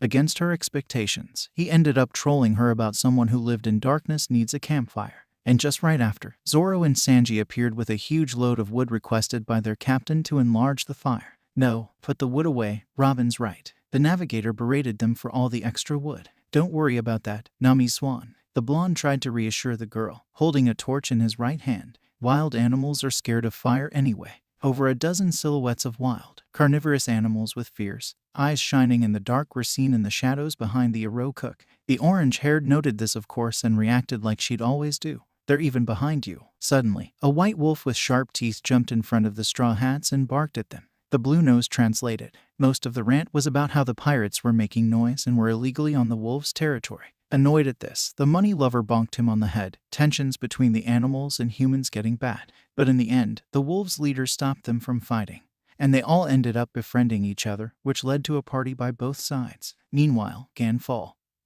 who had waken up, talked to the more passive Straw Hats about Upper Yard and its origins, and how Earth from the Blue Sea was considered something immensely valuable to the sky people up there, called Verth. Another few hours passed, and everyone was peacefully sleeping. Overall, the night was very peaceful, but only because the next day would be big adventure and business. Calm comes before the storm. Deep in the night, everyone partying with the wolves a few hours ago was asleep, except for 2.5 men. One man had to take a piss, but was too scared to go alone. The other man noted a familiar, yet mysterious presence nearby with his observation hacky, and the final man was only half awake, telling the first man to leave him alone and take a leak in the dark forest himself. Man, this is bad, Usopp thought, sweating out of fear. I don't want to go alone into this scary, freaky, creepy forest by myself, and there's no one left I can ask to accompany me. The girls would refuse, Sanji too, Chopper would be scared himself, and Luffy, like Zoro, would tell me to man up and go myself. Maybe if I move quietly and fast. Then, after turning his head, the sniper saw his captain rubbing his eyes from waking up. Ah, Luffy's awake and looks like he'll stand up right away. I'm so lucky. Huh, Usopp. Didn't know you were awake. Luffy tiredly muttered, putting on his red captain's coat. I have to check something round here. What about you? Aye, the sniper stuttered, too embarrassed to admit it. Can I stick close to you? The Straw Hat shrugged. Fine, but it'd be better if you stayed behind. Nodding in sweat, the sharpshooter gave his response. Don't have to tell me twice.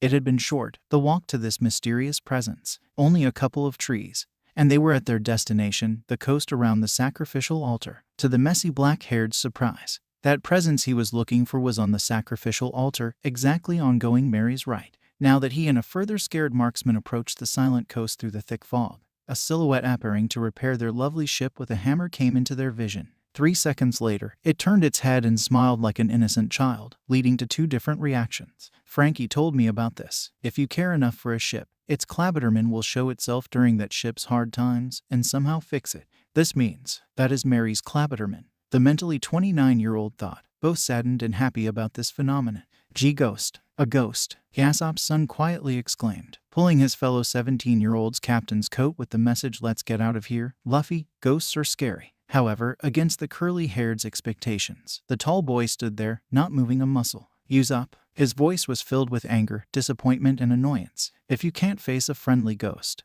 then how can you become a brave warrior of the sea? How can you tell it's friendly? The coward yelled at him in a low tone, bearing a tick mark. Your hacky stuff again. Dragon's son shook his head in grave disappointment, then glared at his nakama. You don't need hacky to tell, you just know. Basically, the pirate captain ordered his third member to think about it and realized that Ghost was a friend.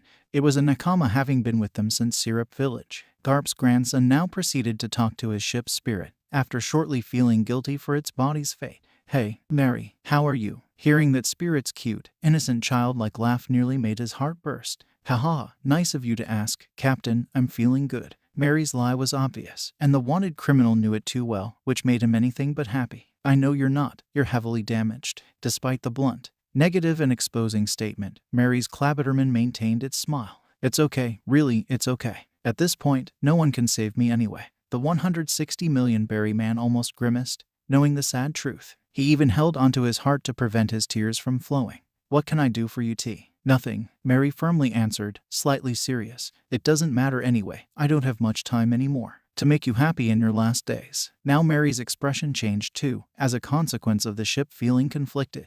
Roughly 9 seconds later, after pure silence, its smile went back up. Just be happy with your nakama on me, nothing more. Seeing you guys happy is the only thing that makes me happy. Okay, the young pirate weakly let out, walking away. I'll fulfill your wish, Mary. With that, the future pirate king left, his head hanging down, depressed.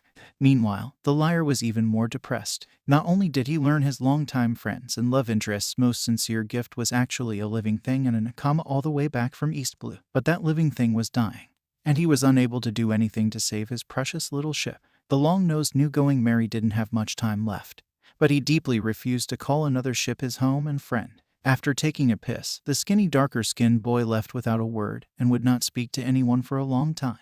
Next morning, all but 2 straw hats were really surprised when they arrived at the coast, looking up at the sacrificial altar, Going Mary's been repaired. When they stepped on Mary, especially Usopp noted various changes.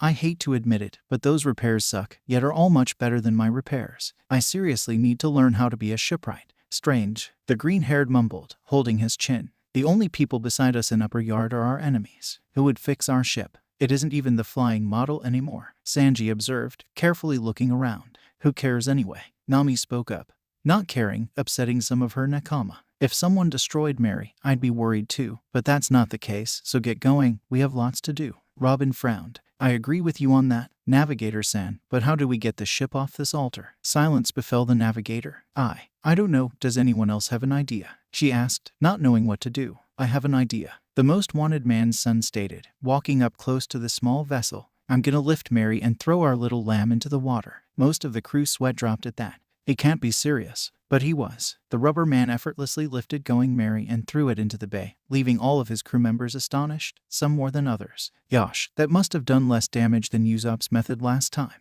In disbelief, everyone but the archaeologists shook their heads. This is crazy. Yes, this is crazy. Aren't you coming, guys? The insanely strong boy asked, acting like what he did moments ago didn't happen at all. What about the gold hunting you were going to plan? Nami, I've seen it all, he's unbelievable. A certain group of 5 thought, walking down the altar stairs, a foo-foo-fooing woman trailing behind them.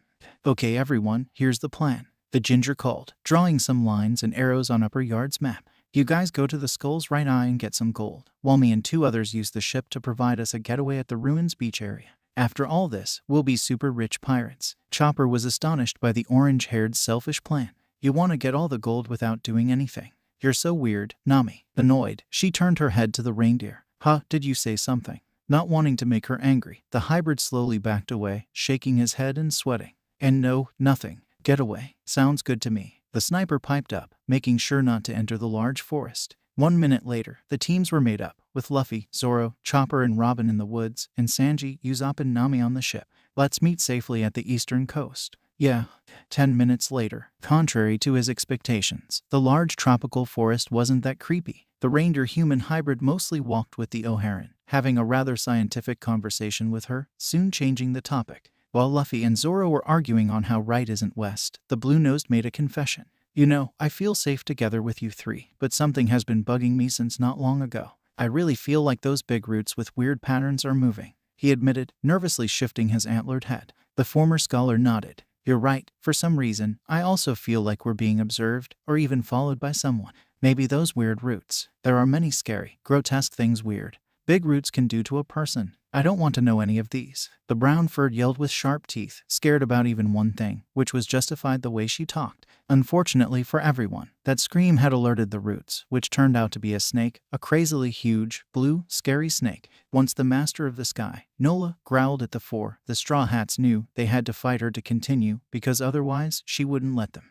Damn it, I just learned right isn't west. And now this huge-ass snake wants to eat us. I should just turn it into some fillet. The swordsman shouted in a furious tone, drawing his swords. Wait, the pirate captain commanded, holding his first mate back with his hand stretched out. You can't fight him, not as of now. Leave it to me. At great speeds, the extremely venomous python rushed towards the 4, surprising 3 of them with her immensely impressive speed, especially for her size. At the last moment, shortly before Nola could bite with her massive teeth, the black-haired stopped the reptile with his king's hack. We are not your enemies, and we aren't food either. Back off. Intimidated by the Straw Hats' menacing king's haki, Nola retreated, clearing their path. Sugoi, you're amazing, Luffy. The 15-year-old gratefully cheered, stars in his eyes. However, his next decision made the doctor exclaim in panic. Everyone, listen up. He spoke, sounding extremely serious, mature and leader-like. We should split for now. You may ask why, but trust me, I know what I'm doing. But Luffy, what if that snake attacks us again? It won't. I can 100% guarantee that. The 17-year-old confirmed, turning his head back away from the Zoan user. I trust you, stay safe. With that, the 4 Straw Hats split into 3 groups, going into 3 different directions and awaiting 3 different high-ranked opponents. Alongside a raven-haired woman, a certain rubber man was walking southwards, humming a cheerful melody. Captain San, why did you come with me of all people? Not that I complain, though. The Buster Call survivor curiously asked. Chopper wants to become a reliable man, so he can prove it by surviving this forest. This may sound cruel, but it's nothing compared to what my grandfather put me and my brothers through. Zoro wants to become the world's greatest swordsman. And out of all the people here, there surely must be some opponents he can defeat. I tagged along with you for 2 reasons, mainly because I don't want to get lost. My sense of direction is better than Zoro's but still terrible. The 160 million berry man answered. How terrible? The 79 million berry woman inquired, blinking 2 times. Shrugging, the boy in red gave his answer. I know the most basic things, and that's it. In my previous life, I thought it was north where it's cold and south where it's warm. To some degree, it would make sense, because I come from East Blue, where it's cold up north, especially on the North Pole, and warm down south, where it's closer to the tropical calm belt. But then again, there's the South Pole. And to people in South Blue and West Blue, it's colder down south and warmer up north. Phew, you always have to look at every aspect of things. The blue-eyed laughed. God's shrine, Upper Yard. Sitting on his comfortable throne, a small multicolored couch, a certain pale and very tall man was musing about events happening at that time. The Shandians have invaded Upper Yard, and the Blue Sea people have split up even further. Then, instantaneously, a mean grin appeared on his face. What a lively day, huh? But who will survive? Let the survival game begin. Yahaha. Very far off the original route, a moss-haired swordsman was losing his patience. He'd been trying his new flying slash, but no enemies strong enough for the mosshead to test it on them crossed his road. And the slash itself wasn't nearly as perfect as the 19-year-old imagined it to be. What a pain. The skull's right eye is nowhere in sight. And there's no one for me to test my newest flying slash. All of a sudden, a loud war cry came from his right. As the Shimatsuki villager turned his head, he eyed a Shandian running towards him with a spear held up high. A gorilla. Seems like he wants to fight. The first mate observed, getting in a fighting stance. Die, the tribal warrior exclaimed, quickly shut up by a fist to his face. Who the hell are you guys? The green-haired complained next to the unconscious Shandian, wondering why they were attacking him and his nakama for no reason. Then Zoro turned his head and noted another man, but not speaking to him or antagonizing him in any way. That man was goat-like, with white clothes, horns, and long earlobes, standing on a tree trunk. The goat-like man was looking at the opposite directions, begging for his life. Please, forgive me. I give up. I give up. I lose. Please don't kill me. Too bad for the divine soldier. His killer didn't accept any of his pleas, shooting the horned man before revealing himself by jumping from his spot. Another one. The swordsman called in surprise, warily regarding the new man, a tall gunslinger with broad muscles wearing a dark green jacket and a straw-like hat covering half of his head. The tribal decorations and wings confirmed his Shandian origin. Hey, if you ain't a priest, don't be attacking me. I'm in a hurry. The Shandian attacked anyway, without a second thought, not listening to the blue sea man's words. Blinding lights came out of his pistol's barrels before the bullets, with the moss-haired barely dodging. In a flash, the gorilla moved to another spot, a tree branch, just to repeat what he did earlier, just with more bullets. Bastard. What the hell are those flashing pistols? The 19-year-old yelled in sweat, his teeth gritted, realizing that man was much stronger than the enemies he fought before, and a force to be reckoned with. What the Shimatsuki villager didn't know was that the Shandian warrior, Braham, leaves to another spot immediately after shooting his rounds, while the one attacked can't see him. The moss had learned this the hard way, being kicked in the torso unexpectedly. Although it didn't hurt much, he was still taken by surprise. Puff, you're fast. And you're tough, Braham nonchalantly admitted, giving his opponent's strength some respect. I apologize. I underestimated you, Blue Sea person. Throwing his bag to the side, the first mate lifted his head in confidence. No, I should apologize. I had you pegged as a small fry. After some seconds of staring, the Shandian suddenly activated his dial-powered skates, getting behind Zoro within a second, greatly surprising the latter. He didn't even step towards me. The 60 million berry man thought in shock while dodging the bullets once again. There are all kinds of waivers and dials, they said. He's moving forward using blasts, and his pistols are always flashing before shooting, which means he's a skilled dial user. Suddenly, after rethinking what he thought before, the green-haired had a brilliant idea. He uses dials, and I use haki. Of course, as always during a great fight, the future greatest swordsman of the world put on his blackish-green bandana closing his eyes. I have seen behind your trick. Dropping some sweat, the gunslinger opened his mouth in surprise, not saying a word. But, can you do the same thing to someone who can't get blinded? Still with his eyes closed, Kumina's former rival got Wado Ikemanji out of its sheath and held it in a way he can make a flying slash. Eyes, ears, nose, tongue, body, mind. Those 6 roots of man have good, evil, and peace, and each of those have pure and impure. 36 worldly desires in a lifetime. Huh, Braham let out, confused about his foe's speech. What are you talking about? I now have the barrel of a cannon pointed at you. The swordsman calmly spoke, readying his attack. You have pistols, I have a cannon. Power and distance-wise, my weapon is superior. You've done well, but now you die. Ch. The gorilla spat, taking this as an insult. A cannon? Where is this weapon of yours? Have you gone mad? While the winged man was loading his guns with a great amount of bullets, a wide smirk formed on the moss-haired's face. Have you ever seen a flying slash? Nonsense, the hatted warrior shouted, firing more bullets than he had fired the entire day. Itoryu, Sanjiroku pound ho. Spiral-shaped air silenced the entire area for some seconds. Compressed air with sharp edges cut Braham's chest in bullets, and the force alone sent him flying. Blood running from his wound, the proud warrior collapsed on the ground, letting out a small moan of pain. Sorry, the former bounty hunter silently let out, putting Wado back in its sheath. Nothing personal, but I ain't the guy who'll die when told to. With that, he grabbed his bag from the ground and walked off, not a single hint of brag coming out of him. Sanji was down, emotions on the merry varying. Not long ago, it was peaceful on the small pirate ship, with Ganfall teaching them about dials for battle, like the impact dial.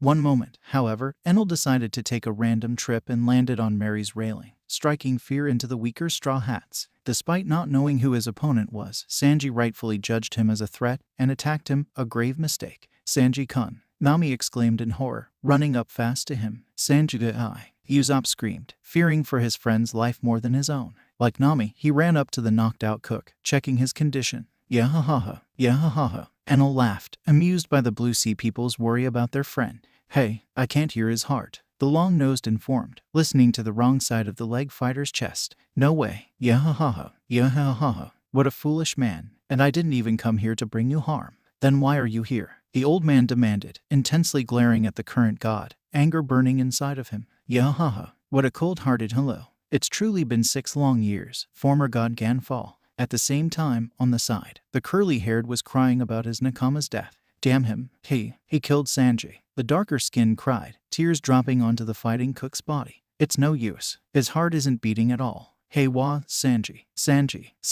Closely looking at the blonde, the navigator suddenly realized the mistake the liar was making. Wait, Usopp. That's his right side. His heart's on the left. Quickly, after learning the news, the sniper listened to the ex-royal's actual heart side, relieved about his survival. Yikes, it's beating. Thank goodness, he came back to life. But still, the ginger spoke, carefully laying the former prince down. He's still greatly injured. He could die. What? Oh crap. This is bad. The Sky Knight lifted his gaze from the pirates and set it on the bandana-wearing god. Enel, there's no need to be indignant. It's been so long since we last met. The pale and muscular man calmly said. Why don't you cheer up a bit, Ganfall? While the light blonde-haired was laughing his unique laugh again, the liar put all his courage together and stood up to the mighty former Birkin, albeit shaking heavily. Hey, what the hell did you do to Sanji? Jay, just try something else. My 8,000 subordinates won't sit by quietly. Enel looked at him in disbelief, although not showing much of it, and so did the orange-haired. Here, if you run away now, I'll forgive you.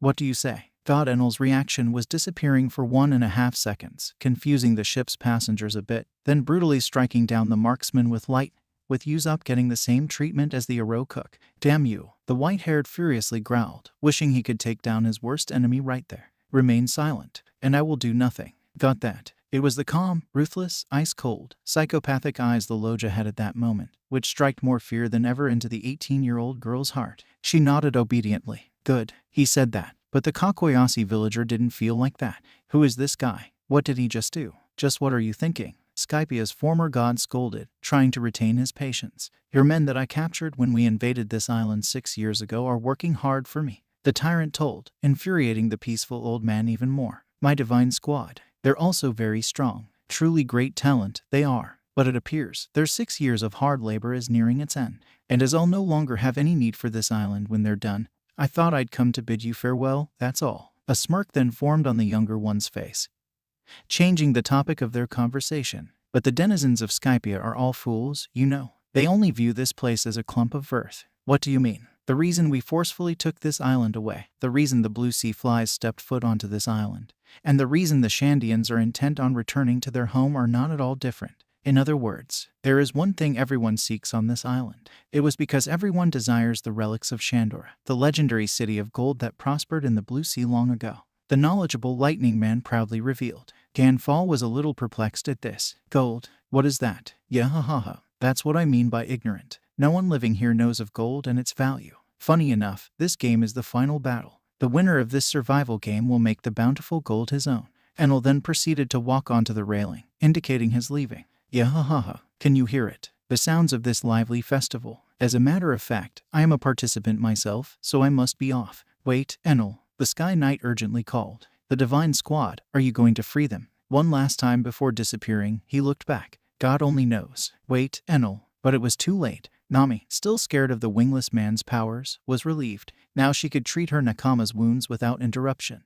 Or not. Ho-ho-hoo, ho-ho-hoo. 2 new figures stepped on the railing, 2 fat, ball-shaped, stupid-looking twins with annoying laughs. What? Who are you? Don't gives us what? One of them harshly answered, dumpling around and singing like his brother. We're the deputy divine commanders. How dare you kill our brother Satori? How dare you? Nami couldn't help but sweat drop. What? I don't know any brother of yours. Ho-ho-ho-ho-hoo. Don't play dumb. My name is Hattori. My name is Katori. You guys killed our brother. Ho-ho-hoo. Like I told you, I don't know what you're talking about. She furiously snapped at them, losing her patience. Satori was one of Enel's priests. The old man informed the money-loving navigator, calming her down. He guarded Illusion Forest. Finally, the ginger came to a realization. Then, the priest Luffy and the others defeated was, yes, their elder brother. See, you do know. You must pay. Pierre. Upon hearing his master's order, the pink bird threw Ganfall his lance. The orange-haired also got her weapon out. Stay back, girl.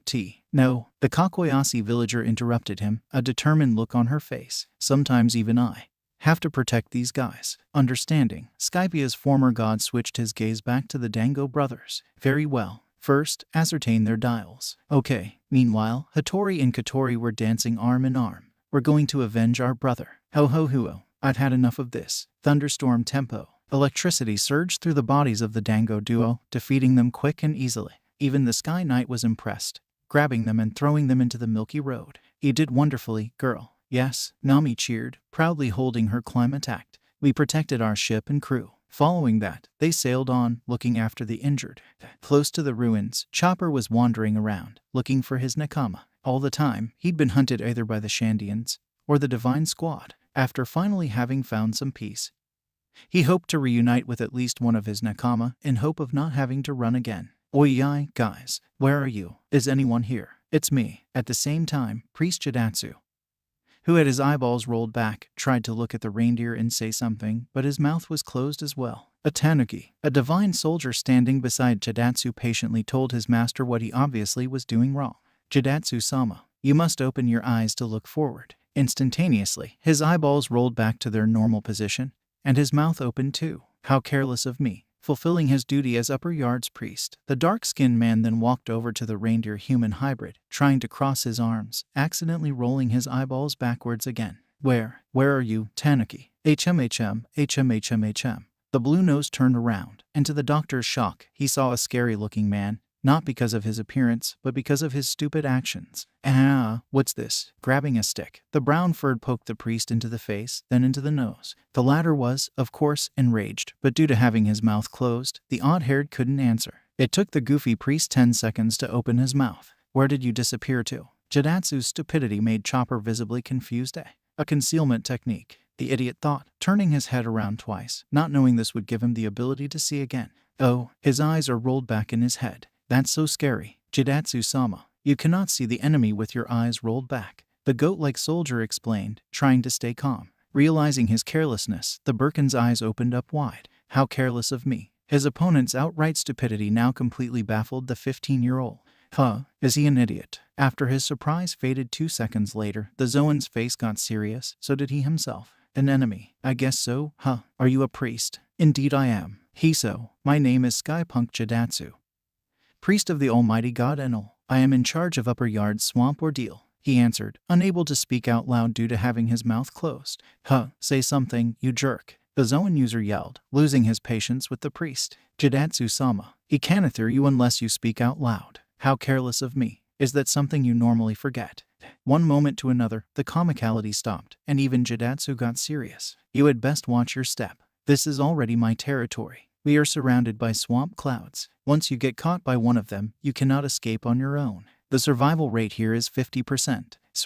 The swamp ordeal, the priest called, sinking inside the swamp clouds. You're sinking, the hybrid exclaimed, horrified by his foe's severe lack of intelligence. Fool, it has no effect on me, the dark-skinned shouted, activating some dials. Swamp cloud, milky dials, and he flew up high into the air, thanks to the dials stored inside his shoes. Rather than exclaiming in fear, Chopper found this gadget unbelievably cool. Sugoi, he's shooting stuff out of his feet to fly. So cool. Now the winged man also started shooting out clouds from his gloves, forming one big cloud. A single tanuki will be no trouble at all. Take this, Nimagumo Burger. As the cloud rapidly descended, the odd-haired proudly told about his technique. With the weight of a cloud and the properties of swamp, once you touch it, there is no hope for survival. However, contrary to the Birkin's aim, the attack cloud flew towards his subordinate, a goat-like divine soldier. Chidatsu-sama. No, I'm not the one you're. That swampy, merciless cloud didn't let the innocent soldier finish. It landed on his head and prevented the man in white to breathe. Chidatsu's victim tried to get it off by pulling on it, but failed miserably. The Blue Sea Doctor watched in horror as the technically wrong man collapsed. Nimagumo Burger. Again, Chidatsu threw a swamp cloud as a deadly attack, this time at the reindeer. If the hybrid hadn't run, he would have died. Yikes. If one of those hits me, I'm dead. The blue nose screamed, eyes bulged out and teeth sharp out of fear. He ran to the almost dead divine soldier and pulled him out of the cloud, wanting to help as a doctor. Transforming into heavy point, the reindeer human hybrid started hitting the unconscious man's chest to make him spit out swamp cloud water. Breathe, don't die. And he didn't die. The 15-year-old successfully saved his temporary patient, getting him on his side. Thank goodness, you're alive. Cough, I owe you my life. The man dressed in white weakly let out, an angry look on his face. Jidatsu, who'd descended back on the ground, was bearing that angry look too, being saved by an enemy. How pathetic. And you call yourself one of the divine squad serving God. How dare you speak that way? The rescued divine soldier snapped, fuming inside. You'll pay. I'll never serve you again. Seemingly, the tall priest didn't care. I'll make you pray for my axe dial. The goat-like man shouted, holding his hand with the axe dial forward. All right, we can do it. Let's fight together. The light brown furred yelled, getting into the same pose, then addressing a different person. Hey, you don't scare us. Very well. The Birkin spoke in a calm tone. Jet punch, too fast to be seen. Enel's third priest landed a punch on the traitor's face, who was sent flying into a rock, thus triggering an even bigger rock to fall onto him, most likely killing him. The destructive jet dial. The dark-skinned man explained to a chopper who was shocked and frightened to the core. If you accelerate your punch with it, your opponent doesn't even have time to feel his own defeat, though the fact that it rips clothing is a problem. This is a priest, the reindeer thought, sweating and shivers going down his spine. I have to run with everything I've got, or I'll die. He ran as fast as he could, even staying away from the swamp clouds. But unexpectedly, the winged man appeared in front of him, scaring the infant-sized hybrid even more. Where do you think you're going, Tanuki? Jet punch. Luckily for the reindeer human hybrid, he managed to grab a rumble ball out of his bag in time, making an escape from the deadly punch possible. Rumble. Jumping point. At first he thought he could escape, but the goofy priest with odd hair caught up in no time. So you're a Zoan type, huh? Jidatsu observed, slightly surprised. Still, useless. Jet punch. Heavy point. Once again, the Zoan escaped the worst.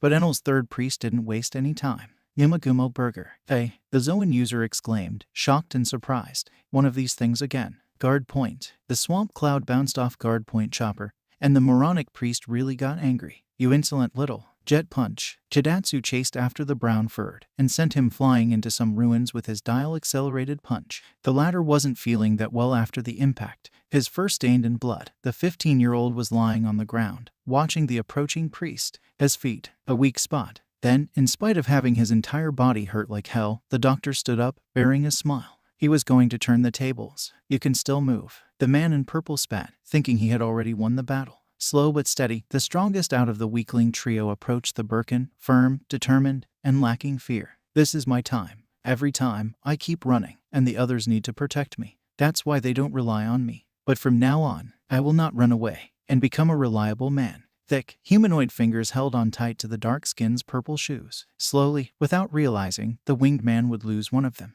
You little, what do you think you are doing? The odd-haired furiously roared, kicking the injured pirate away. Chopper, however, didn't give up. Far from it. Transforming into jumping point before his rumble ball's effect wore off, he leapt into the air. Sore loser. Jidatsu snarled, thinking lowly of his opponent. Even the air is my realm. Do you still not get it? Come. And he came, chasing after the reindeer. His flight wasn't as direct as he pleased, though. Thanks to the missing shoe, the priest lost control and sent himself flying into a swamp, resulting in only his legs sticking out of the swamp clouds. Damn it, losing to a tanuki like that. He thought, cursing the doctor. I'm stuck in a swamp. I got careless. I need to escape. Escape Milky Dial. The idiot called. It didn't take long for him to escape the swamp, but in the wrong direction. How careless of me. Koza's Uncle Goro would soon meet his new business partner, a tall, odd-haired, winged moron who easily forgets his body's most vital functions. But what fun would it be, digging holes for a hot spring without a guy who can easily tame animals to do the job for the two of them? Yeah, the happy blue nose cheered in honor of his victory, though it was technically Jidatsu who defeated Jidatsu. I am reliable now. I beat him, a priest. With that, he walked off, wanting to see his friends and having enough of swamp. Straight south, they said. Hopefully, no one attacks me again. 5 minutes earlier, a lot closer to where she wanted to go, Robin found ruins with a good amount of historical relics and information. A memorial for the very city itself. What does it say? Luffy asked, one of the only times he was interested in history. It says descendants built this after the city fell. Shandora, that was the ancient city's name, she answered, stepping closer to the stone, touching it. 402c. The city flourished over 1100 years ago, and it was 800 years ago when it fell. That matches the void century that's missing throughout the world. So, this island might know about the true history. Scratching his head, the black-haired also approached the moss-covered ancient stone. Aren't you looking for the true history? Yes, I do, the raven-haired replied, looking at her captain. Finding out about the true history and void century is my life's greatest goal. I will do everything to find out about them. Perhaps we can go to Shandora, where there are probably many clues about the true history. The 17-year-old agreed and turned right, but a snapping sound from behind prompted the two to turn around.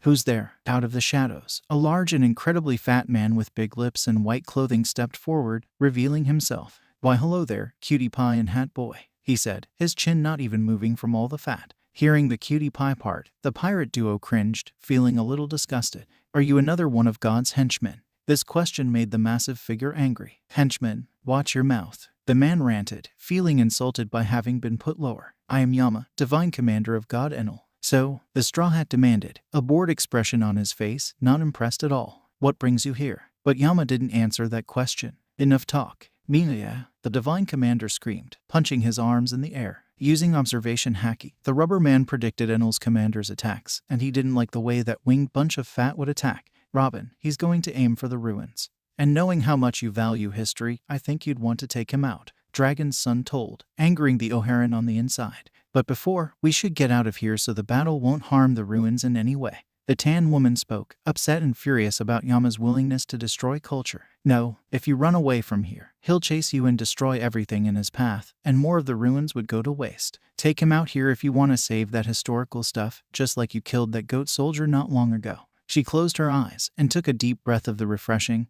historical air. I will not let you swine destroy this ancient piece of culture, the archaeologist called, facing Commander Yama. Very well, he grinned, then his expression changed into that of a wild, destructive beast. Punch Mountain. Having her eyes closed, the ex-scholar carefully calculated the barbarian's landing spot and how many arms she'd need to break his limbs. Dose floor. Clutch. A disgusting cracking sound echoed in the air. 2 arms for each leg, 2 arms for each arm, and 4 for the entire neck. The tall and slender woman was usually calm, but if anyone dared to destroy what she stood for, she was absolutely merciless and gratefully willing to kill. Even Garp's grandson, who'd seen and did some brutal shit in his former life, was shocked at the outcome's way. Wooa, he let out, holding his stomach, trying not to throw up. Did you have to kill him that way? I'm kind of feeling bad for the guy. There is no excuse for what he wanted to do, at least not for me. The blue-eyed quietly hissed, putting her book back in her bag. Shall we continue to Shandora now, Captain San? Ooh, yeah, right away. The 160 million berry man replied, absent-mindedly rolling his eyes and walking southwards. He hoped to see his nakama soon again.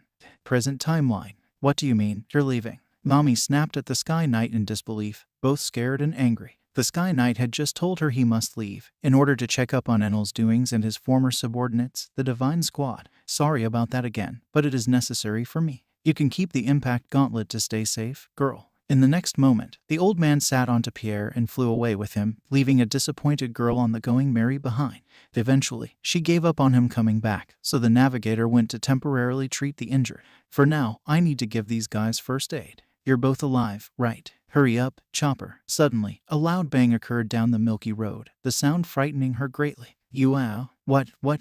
Though, mere seconds later it only turned out to be another milky road, and not an explosion. On that milky road, there was a larger waver with 3 people inside, coming her way. The most interesting, or rather remarkable, thing about it was the stupidly loud horn. Hiso, Nami-san. Kanis called from that waver in a cheerful tone, waving her hand. Kanis, what are you doing here? Nami shouted in a surprised, yet not unfriendly manner. Hiso, Hagea also called, cheerfully like his daughter. Mister, you too. 5 seconds passed in silence, and then the ginger finally yelled out her complaint. Would you shut that horn already? Hagea complied and shut the loud horn. Not that it mattered him. And simultaneously, the bearded man also held back Asa, who wanted to exit the waver. Let go. No, I can't let you go. Let go. If we go any further, we won't be able to leave alive. Didn't we agree on returning after that? Let go. Confused by that petty argument, the orange-haired sweat dropped, then realizing she'd never seen that girl before. Who is she? Ah, this is Asa. The middle-aged man answered, friendly like always. We have picked her up not long ago. Stay away, Blue Sea scum. I am a warrior of Shandora. The Shandian child yelled at the 18-year-old, who wasn't exactly impressed. So, you want to fight me? Don't make me impact you. Meanwhile, Kanice had discovered the heavily injured bodies of Sanji and Usopp, and reacted like any caring girl would, terrified. How terrible. They're both charred black. They need first aid, quick. In any case, I'm sorry. Kanice's father apologized, a worried expression on his face. Set sail along the new path we came on. We used a milky dial to create a new river. This one should directly lead you to the White Sea.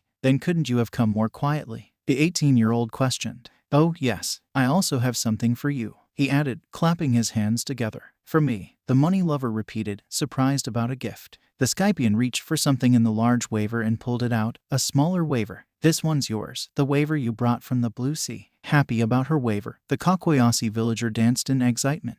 Wow, really? Thank you. So, are you going to the White Sea now? The winged man inquired, not wanting anything bad happening to them all. And no, I can't. I promised to meet up with my friends at the eastern coast, and I need to get there. But with the 4 of them combined, it shouldn't take much, Nami answered, confident about her nakama's strength. Asa overheard this, and proceeded to correct the female pirate, albeit in a sadder manner. There is no group of 4, only 2 at most. Hey, I'm saying it because I know it, she told, sitting on the ground. This caught the navigator's attention. You're using haki, or what you call mantra up here, just like God and the priests. But how? I was born to use it, the girl revealed, tears in her brown eyes. That's why I'm afraid. You have no idea how scary it is hearing voices disappear. The ginger approached the haki-using child and leaned over to her. Are you going to cry again? I am not crying, you stupid Blue Sea person. The Shandian almost screamed, wiping her eyes. Her waver broke down and we found her, just as a sky shark was about to attack. Kanice informed the 18-year-old, empathizing with the child. What were you planning to do? The orange-haired questioned the little girl, thinking what she did before was reckless. I don't know, she confessed, secretly admitting she was reckless. But I can't just sit around, doing nothing. Knowing that feeling too well, the money-loving girl decided to accept that answer. Some time later, after continuously walking through Upper Yard, Shandora was visited at last by the archaeologist and captain. This should be the entrance of the inner city, Robin said, pointing at a large black tunnel. But it doesn't match up with the map on the monument at all. Maybe because the city got shaken up by the knock-up stream, and some parts of it crumbled over time, Luffy suggested, starting to walk through the tunnel. You coming? I am. Do not hurry please, Captain San. The raven-haired spoke, following the black-haired. 1 minute later, the two stepped out of it, viewing the once great city of Shandora, and an abnormally massive beanstalk going through the center of it. Giant Jack was so large, it towered over all of Upper Yard and could be compared with the Red Line, although it's still much smaller. Quietly, the 79 million berry woman got near a poneglyph-shaped rock, writing down what's standing on there in her book, while the 160 million berry man was wandering around, preferably towards a temple. This is the City of Gold, she asked out loudly. The size and topography are all different, but the weirdest thing is, suddenly, she came to a realization and started running up the stairs of the temple the 17-year-old was walking to. Could it be? Noticing his nakama in such a hurry, the Straw Hat started running too, in hope of catching up with her. Wait, Robin, where are you going that fast? Upon arriving at the top of the stairs, the rubber man entered the temple and looked around, but he couldn't find the 28-year-old. Then, after hearing some scratch noises from below, he looked down and saw a square-shaped hole within a thick layer of island clouds. The pirate captain jumped down, landing on other island clouds. After the soft landing, he saw the tall woman beholding ancient Shandian architecture before she ran away again. Robin, wait, the future pirate king called, but the tan woman didn't listen and kept running. What is she thinking? Dragon's son kept following, running and running. He almost lost her twice, but in the end, the boy found her, standing at the end of a passage, staring at ruins. Approaching her, the young pirate was a little mad. Robin, what the heck? Why weren't you listening and kept running away? To his surprise, the comic scholar held up her left hand in front of his mouth, basically telling her captain to shut up. But he understood. She wanted him to look at what she saw. And it was worth it. Those ruins looked majestic, gray and green, but it was not the color, it was the architecture, the buildings. This is Shandora, the most wanted man's son asked, staring wide-eyed at the most beautiful city located in the first half of the Grand Line. The Oharan nodded, smiling. Following that, the blue-eyed started walking down the stairs, but with a little difference. Her head was turned at Garp's grandson, still turned that way with each step, who understood the only possible meaning in this situation. I know what you're saying with that. Let's go together. I like that. With that, the D-carrier sped downwards, going together with the Buster Call survivor. 3 minutes had passed, and the pirate duo looked at most of the things down the square. Robin once again abruptly stopped and ran into a different direction when she saw something vastly important.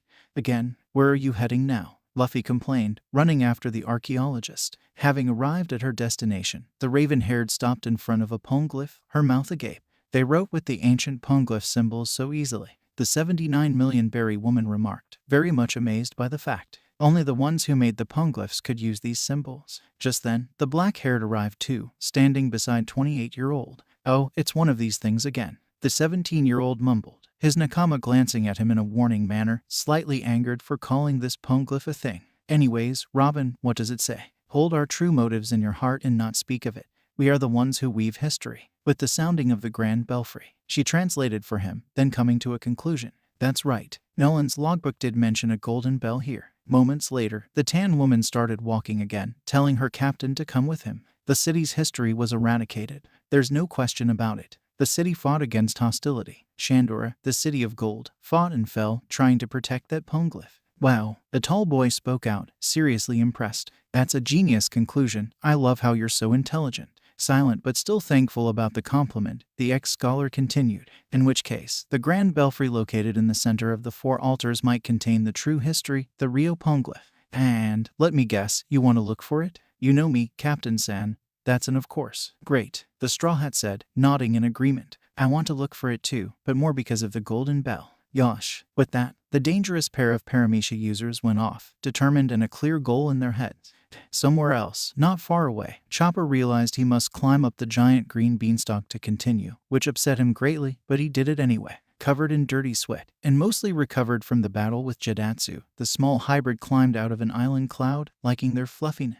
Once he stepped on stone ground again, the reindeer-human hybrid slipped and almost tripped. What's that? Why is the ground crooked? He wondered at first, but decided to let it go immediately. I'll just go around then. For the next 9 seconds, the blue-nosed walked happily on even ground, singing about how he'll be the first to get the goal. Suddenly, smoke surrounded the reindeer, animal growls sounding from behind. Wait, Holy, a deep, manly voice commanded, silencing the growls. Holy, wait. When the growls completely stopped, the brown-furred nervously turned around, eyeing a very large white cream-furred dog with sharp fangs lying in front of him. The 15-year-old shrieked, eyes bulged out and hat flying off. I got too carried away. I should have just gone back. I'm gonna get killed, the doctor thought while screaming. You're the third one to come here. The priest calmly spoke, his voice alone telling he's powerful. Hey, who are you? The spider head was too careless. The bald man with black sunglasses muttered. You killed Jadatsu, didn't you? He means that guy from earlier. The Zoan thought, remembering the goofy idiot. He gulped, thinking that man in front of him will avenge his comrade.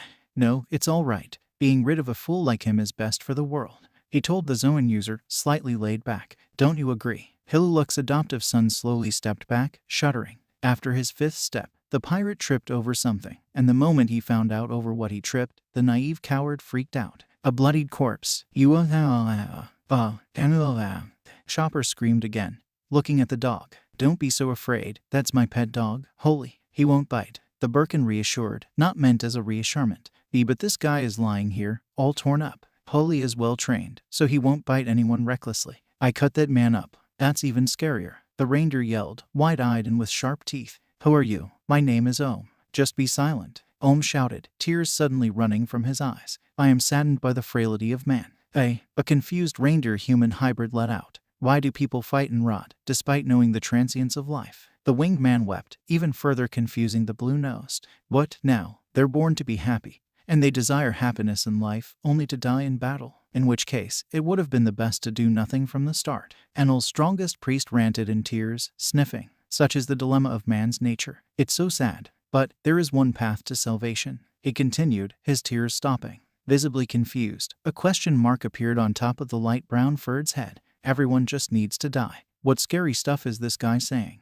The hybrid exclaimed in disbelief, his mouth wide open. Unbelievable. Shadows appeared on Ohm's face. He was going serious, and wasn't going to fool around anymore. What have you come here for? Oh, I'm just looking for gold. Greed begets strife. Hey, allow me to save you. The priest offered, bearing a dark expression. You'll save me? The 15-year-old pirate questioned, not knowing how to understand that. Standing up and unsheathing his sword, the bald priest stood tall. Once dead, he'll do and desire nothing. The doctor's face completely went blank, he himself so scared. His body stiffened. He doesn't plan to save me at all. One step forward made by Ohm was enough for Hiluluk's adoptive son to change to walk point and start running away, wildly screaming. Chopper ran, far away, and once he thought he was safe, he hid behind a wall, panting from all the fast running. Pant, wheeze, he's not following me. Phew, pant, wheeze. This guy must be a priest too. He's so scary. I just need to escape and meet up with Luffy and the others. Meanwhile, on the other side of the plateau, which was Ohm's territory, said priest was preparing an attack.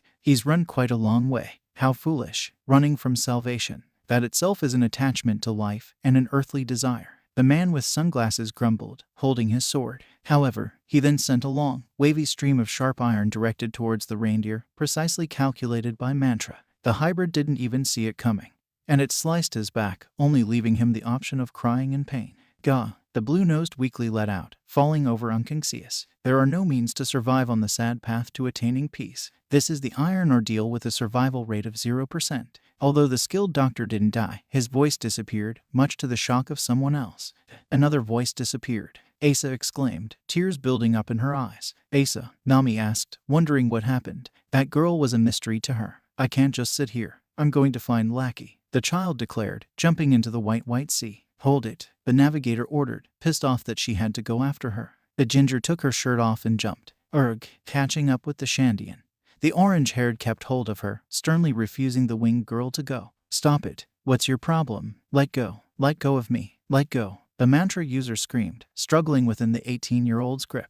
This is none of your business. Maybe not, but I can't just let a kid like you die. The money lover scolded, not letting the kid go. I'm a warrior. Yes, kid warrior. Your glares don't scare me. Are you all right? Hagea worriedly asked back from Mary. Just fine, the Kakoyasi villager replied, turning her head back to a brown-eyed girl. Here, there's no use of struggling. Get on.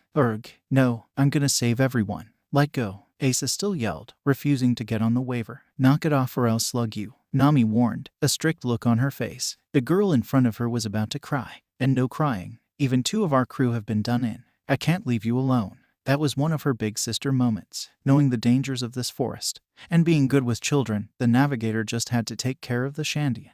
Once the winged girl stopped struggling, she loosened her grip. Now hurry and get on. Giving in, the winged kid complied and got onto the waiver. When she lifted her head, her face went blank. The ginger did the same, and her reaction wasn't much different. A huge blue snake emerged from the water, and it looked like the beast focused on the 2 females standing on their waiver. Slowly, the master of the sky made her way to the waiver, its passengers screaming out in fear. Before Nola could swallow the waiver in whole, the orange-haired acted and rode it into the forest to escape. Kines and Pagaya on the ship didn't know what to do. But Nami-san, that's the forest. What do we do? They went into the forest. Nearby, a Shandian warrior and a divine soldier were mercilessly clashing. Unexpectedly, the 2 heard screaming sounds and breaking sounds from behind.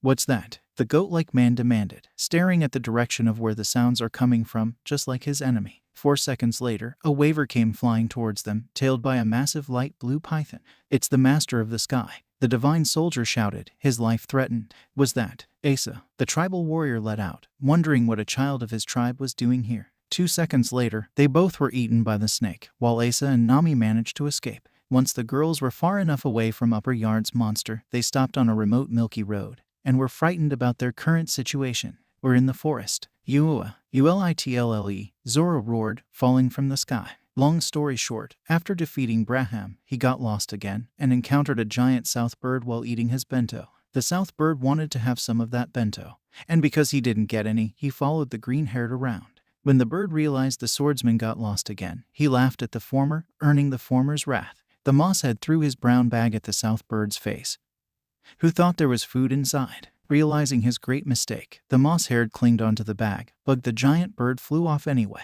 Some time later, after the master of the sky Nola attempted to eat the south bird, causing him to drop the Shimitsuki villager in order to escape himself. Due to earlier happenings, the venomous reptile showed no interest in eating the 19-year-old. There he was, the 60 million berry man Roronoa Zoro, falling onto a heap of rubble. His forced landing swirled up loads of dust. Damn, that bird's gonna pay, he spat, emerging from the rubble. One of the Blue Sea people, Wiper, who was standing only 6 meters away from the former bounty hunter, remarked, ready to fight. It's you, Ganfall observed in surprise, standing further away. Nola appeared too, but wasn't attacking anyone currently. What is this place? Zoro demanded, calming down from the fall. Ruins. After taking a closer look around, the green-haired focused on Ohm, who was new to him. Oi, hand over the gold. How sad, considering no one will survive my iron ordeal. If you're going to get in my way, I'll eliminate you all. Viper bellowed, raising his bazooka. Tell me where Enel and the Divine Squad are. The priest shrugged, not caring about his enemy's words. Well, I'm sure you gentlemen have all sorts of things to say, but if you want to make yourselves heard. He spoke, unsheathing his sword. You'll need to survive here first. Hearing that challenge, everyone got in their own battle stance. It was a death battle, and they knew it all. Let's go, Holy, the Birkin shouted, jumping atop his pet dog. You can get as wild as you want. Ganfall did the same, getting onto his pet for battle. This is our target, Pierre. We have to stop Enel's priests first. While those two clashed, the Straw Hat swordsman was glaring at a certain Shandian in an intimidating manner. My captain says it's bad to interfere in another's fight. What do you say? Shall I take you out first? If you are so keen on dying, the warrior spoke with shadowed eyes, you can. A straight blue pillar of fire shot out of the savage man's burn bazooka, destroying everything in its path. The mosshead, obviously faster than a bazooka, jumped up high and escaped. That's a pesky weapon you got there. The moss-haired taunted, drawing his second sword. You blue sea people know nothing. There's nothing here for you, who just came to the sky. The dark-skinned gorilla barked, furious at the pirate. I'm not about to figure out any of your problems. The 60 million berry man stated, about to attack. The situation in the sky is not our concern. That figures. The tattooed Shandian roared, charging at his opponent. Viper blocked one sword with his Kairoski skaters and dodged the other one. I was going to eliminate you from the start. Die. He shot at the Shimitsuki villager again, who dogged it and wasted no time in retaliating. The Shandian attempted to block the 19-year-old slash, but that was a deceptive move. The tribal warrior barely dodged his real attack. Suddenly, Nola decided to join the battle against Viper. She lunged forward with great speed, destroying some of the buildings. That damn snake. I'm going to kill it. Meanwhile, Zoro, forced to move due to the light blue python's attack, heard growls behind him. Turning around, the green-haired noted a big cream-furred dog with a bald priest on top. This one's got fangs. Holy swung at the swordsman with his paw, the latter dodging in surprise. What's with this dog's moves? His name is Holy, the winged man explained. I'm warning you, I'm a stock breeder in the sky. In other words, a sky breeder. My animal training goes beyond ordinary training. I've hammered bipedal walking and then even boxing into Holy. Savor his attack thoroughly. The white dog made some moves with his fists, reminding the moss-haired of boxing and several martial arts moves. None of them actually impressed him. There's such a thing as going too far. At rapid speeds, the Sky Knight on Pierre came flying towards the Birkin wearing sunglasses, who blocked the old man's spear at the last second.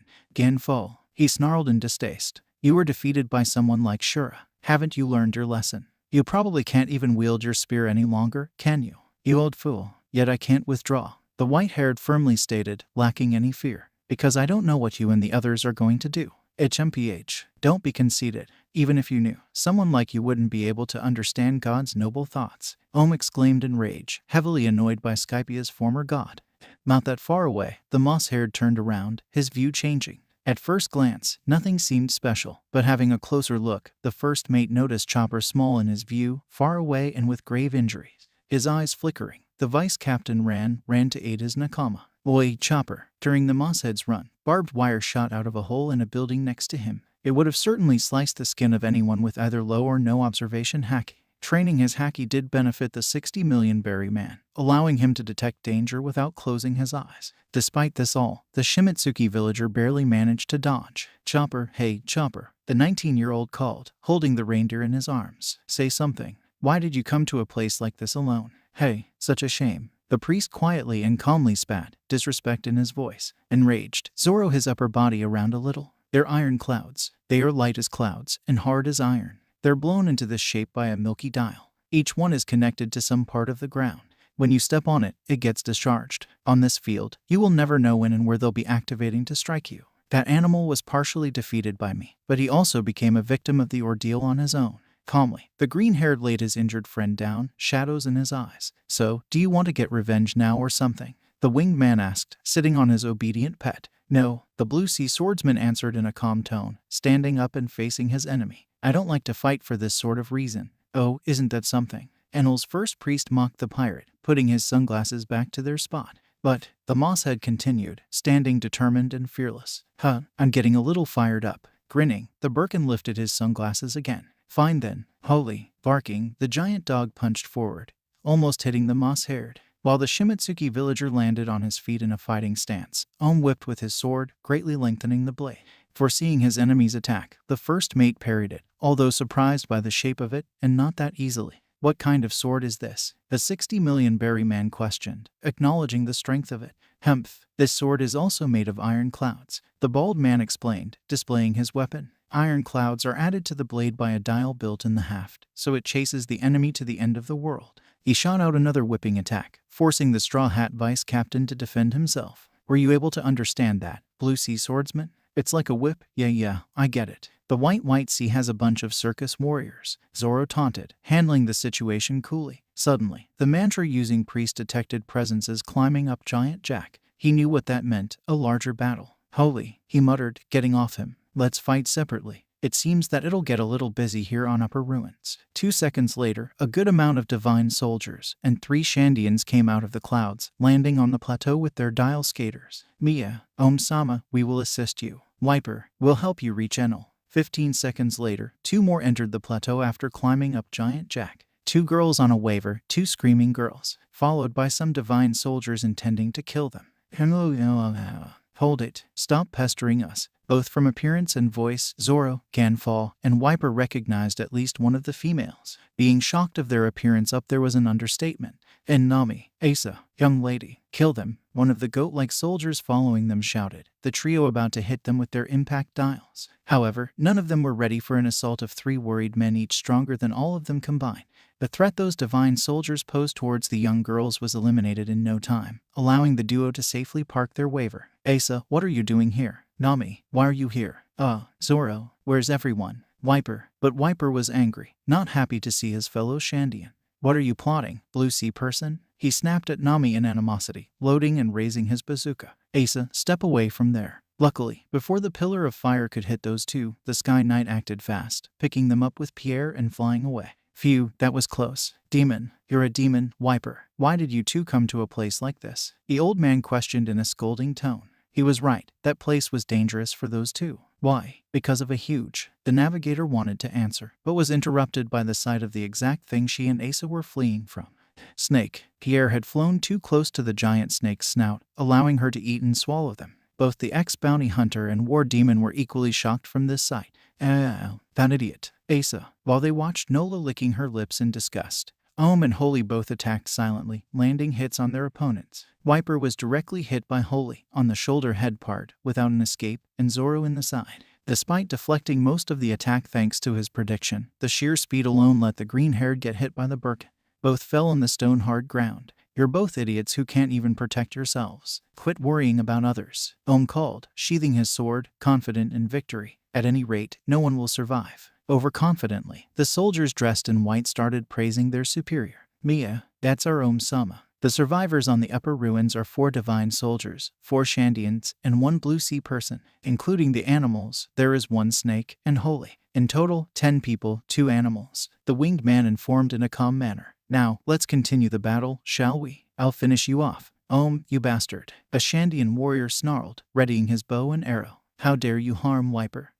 Even when he's a speck in God's eyes, you still care for that man. Wiper is our leader. The tribal warrior shouted, defending his leader's pride. We've shared the Shandian's pride. Another one called, in order to take back our homeland that was taken from us. The third one declared, pointing his spear at Enel's priest. Enel's servant can't understand the bond between us Shandians. The bow and arrow warrior exclaimed in pride, glaring murderously at the winged and bald man. Well, even if I understood it, I wouldn't feel any sympathy or empathy. Announced, infuriating the gorillas with his next words. It's all for naught. Die, The Shandian yelled in utter rage, firing his explosive arrow. It missed, and things far behind exploded. Not that the calm priest minded that anyway. It's the climax. Holy, it's time for that. The Birkin ordered, his well-trained pet knowing exactly what to do. Holy dashed and jumped near the 1 Shandian, sending him flying to the ground with a punch. Unluckily for that Shandian, he landed on a discharger for the barbed wire. The iron-hard clouds impaled him, and screams filled the air in his area on a large scale. The fallen warrior's fellow Shandians were disturbed by that violent death,